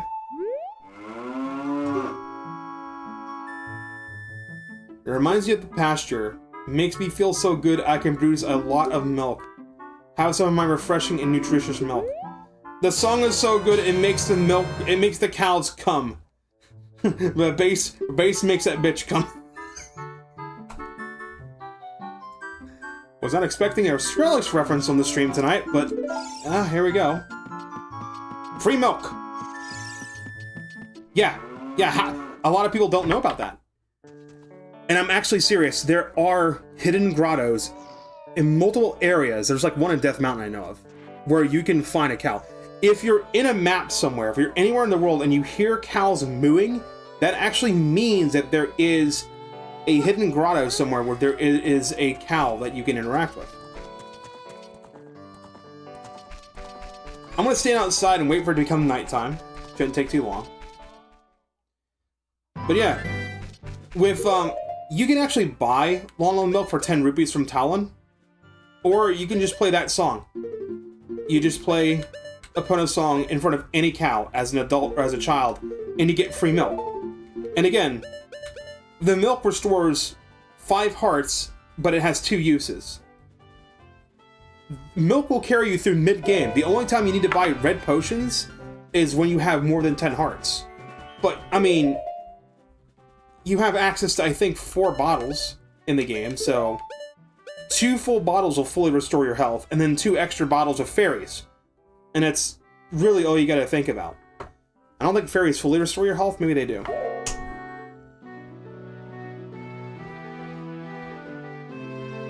I can't remember where I learned about the cows giving you milk by playing that song. It was either from the Prima strategy guide that I have, or it was one of the gossip stones. Alright, we're gonna wait till night. Wait for the wolf howl. And now we go back in. I'm doing that on purpose. There's some flying birds here that are a pain in the ass. I'm gonna avoid those guys for now. I can only do this at night, that's why I had to wait till nighttime.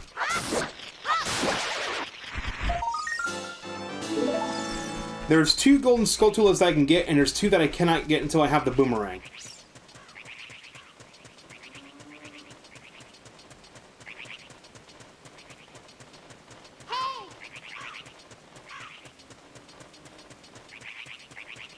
The second golden spider I can get is over here.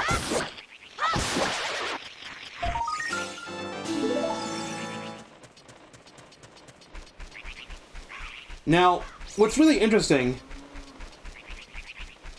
Yeah, you should use the Gossip Stones. You use the Mask of Truth and speak to the Gossip Stones. A lot of them will tell you just useless information, but some of them will tell you, like, technical information, like push speed to swim faster in water, or playing the song in front of the cows will give you free milk. There's just, like, interesting text.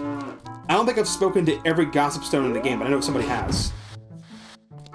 The reason why I started doing that was to see if one of the Gossip Stones spills the beans on exactly how to get the Triforce, but they don't. You cannot get the Triforce in the game. People have fucking...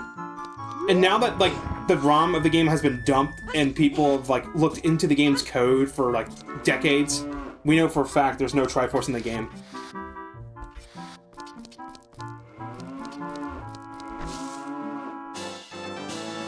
The trade quest is not worth it. The trade quest is worth it. The trade quest is worth it when you have the Giant's Wallet.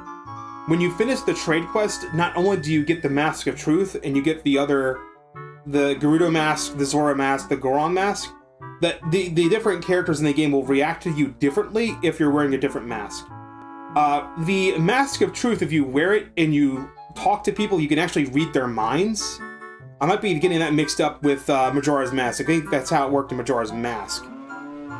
People just get, let's say, like, don't look at me with that mask, it's irritating. Because Majora's Mask, you can literally read people's minds with it, which is kind of cool. But you can speak to the Gossip Stones with it. And the Gossip Stones have, they gossip. They tell you what they've heard. There's a multiplayer ROM, interesting. The Gossip Stones are super weird, too. Once I get bombs, I'll actually show you everything you can fucking do with them.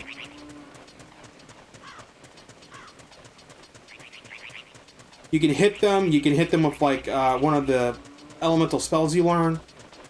And you can hit them with a bomb to, like, make them shoot up into the sky like a rocket. What are the names of these birds again? Gorais? Gays? They're called gays. The birds are called gays. They're either called gays or they're called guys. What's the saying? First vowel walks, second one talks. They're literally birds that are called gay. They're gay birds. Literally gay birds.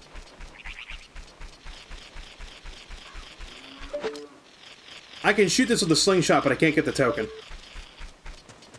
How many of those bugs have I squashed? 7. Okay.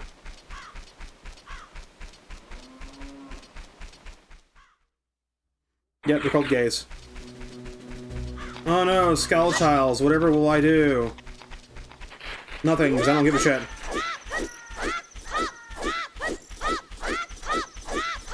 It's a good thing you were watching the first hour of the stream because it was so unbearable. I'm at the 4-hour mark though, so I need to start wrapping it up. Then you get to a stopping point.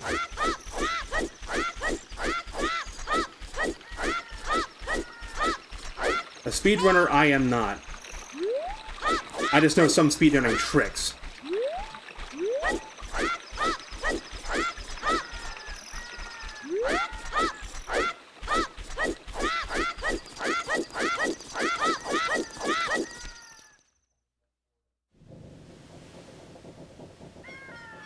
You get the rupees from the drawbridge. They respawn.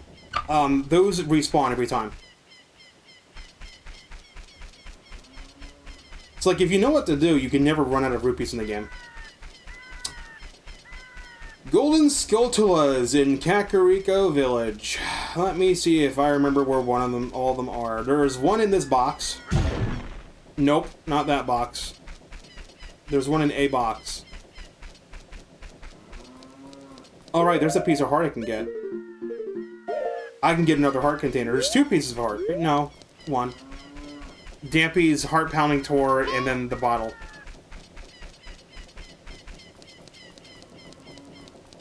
I have misremembered that there is a bug there. There is no Skulltula there. There is a golden Skulltula up here, though.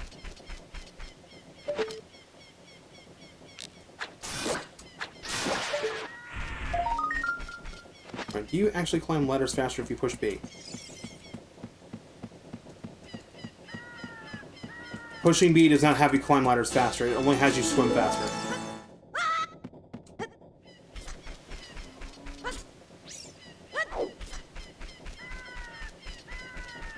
There is another golden Skulltula around here, I think.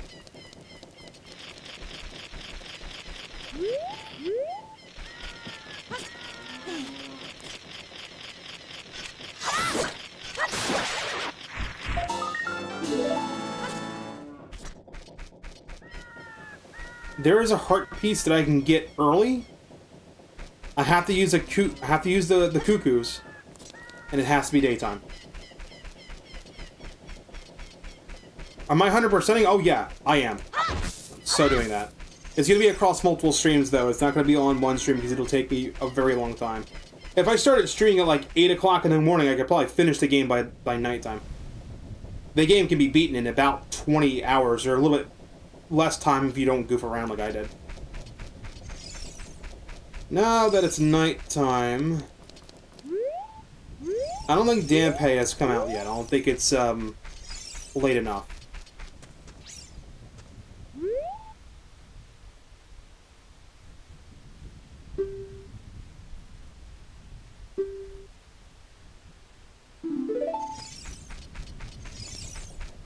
It's 1 o'clock, he says. Okay, we'll just have to make it daytime then nighttime. 1800 to 2100 Hyrule time. That's 6 o'clock to 9 o'clock. Right? 10 o'clock. 6 to 10. Well, that's unfortunate. There's a lot of dark stuff here, though. Here lie the souls of those who swore fealty to the royal family of Hyrule. The Sheikith, guardian of the royal family and founders of Kakariko, watch over the spirits in their eternal slumber.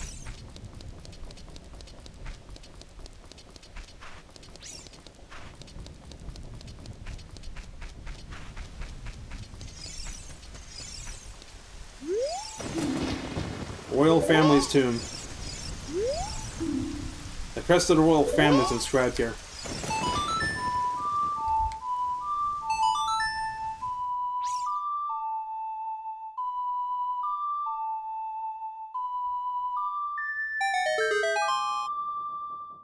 There's a fairy fountain here, and there is a Hylian shield here. Can you get the heart piece in the yard with a jump attack? Maybe.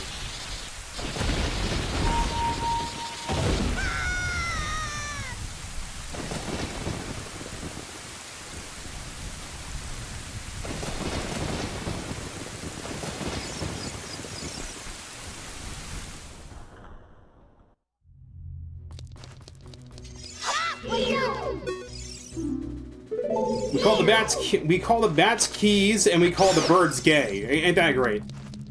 Only in Hyrule are bats known as keys, and birds are known as gay.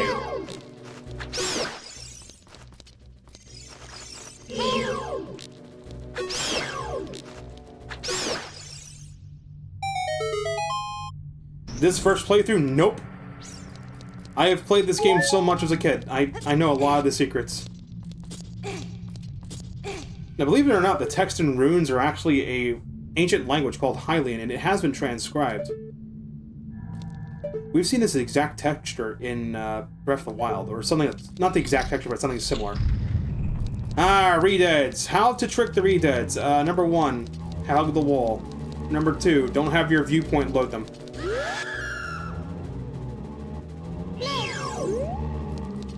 They're only able to stun lock you as a kid.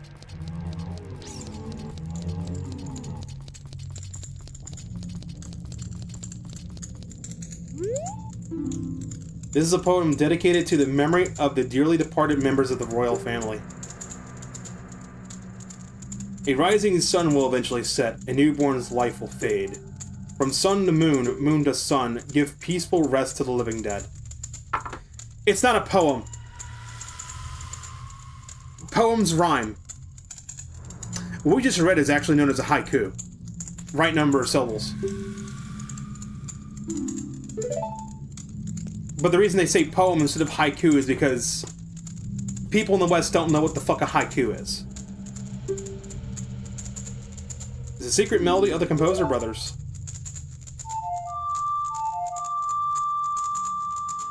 There is no master mode. This is the Switch Online. Switch Online doesn't have Master Quest. I wish it did.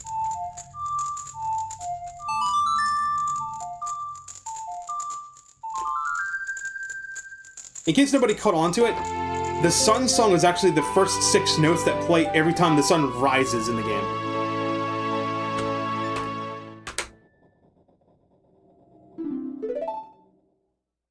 So now it's become daytime.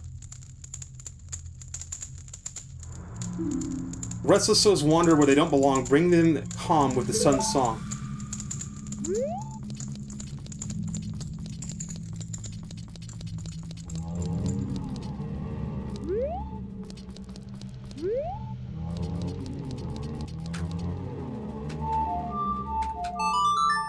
If you play Sun's Song inside of a dungeon, it doesn't make it daytime.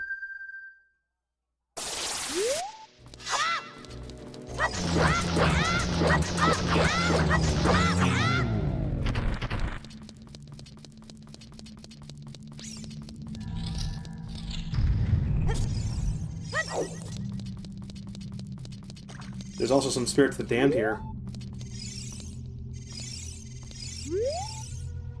Shine light on the living dead.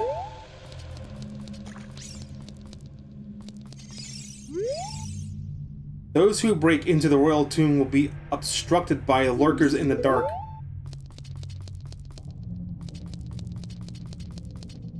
It's a royal tomb, and there's just like random bones and stuff here. That's pretty graphic.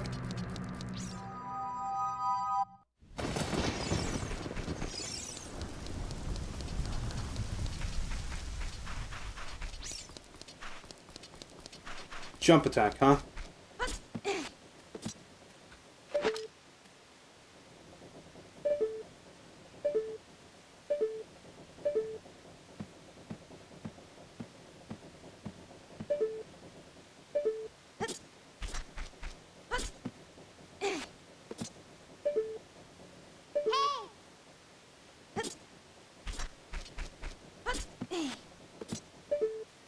The Red Dead spooked me too as a kid.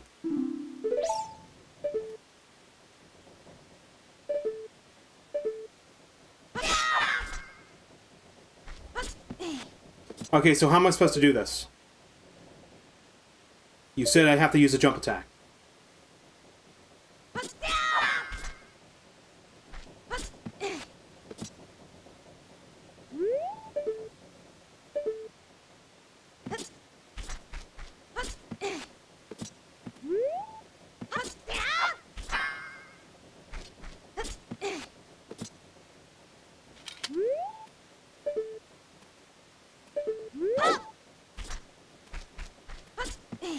Or did you mean a side hop?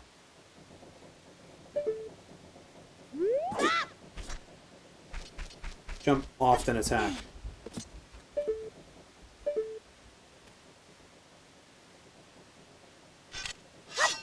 It's very precise.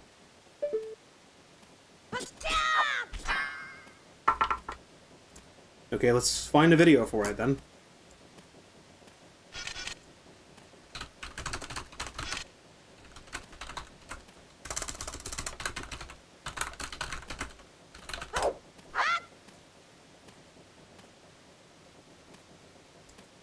Heart piece as a child. I'm watching a video.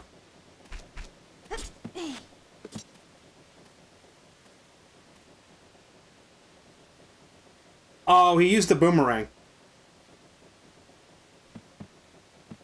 He used the boomerang.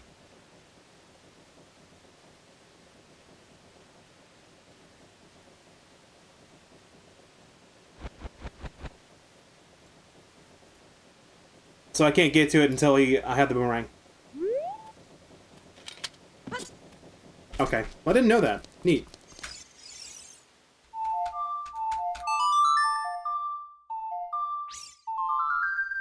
I have to make it nighttime. I think when you're in a town, it makes it go from 6 a.m. to 6 p.m. I don't think it makes it midnight yet. Where's the moon at? No, it's 1 a.m. in-game. Okay. I have to actually leave and re-enter. Going in here... There's a chest. This is the room that has the fairy fountain. There's our free Hylian shield.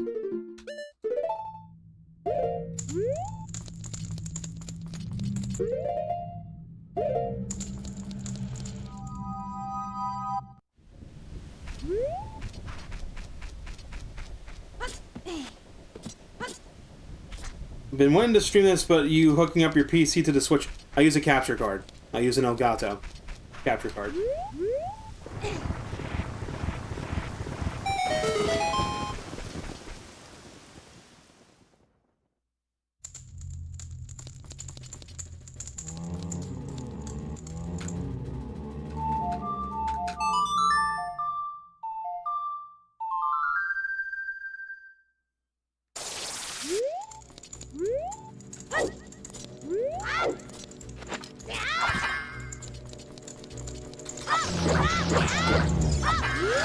Fuck. And that's how you deal with an enemy.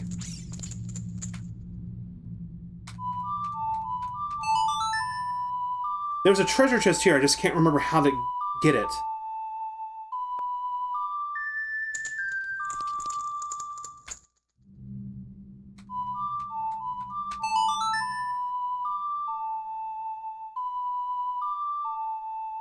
I'm peaked for streaming this. Interesting. Nice.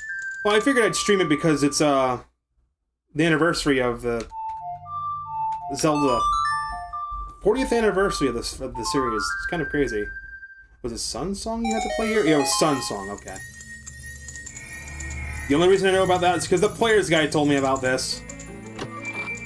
What's in here anyway? I think it's 50 rupees. Right? Oh no, it's a heart piece! I completely mind-hold that heart piece. Ah!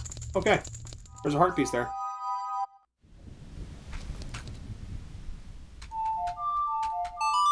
The question is, what's the better version, this or Ocarina of Time 3D? Ocarina of Time 3D has a lot of quality of life stuff, but then you don't have all the crazy glitches. Because they patched a lot of the glitches out.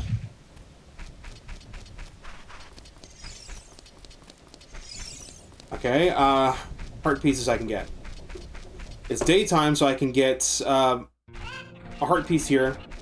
There's a heart piece back at the graveyard. There's a heart piece on Death Mountain that I can get by doing a backflip that you're normally only be able to get as an adult. Oh, the original one. I'm still surprised that... You know what they need to do for the 30th anniversary, the 40th anniversary of Zelda? They need to fucking release Master Quest on Switch Online. That's what they need to do. And then just announce Twilight Princess is coming to GameCube.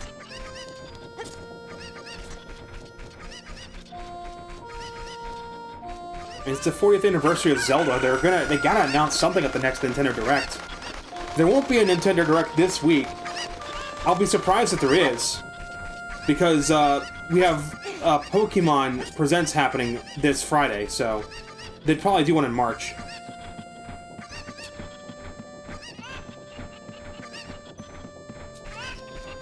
Alright, so you said 3D of Majora's Mask because the theme song quality and also feel.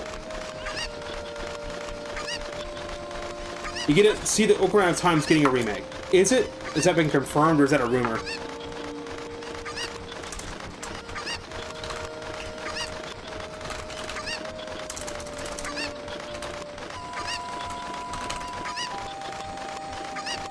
No, there's no official, nothing has been listed official. There's just rumors going around that's saying that there's a remake. Alright, let's give Anju her cuckoos.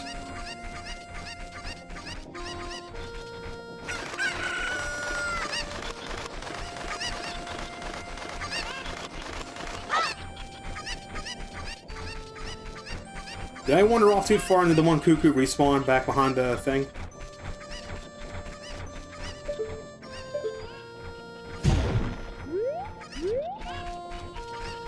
I mean, we already had a remake. It was called Ocarina of Time 3D. That was the remake. I mean, they could always port Ocarina of Time 3D, but, I mean, what would be the point of doing that?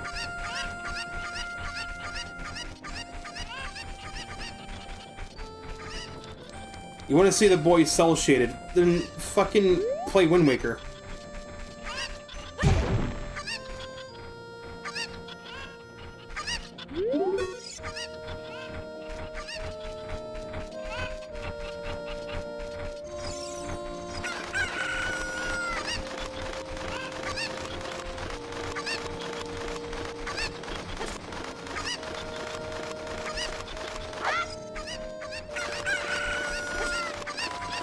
See, the novelty of Ocarina of Time 3D was you can play Ocarina of Time portably, but then the Switch comes along and it's like, oh, you just have Switch Online, lol. I would love Nintendo to... I want Pokemon Fire Red and Leaf Green to sell really well for one reason. So it shows Nintendo that people would be willing to buy retro games. So people can have the option to subscribe to Nintendo and have the games as part of a collection, or to just buy them. And just have it be part of, like, a retro classics thing.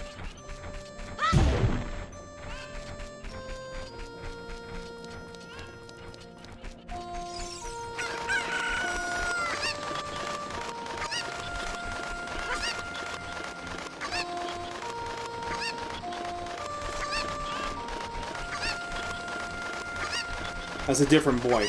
Oh.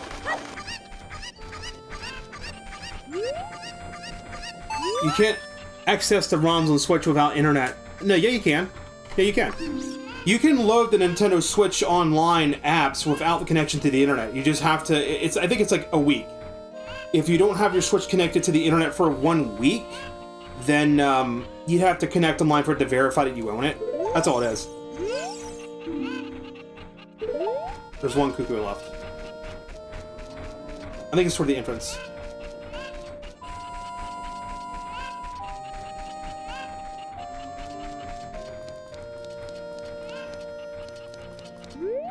I know for a fact because I've played the Switch Online games without internet. The first time you download the app to your Switch, you have to be connected to the internet to verify that you have the Switch Online subscription. After it does that, it's good for, I think it's 7 days. It's either a week or a month. I remember it being a week.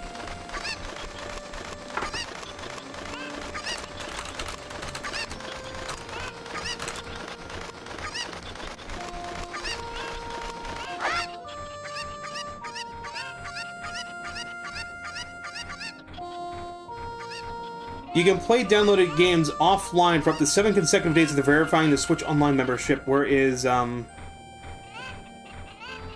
think Nintendo would have it.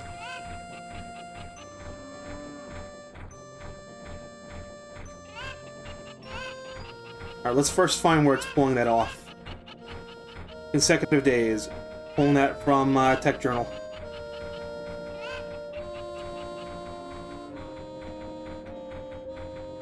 I'm just trying to pull a website up. Cyberpost.co. Can you play Switch Online without internet? Mostly no. Internet connected, more nuance. You need an internet connection to download the game. The game's developed through the NSO. So you just gotta to download the app itself. You need to have internet. The Switch Online games can be played offline for up to 7 days after membership verification. It provides a grace period and allows you to enjoy your favorites without Wi-Fi. After the 7-day period, you have to connect online to re-verify your membership.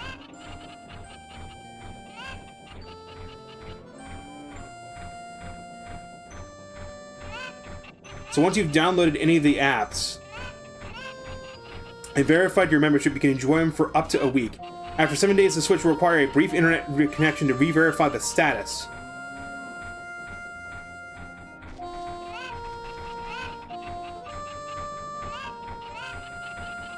That's what it is, because I remember that was a thing.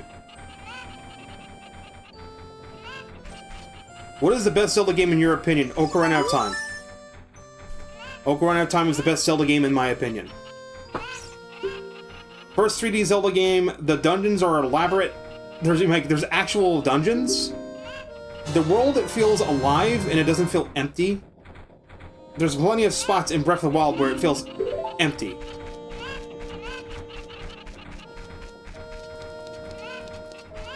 And the whole and it's my opinion. I'm not saying that Ocarina of Time is objectively the best Zelda game. It has flaws. There's ways where Breath of the Wild can be better.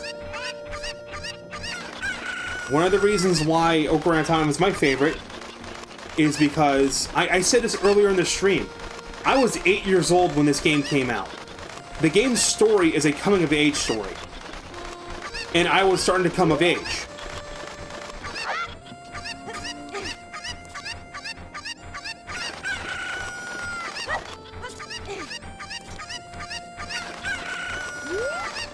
Alright, I have to wait for this fat ass to go around the other way.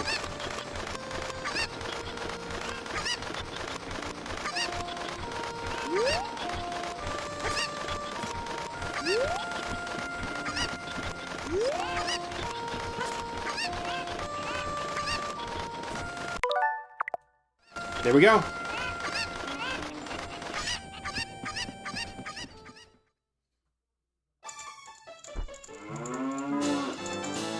That's how you get that piece of heart early, without having to climb Death Mountain. Kind of a silly way to do that, but hey, it's possible. Alright, how many tools do I have? 9. That's not enough. I need 10, I think, for the first upgrade.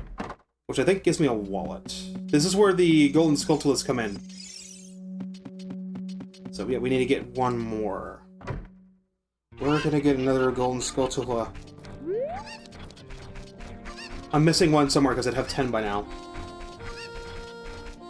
Navi's telling us to go talk to Saria. We'll do that after we climb Death Mountain. And go to Goron Village. I'm curious, if I go to this guy and play Zelda's Lullaby instead, will it do anything different?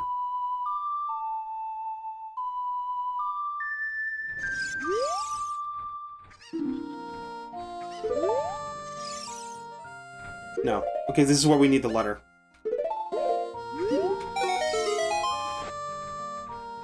Alright, so this is surely Princess Zelda's handwriting. How does he know that? This is Link, he's under my orders to save Hyrule.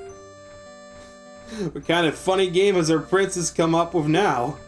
Okay, alright, you can go now. Just be careful, Mr. Hero. He just starts laughing.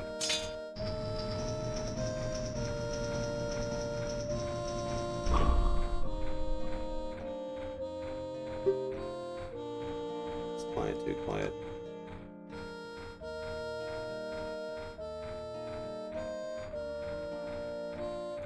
Gonna climb Death Mountain, you should equip a proper shield, active volcano.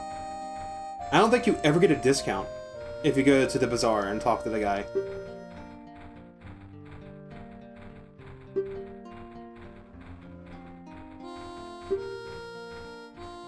Now he wants to ask a favor. Peak stream again, nice. Nah, this guy isn't a PDF. He's a well upstanding. They wouldn't allow a PDF to be a guard of Hyrule.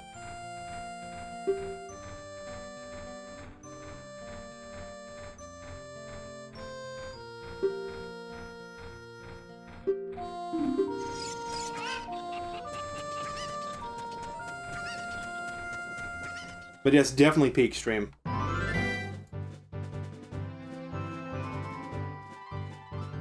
Very much peak stream.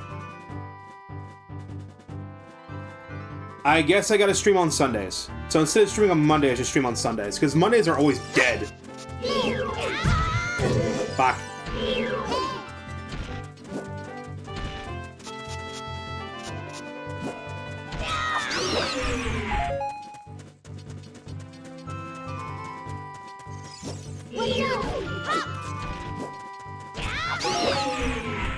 Ain't afraid of no damn Tektite.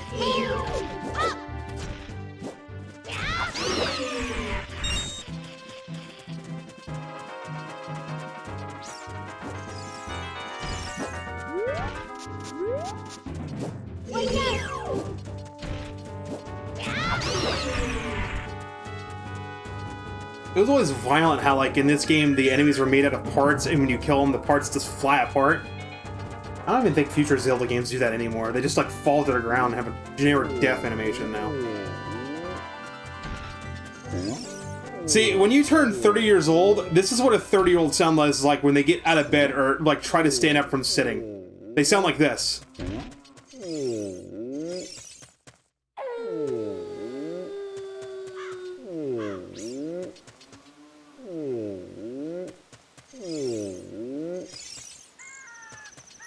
Friday to Sunday, huh? See, the problem is, like, I fucking work on Saturdays normally. This week, I have to work on a Friday, so I lose one of my key days. Which is bullshit. Next job I work, I'm gonna be like, I'm not available on the weekends. Fuck you. And I'll just stream on the damn weekends. So chat, people over the age of 30 be like this when they have to get up.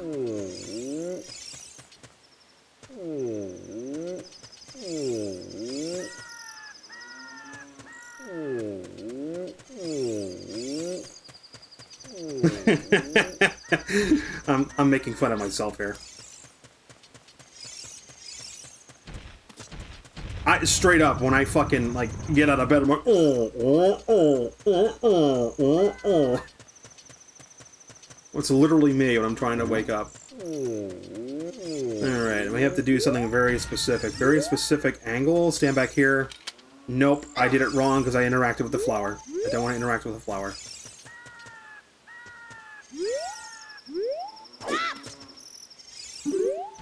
What I'm trying to do is I'm trying to do a backflip.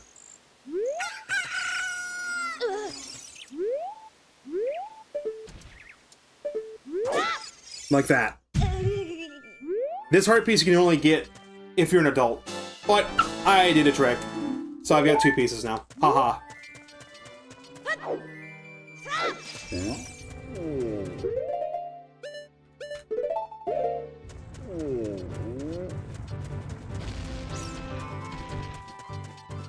Why Nav go green at the post? It's because the bomb flower. Navi is, turning green. Oh, by this post, you mean? I don't have the Song of Storms. There are special fairies that fully heal you and restore your magic, known as, like, spirits. If you play the Song of Storms where Navi randomly turns green like that, it'll summon them. It's a, like, really odd, specific thing. There's a heart piece in here that I can get. There's a golden skull tool I can get, but I think I have to be an adult to get it.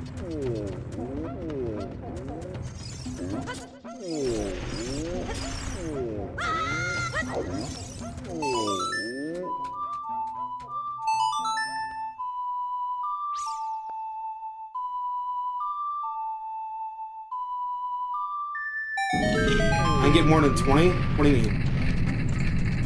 No, the spirits fully restore the 20 hearts.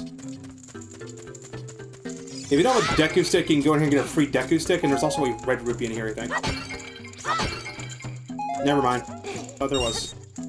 I'm not even gonna bother talking to Darunia. Nah, let's talk to him. Let's talk to Grumpy Man. Hey, you. What's up?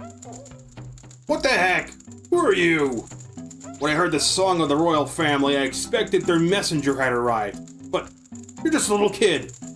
Has Darunia, the big boss, the Gorons, really lost so much status to be treated like this by his sworn brother, the king? Now I'm really angry. Get out of my face, now! Are you asking why I'm in such a bad mood right now? Ancient creatures have infested the Dodongo's cavern.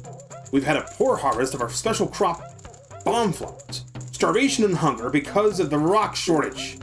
But this is a Goron problem. We don't need any help from strangers. Alright, we're gonna do something else now. I'm gonna go in here. I'm gonna light these torches.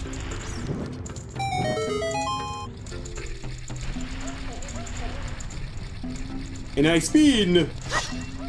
There are 2 types of torches in Zelda. This type of torch you need to light them all or they'll extinguish over time. They're not tasty, I guess.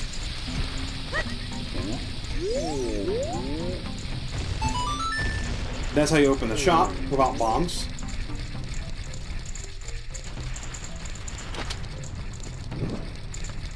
Alright, now I gotta go up here. This torch, you light one of them and stay lit permanently.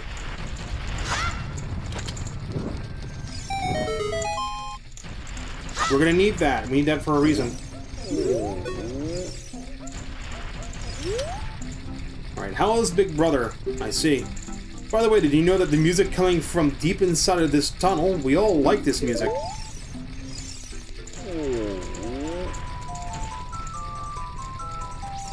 Tunnel goes to the Lost Woods. As a kid, I always thought you had to get bombs or like the super bracelet to open up that path, so I'd walk all the way back to Kokiri Forest. Nah, you do this. This is what you do. And then you run.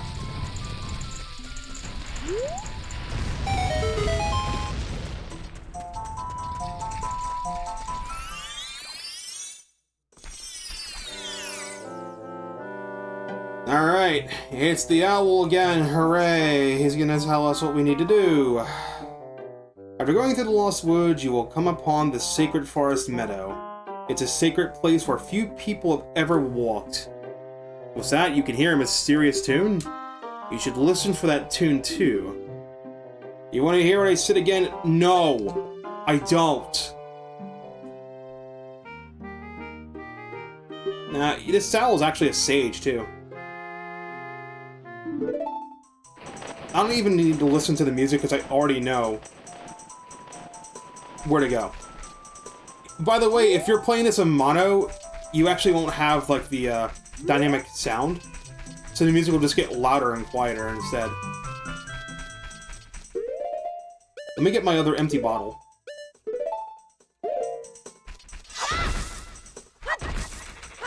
And grab one of these bugs. They're important, because you can get golden skulltulas from those.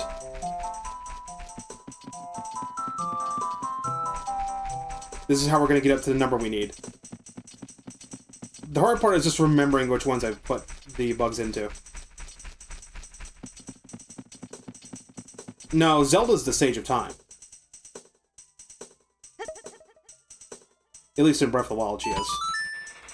And then just quickly swoop one of them up.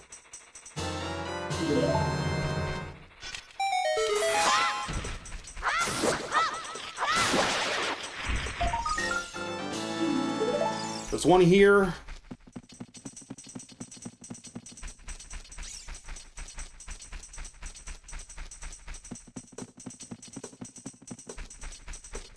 The old one's the owl, right? No. The owl's just a different sage. It's just... The owl is rumored to be a sage. One of the Gotham Stones say that. Go back to Kokiri Forest and make it nighttime. You don't have to wait for it to be nighttime to do the bugs in the dirt mounds, but there is this Skulltula that I can get to. You're intended to get it with a boomerang, but you can also get it just by doing a back hop.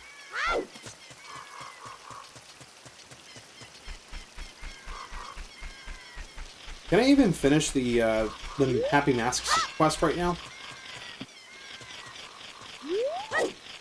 I think you can.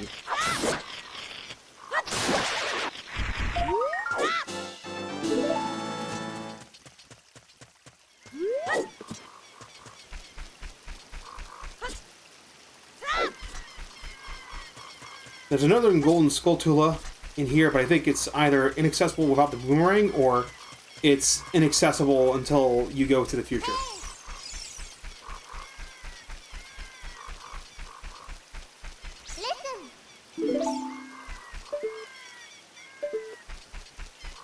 It's on top of the twins' house. I'm not sure I remember. Okay, it's when you're an adult.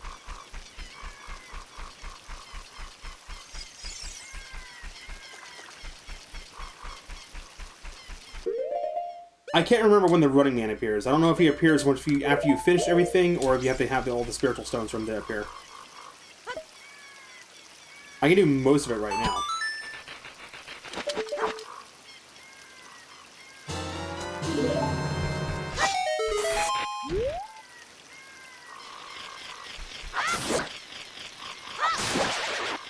Have you watched the Good Old Days Gaming? They do randomizers. I have not. I do know there's a randomizer, though. They should do a randomizer. I should, actually. That's something I should do in the future, is I should go do a randomizer. I have to figure out how to set it up. I wonder if you can do randomizer with Ship of Harkinian. Because if you can, I'd prefer to do it with Ship of Harkinian because of the better frame rate and resolution. Also, the quality of life features. Like, in Ocarina of Time, the D-pad doesn't do anything. In Ship of Harkinian, there's a patch you can have items set to the D-pads. Like, one D-pad button would be for the Ocarina, one D-pad button's for equipping and unequipping the hover boots and the iron boots and regular boots. So, I'd prefer to do that.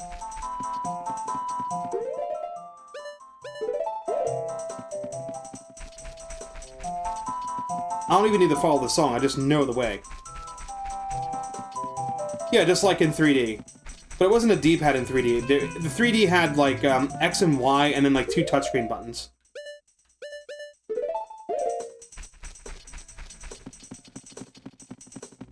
There's this asshole. What's he selling? What are you selling? Deku nut. No, fuck off. No, fuck off.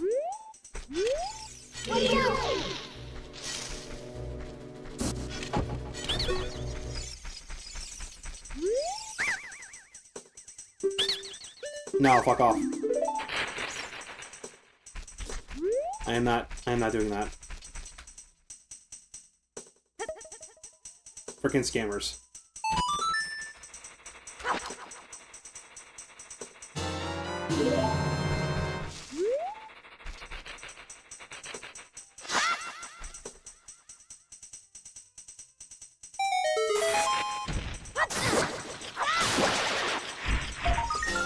I think there's one dirt mound somewhere that doesn't give you a gold skull tool. I think it's just glitched or something.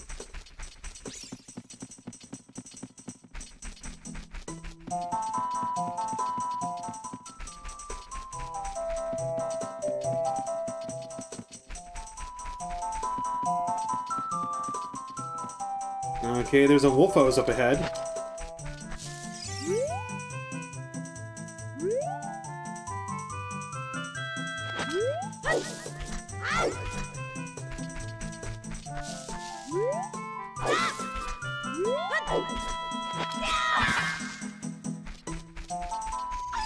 Alright, asshole, let's go. One shot!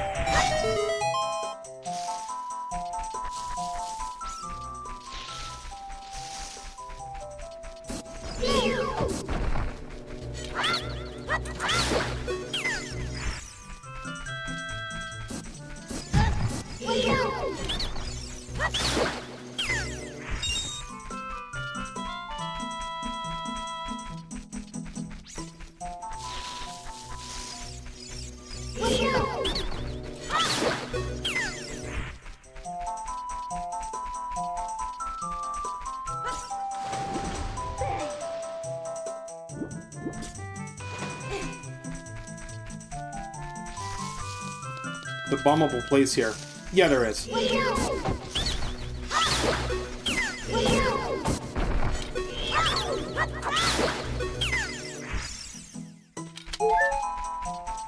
I didn't get my health back? What? No, back up. Okay, no, it did give me health. I just wasn't paying attention.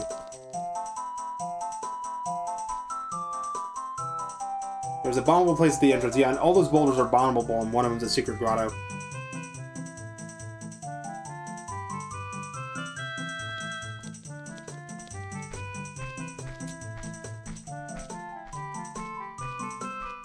And I said I was going to stop stream when I get to the Dongos. And she's been waiting for me. So the Sacred Forest Meadow, it's her secret place. She feels the place will be important for both of them. Interesting.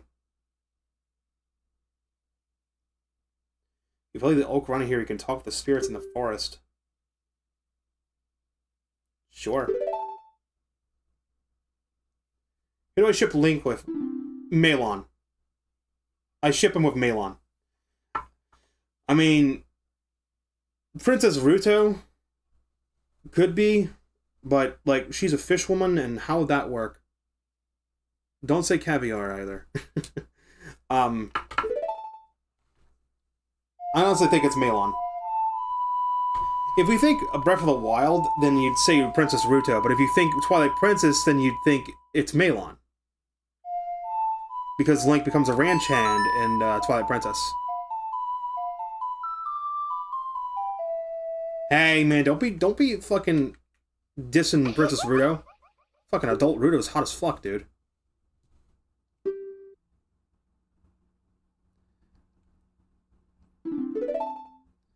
You can talk with Syra at any time. You can also talk to Navi at any time of it.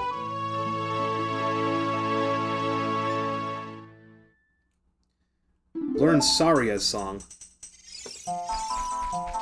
The way you talk to her is the song actually canonically fucking uses the power of the spirits to talk to her or something. I have 13 Skulltulas, so now I can get one of the upgrades. Let's go into a different area before I play it. I don't have bombs right now, so I can't blow anything up. I misremembered there being a soft soil mound here. There isn't one. I know there's a fairy fountain back in that little hole at the ladder. There's also a bombable place right here. You can find a lot of the hidden grottos by an item called the Stone of Agony. It's a reward you get for having 20 Golden Skulltulas. I think the rewards for Golden Skulltulas cap out at 50. When you get 100, you have a guy that'll give you gold rupees that'll give you 500 rupees each.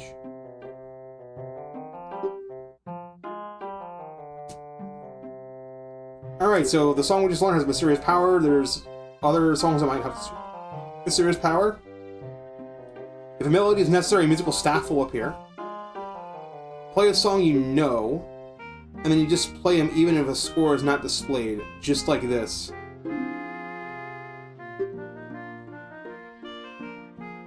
They need to make Zelda games like this again. Yes, they do.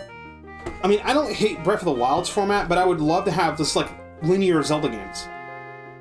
And the problem with Skyward Sword that people have... Skyward Sword's formula is just like all the past 3D Zeldas. The only difference is the world isn't interconnected. Also, RIP 3DS. I still have a 3DS. I just gotta charge it. Alright, so here we go. We want to talk to Saria? Yeah, we can. Saria. Alright. Forest is connected to many places. If you can hear my song, you must be somewhere that is connected to the forest. Now, what else is interesting, if you don't want to wait for Navi to tell you where to find stuff, if you play Saria's song,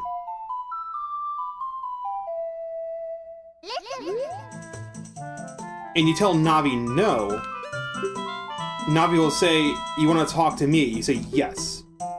Emma said the spiritual stone of fire is somewhere on Death Mountain. So if you ever do that, all that's going to happen is it's just going to allow you to see what Navi's tip would have been without having to wait for it to pop up.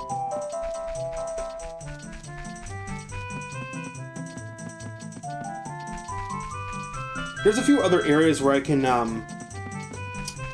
get the bugs to get golden Skulltulas, but I'll go do that later on another stream.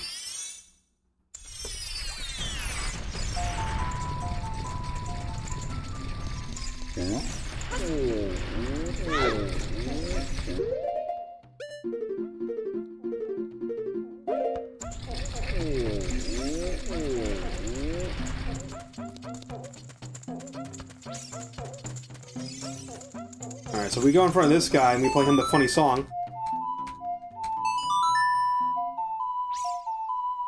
Let's go play this funny song in front of this funny man.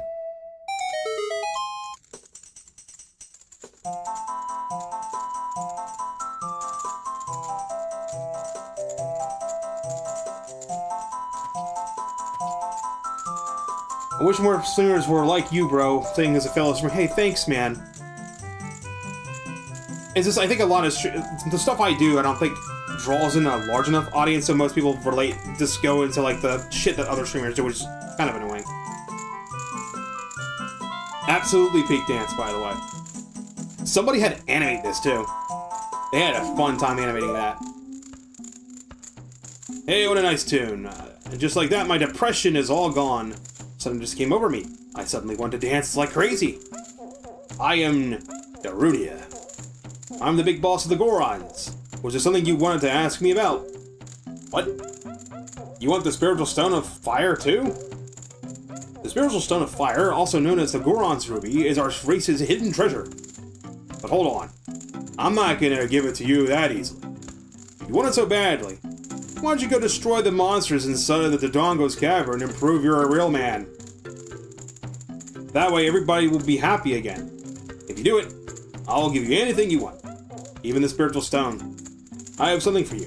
I'm not really giving you this in return for anything, but just take it anyway. If you were to wear this, even a little fella like you can pick up a bomb flower using A. What's he mean by using A? What's he talking about? You got a YouTube channel? Yeah, I'm on YouTube.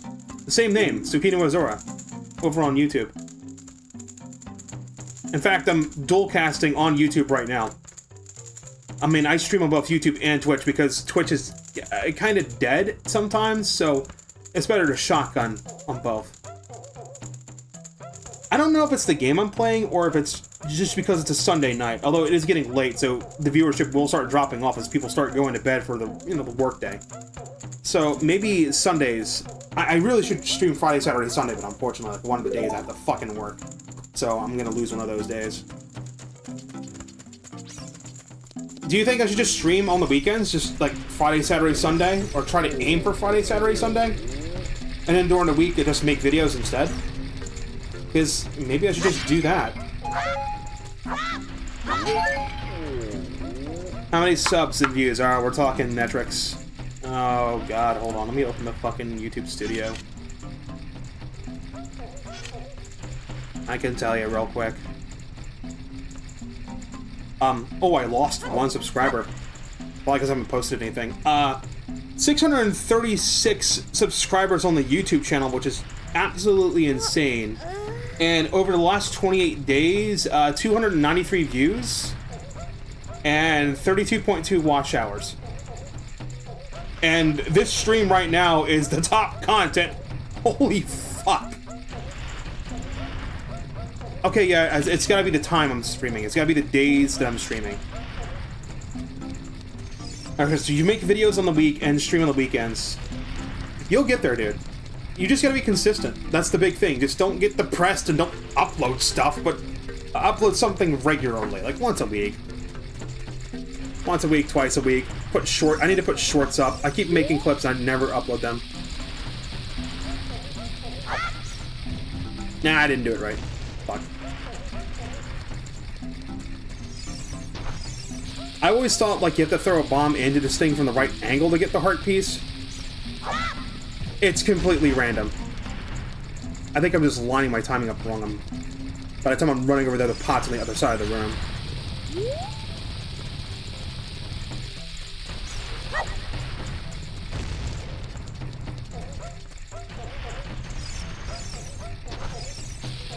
Yeah, because when I was uploading clips, I would upload to YouTube Shorts and to TikTok. I would literally, like... I have some clips downloaded already that I have to go and edit in DaVinci Premiere. Not Premiere, DaVinci Resolve. So I've already got a few that are, like, old clips. I've already made 2 stream highlight markers that when I'm done streaming, I'm going to make them into highlights and download those. So that's what I should do then. Ah, no, I didn't get it. This is random. It's completely random. You have a 1 in 3 chance of getting the heart piece. This will get me the 3rd heart piece. But hey, man, if people clip stuff, I'll look at what people clip. If I like it, I'll download the clip and I'll edit it in DaVinci Resolve to make it a vertical video. And then I'll post it to YouTube Shorts and I'll post it on TikTok. Because TikTok does really good for exposure, and that's what I don't do. That's why I'm floundering, because I just don't fucking post shit to TikTok. I should hire an editor. That requires having money. I don't have money. I work 1 day a week for 16 hours. I mean, for 5 hours that day at, like, I think 16 an hour. I don't make a lot of cash. And I know people say, ew, TikTok, but, I mean, it's... Ew, TikTok, I know, but it's necessary. TikTok is exposure. You gotta use TikTok for exposure. You used to be able to use Twitch. You used to be able to use Twitter for exposure, but Twitter is just... fuck Twitter. Fuck X. I should just close my entire X account. Because every time I interact with someone... Like, I'll try to find people talking about video games and stuff, and it's like, every time I post my opinion... It's just my fucking opinion on a game. Some asshole will fucking quote tweet me, call me a brokey, or just trash talk me, and then immediately block me. And if your account gets blocked by enough accounts in a short span of time, all your shit gets fucking buried in the algorithm. So I'm like, why am I even interacting on the platform? Why do I care? I don't give a shit. If I need anime art, get a fucking Pixar. Is it not random?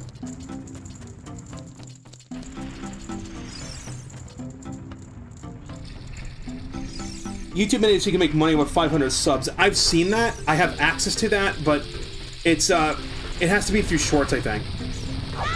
I don't have it's the watch hours. I'm trying to remember what the fuck it is. You don't get ads. With 500 subs, I have to have the watch hours. I don't have the watch hours. If I had the watch hours on YouTube, I think it's 1,000? What is the fuck is... Hold on, let me open it up. I can tell you exactly what the hell it is, as I can pull it up. Come on. Yeah, there we go! There's that heart piece. Completely fucking random. It's quicker to do it with bombs. But, yep, there we go. Alright, so if I go to my dashboard and go to Earn, my next milestone is Super Chats. To be eligible to get memberships and Super Chats and shopping. So it's memberships, so people could, like, become a YouTube member. There's Super Chats, which people can just, like... It's... Super Chats are just like doing bits on Twitch, but, like, imagine you gave someone bits on Twitch, and then when you gave someone bits, their message, like, was pinned on the top of chat, and it stays pinned for, like, 1 minute to 5 minutes. That's basically what that is. And then there's shopping, which is connect the store to promote your products, like merchandise on your channel. That's the other thing that it has. The problem is I'm not eligible for it. So I have over 500 subscribers.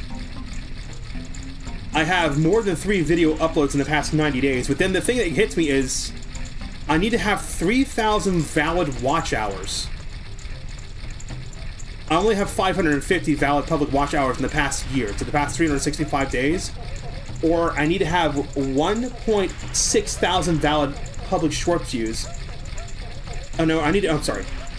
I need to either have 3,000 valid watch hours on YouTube, or I need to have 3 million valid public shorts views.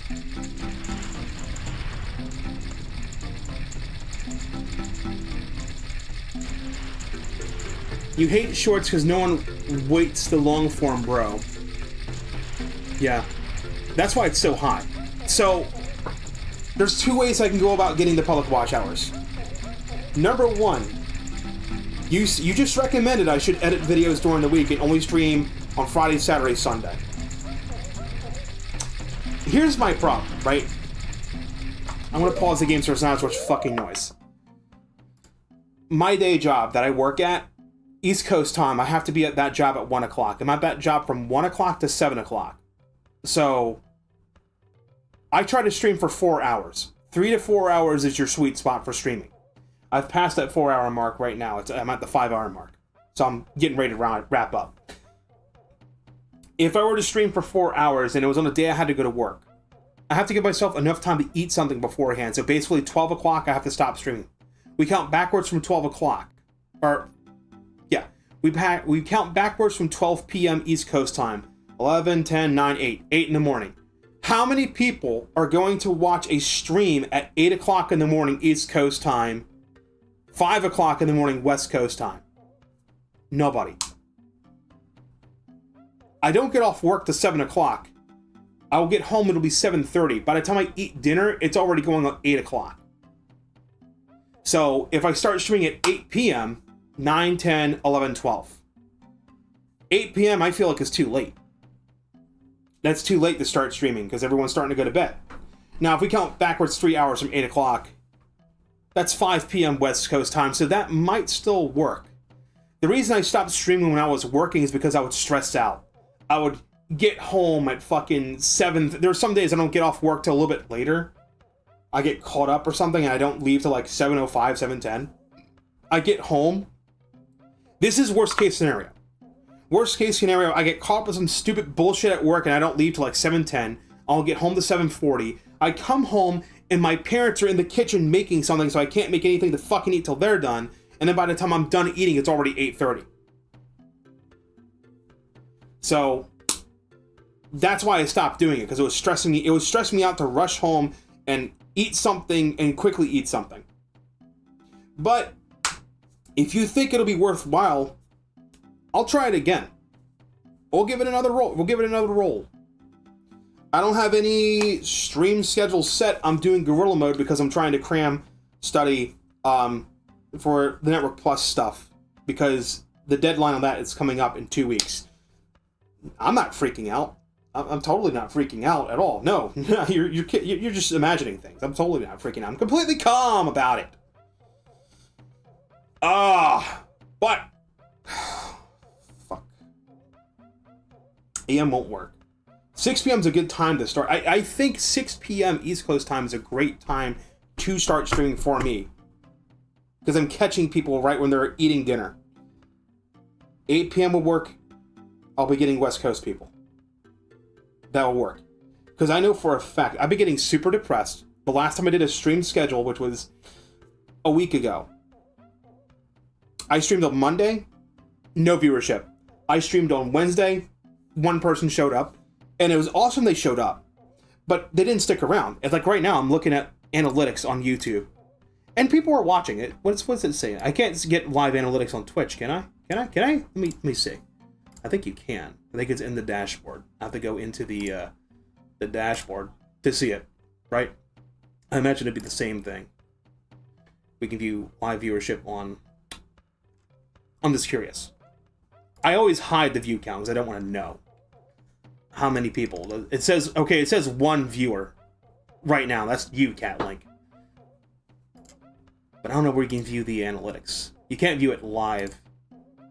Stream info, chat, quick action, stream health, stream preview, coagulation. That's something that Twitch doesn't have. It doesn't have a... it doesn't have what YouTube has, where it shows like live analytics, where it actually breaks it down from like every 30 minutes. It's like this stream right now, it's probably falling off. I peaked at 4 viewers at one point on YouTube. So in total, I've had 5 people, 6 people, because Degber was here earlier. I've had 6 people. Oh, I'm sorry, there's 3 people watching. I forget they don't count people that aren't chatting. There was you and there's Degber that both tuned in. Add me on Discord. I thought were you not in my... Why have you not joined my Discord? I mean, I know you're on First Discord. The best way to know when I'm live, I have a channel on Discord. I hit @Dreamer every time I go live to pick anyone that has the Dreamer role that I'm live on my Discord. That's the best way to know when I go live. Absolute best way to know. I don't want to call out lurkers. It's just a thing you don't do. You don't call out lurkers. We'll give that a try though. Because I'll tell you right now, streaming Monday through Thursday is fucking useless. No views. Barely any views. Like what was my peak viewership just on YouTube alone? Just peak viewership. I've had 2 concurrent viewers. I had 2 people watching the stream at one time on YouTube. Right now. I've had only one watch in the middle of the week. So you know what they say, if you try something and you're trying the same thing over and over and you're not getting anywhere, you're not getting a different result, time to change up. Let's go back to streaming on weekends, Friday, Saturday, Sundays. Days I gotta work, fuck, I don't know, I guess I'll start streaming at 8 or 8:30. I'm gonna tell you right now. Here's what I'm gonna do. I'm gonna take your advice, Cat. Like we're gonna give it a try. Let me slow down. I'm slurring my speech. I will stream again this Friday. I have to go to work on Friday, so I'll get back off work. I'll probably finish eating by about 8 o'clock. So let's say, I don't know, 8 to 8:30. I will try to aim to go live at 8 p.m. I might get held up, and I may be late. But I'll try to be on time. Try so fucking hard. Okay? And then I'll stream again on Saturday, and I'll stream again on Sunday. And it would be great if I could figure out when Fur is live, I could raid into him on Twitch when I'm done. Is he live right now? Because I'm actually about to end stream. I have been live for 5 hours and 7 minutes. I try to stop at the 4-hour mark. That's what I'm going to do. Because right now, I've done everything I can. The next dungeon is Dodongo's Cavern. What I will do, I'm going to do two things. Number one, I'm going to drop a hard save. And number two, I'm going to make a save state. The reason why I'm making a save state is, I'm going to show you. If I reset the game, and I load my game back up, I have to wait to go to the title screen first.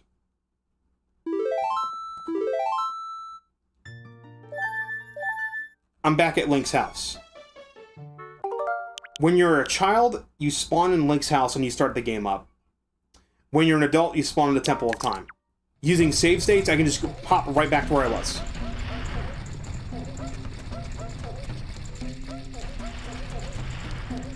Alright, so say some of May viewer, was it, what, you mean my viewer or many viewer? I'm confused about that sentence.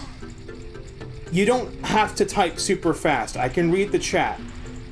My chat is basically non-existent, so don't feel like you have to rush to type stuff out. Make sure that what you're typing is what you want to type so I don't get confused when I'm reading your message.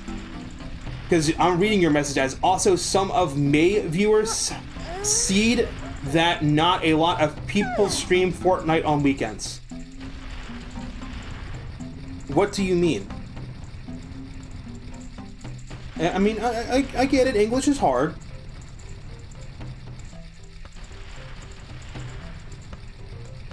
I'm trying to parse what you said. I think what you meant to say is some of my viewers said that not a lot of people stream Fortnite on the weekends. Is that what you meant? Because I don't play Fortnite. I'm not good at it.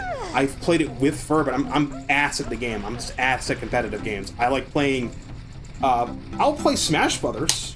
Fuck, let's do that Saturday. Why not? We haven't done a Smash Brothers in a while. Where's my copy of Smash Brothers? Put that in my Switch right the fuck now. Let me practice. Okay, that's what you meant. Alright. I'm just trying to parse what people say. Don't worry, I won't crash my Switch by swapping out game cards. This isn't a Game Boy where that happens. We got Smash Brothers in this bitch. Fuck it, we're gonna do that. We're doing that. Saturday! Here we go, here we go. Stream time and stream schedules. Bring it up. Bring it up. Rip. Stream plan for this week. Friday at like 8 or 8:30 p.m. Eastern Time. Zelda. Saturday, 6 p.m. Eastern Time. Smash Bros. Sunday at 6 p.m. Eastern Time. I don't know. There. Oops. Let me 1v1 you in Smash. Yeah, we can do that on Saturday, bro. I guess I just made a stream schedule. Let me just whip up a fucking thing and post it. Fuck it, we'll do it. Even though I said I'm going gorilla mode because, the certifications and whatnot. So that's it. I've been live for like 5 hours and 11 minutes. I've kept talking because Cat Link has been chatting with me on Twitch. You've seen his messages on the screen. Let me move this down so people can... I'm not over people's chat. So, yeah, here's what we'll do. We'll do it. We'll try it. 8 or 8... I say 8 or 8:30 because I'm going to try to get here at 8. But like I said, by the time I get off work and get home and eat dinner, it might be 8 o'clock, so it might get delayed. I'm going to do Smash Brothers game night, 6 p.m. this Saturday. And then Sunday at 6 p.m., I don't know, I'm going to play a game. Might be Hytale, might be Zelda, might be Demon Tides. Because I don't do playthroughs, except Ocarina of Time. I used to do stream playthroughs where I play a game from beginning to end and just do multiple streams of it, but people tend to get bored of that. So it's better to switch up games so people don't get too fucking bored. But if I feel like doing a stream playthrough 100% or whatnot, I will do that. So right now, because it's the 40th anniversary of Zelda, I'm going to play through Ocarina of Time. How long to beat? how long to beat right now. How long to beat Ocarina of Time N64? Let me see. Nope, I don't want the instant result. Give me how long to beat. Give me the thing. For 100%. Okay, so average time to beat this game is 30.5 hours. Main story takes 27 hours. Completionist is 37.5 hours. I stream for about 4 streams, so that's 10 streams. So there'll be 9 more streams of Ocarina of Time. So there might be Ocarina of Time streams like twice, because I don't want this to last a month. Because it would take me 10 streams otherwise. I'm sure I can get through it quicker though. But yeah, the whole reason I'm doing Ocarina of Time is because it's Zelda's 40th anniversary right now. But after Pokemon Presents drops, Pokopia is going to come out. I'm going to want to stream Pokopia. There's 2 streams on the back burner. There's Metroid Prime and there's Kirby. I want to finish Kirby. I want to finish Metroid Prime. But we'll go there. We'll go as we go. There's a stream for this week, the remainder of this week. I'll see you guys on Friday. Thank you so much for watching. I'm going to give some shoutouts now. We're going to give shoutouts to, on YouTube, we're going to give a shoutout to St. Augustine, otherwise known as Yuri. I'm going to give a shoutout to KW7159, even though they've left to go to sleep. Give a shoutout to Dan and Killer IP on the YouTubes, and on the Twitches, I'm going to give a shoutout to Degber. I'm going to give a shoutout to Talon at 1024. And I'm going to give a shout out to Catlink Games. Now, before I bounce off, let me make sure that Sumfer isn't also live on the Twitch. Is he live right now? I don't know. Let's find out. Who's live? Who's live right now? No. No. No. No. No. No. No. Alright. What is DM Pone VT playing right now anyway? He's playing a retro. How many ads do I have to sit through just to see what he's playing, dude? I haven't figured out how to block ads on Twitch using Brave. I have to do a little bit of research on that one. What's he playing? He is playing something on PlayStation. Here's a little trick. Let me just copy his screen name. For those of you on YouTube, that's where the stream ends. Thank you for watching. For those of you on Twitch, here's this really cool guy. Their name is, their username is DMPonVT. I forget what his name is on YouTube. But this person plays retro games. He's been live for like 4 minutes, so it looks like he just started. He or she, I don't know. They kind of do what I do there. They use like a female model, which they have a really cute fucking Uma model. I love it. And they have a little pet Eevee as well. So go say hi to DM and Scoots for me on Twitch. That's going to do it for me tonight. Thank you all so much for watching. I will catch you guys on Friday at 8 or 8:30, whenever the fuck I get home and stop eating. I'm a fat ass, I like to get a lot of food. Until then, everyone, I've been Ocarina of War. Thank you so much for watching. Rest well. And sweet dreams. Please don't put ads when you something. Okay. Night, everybody.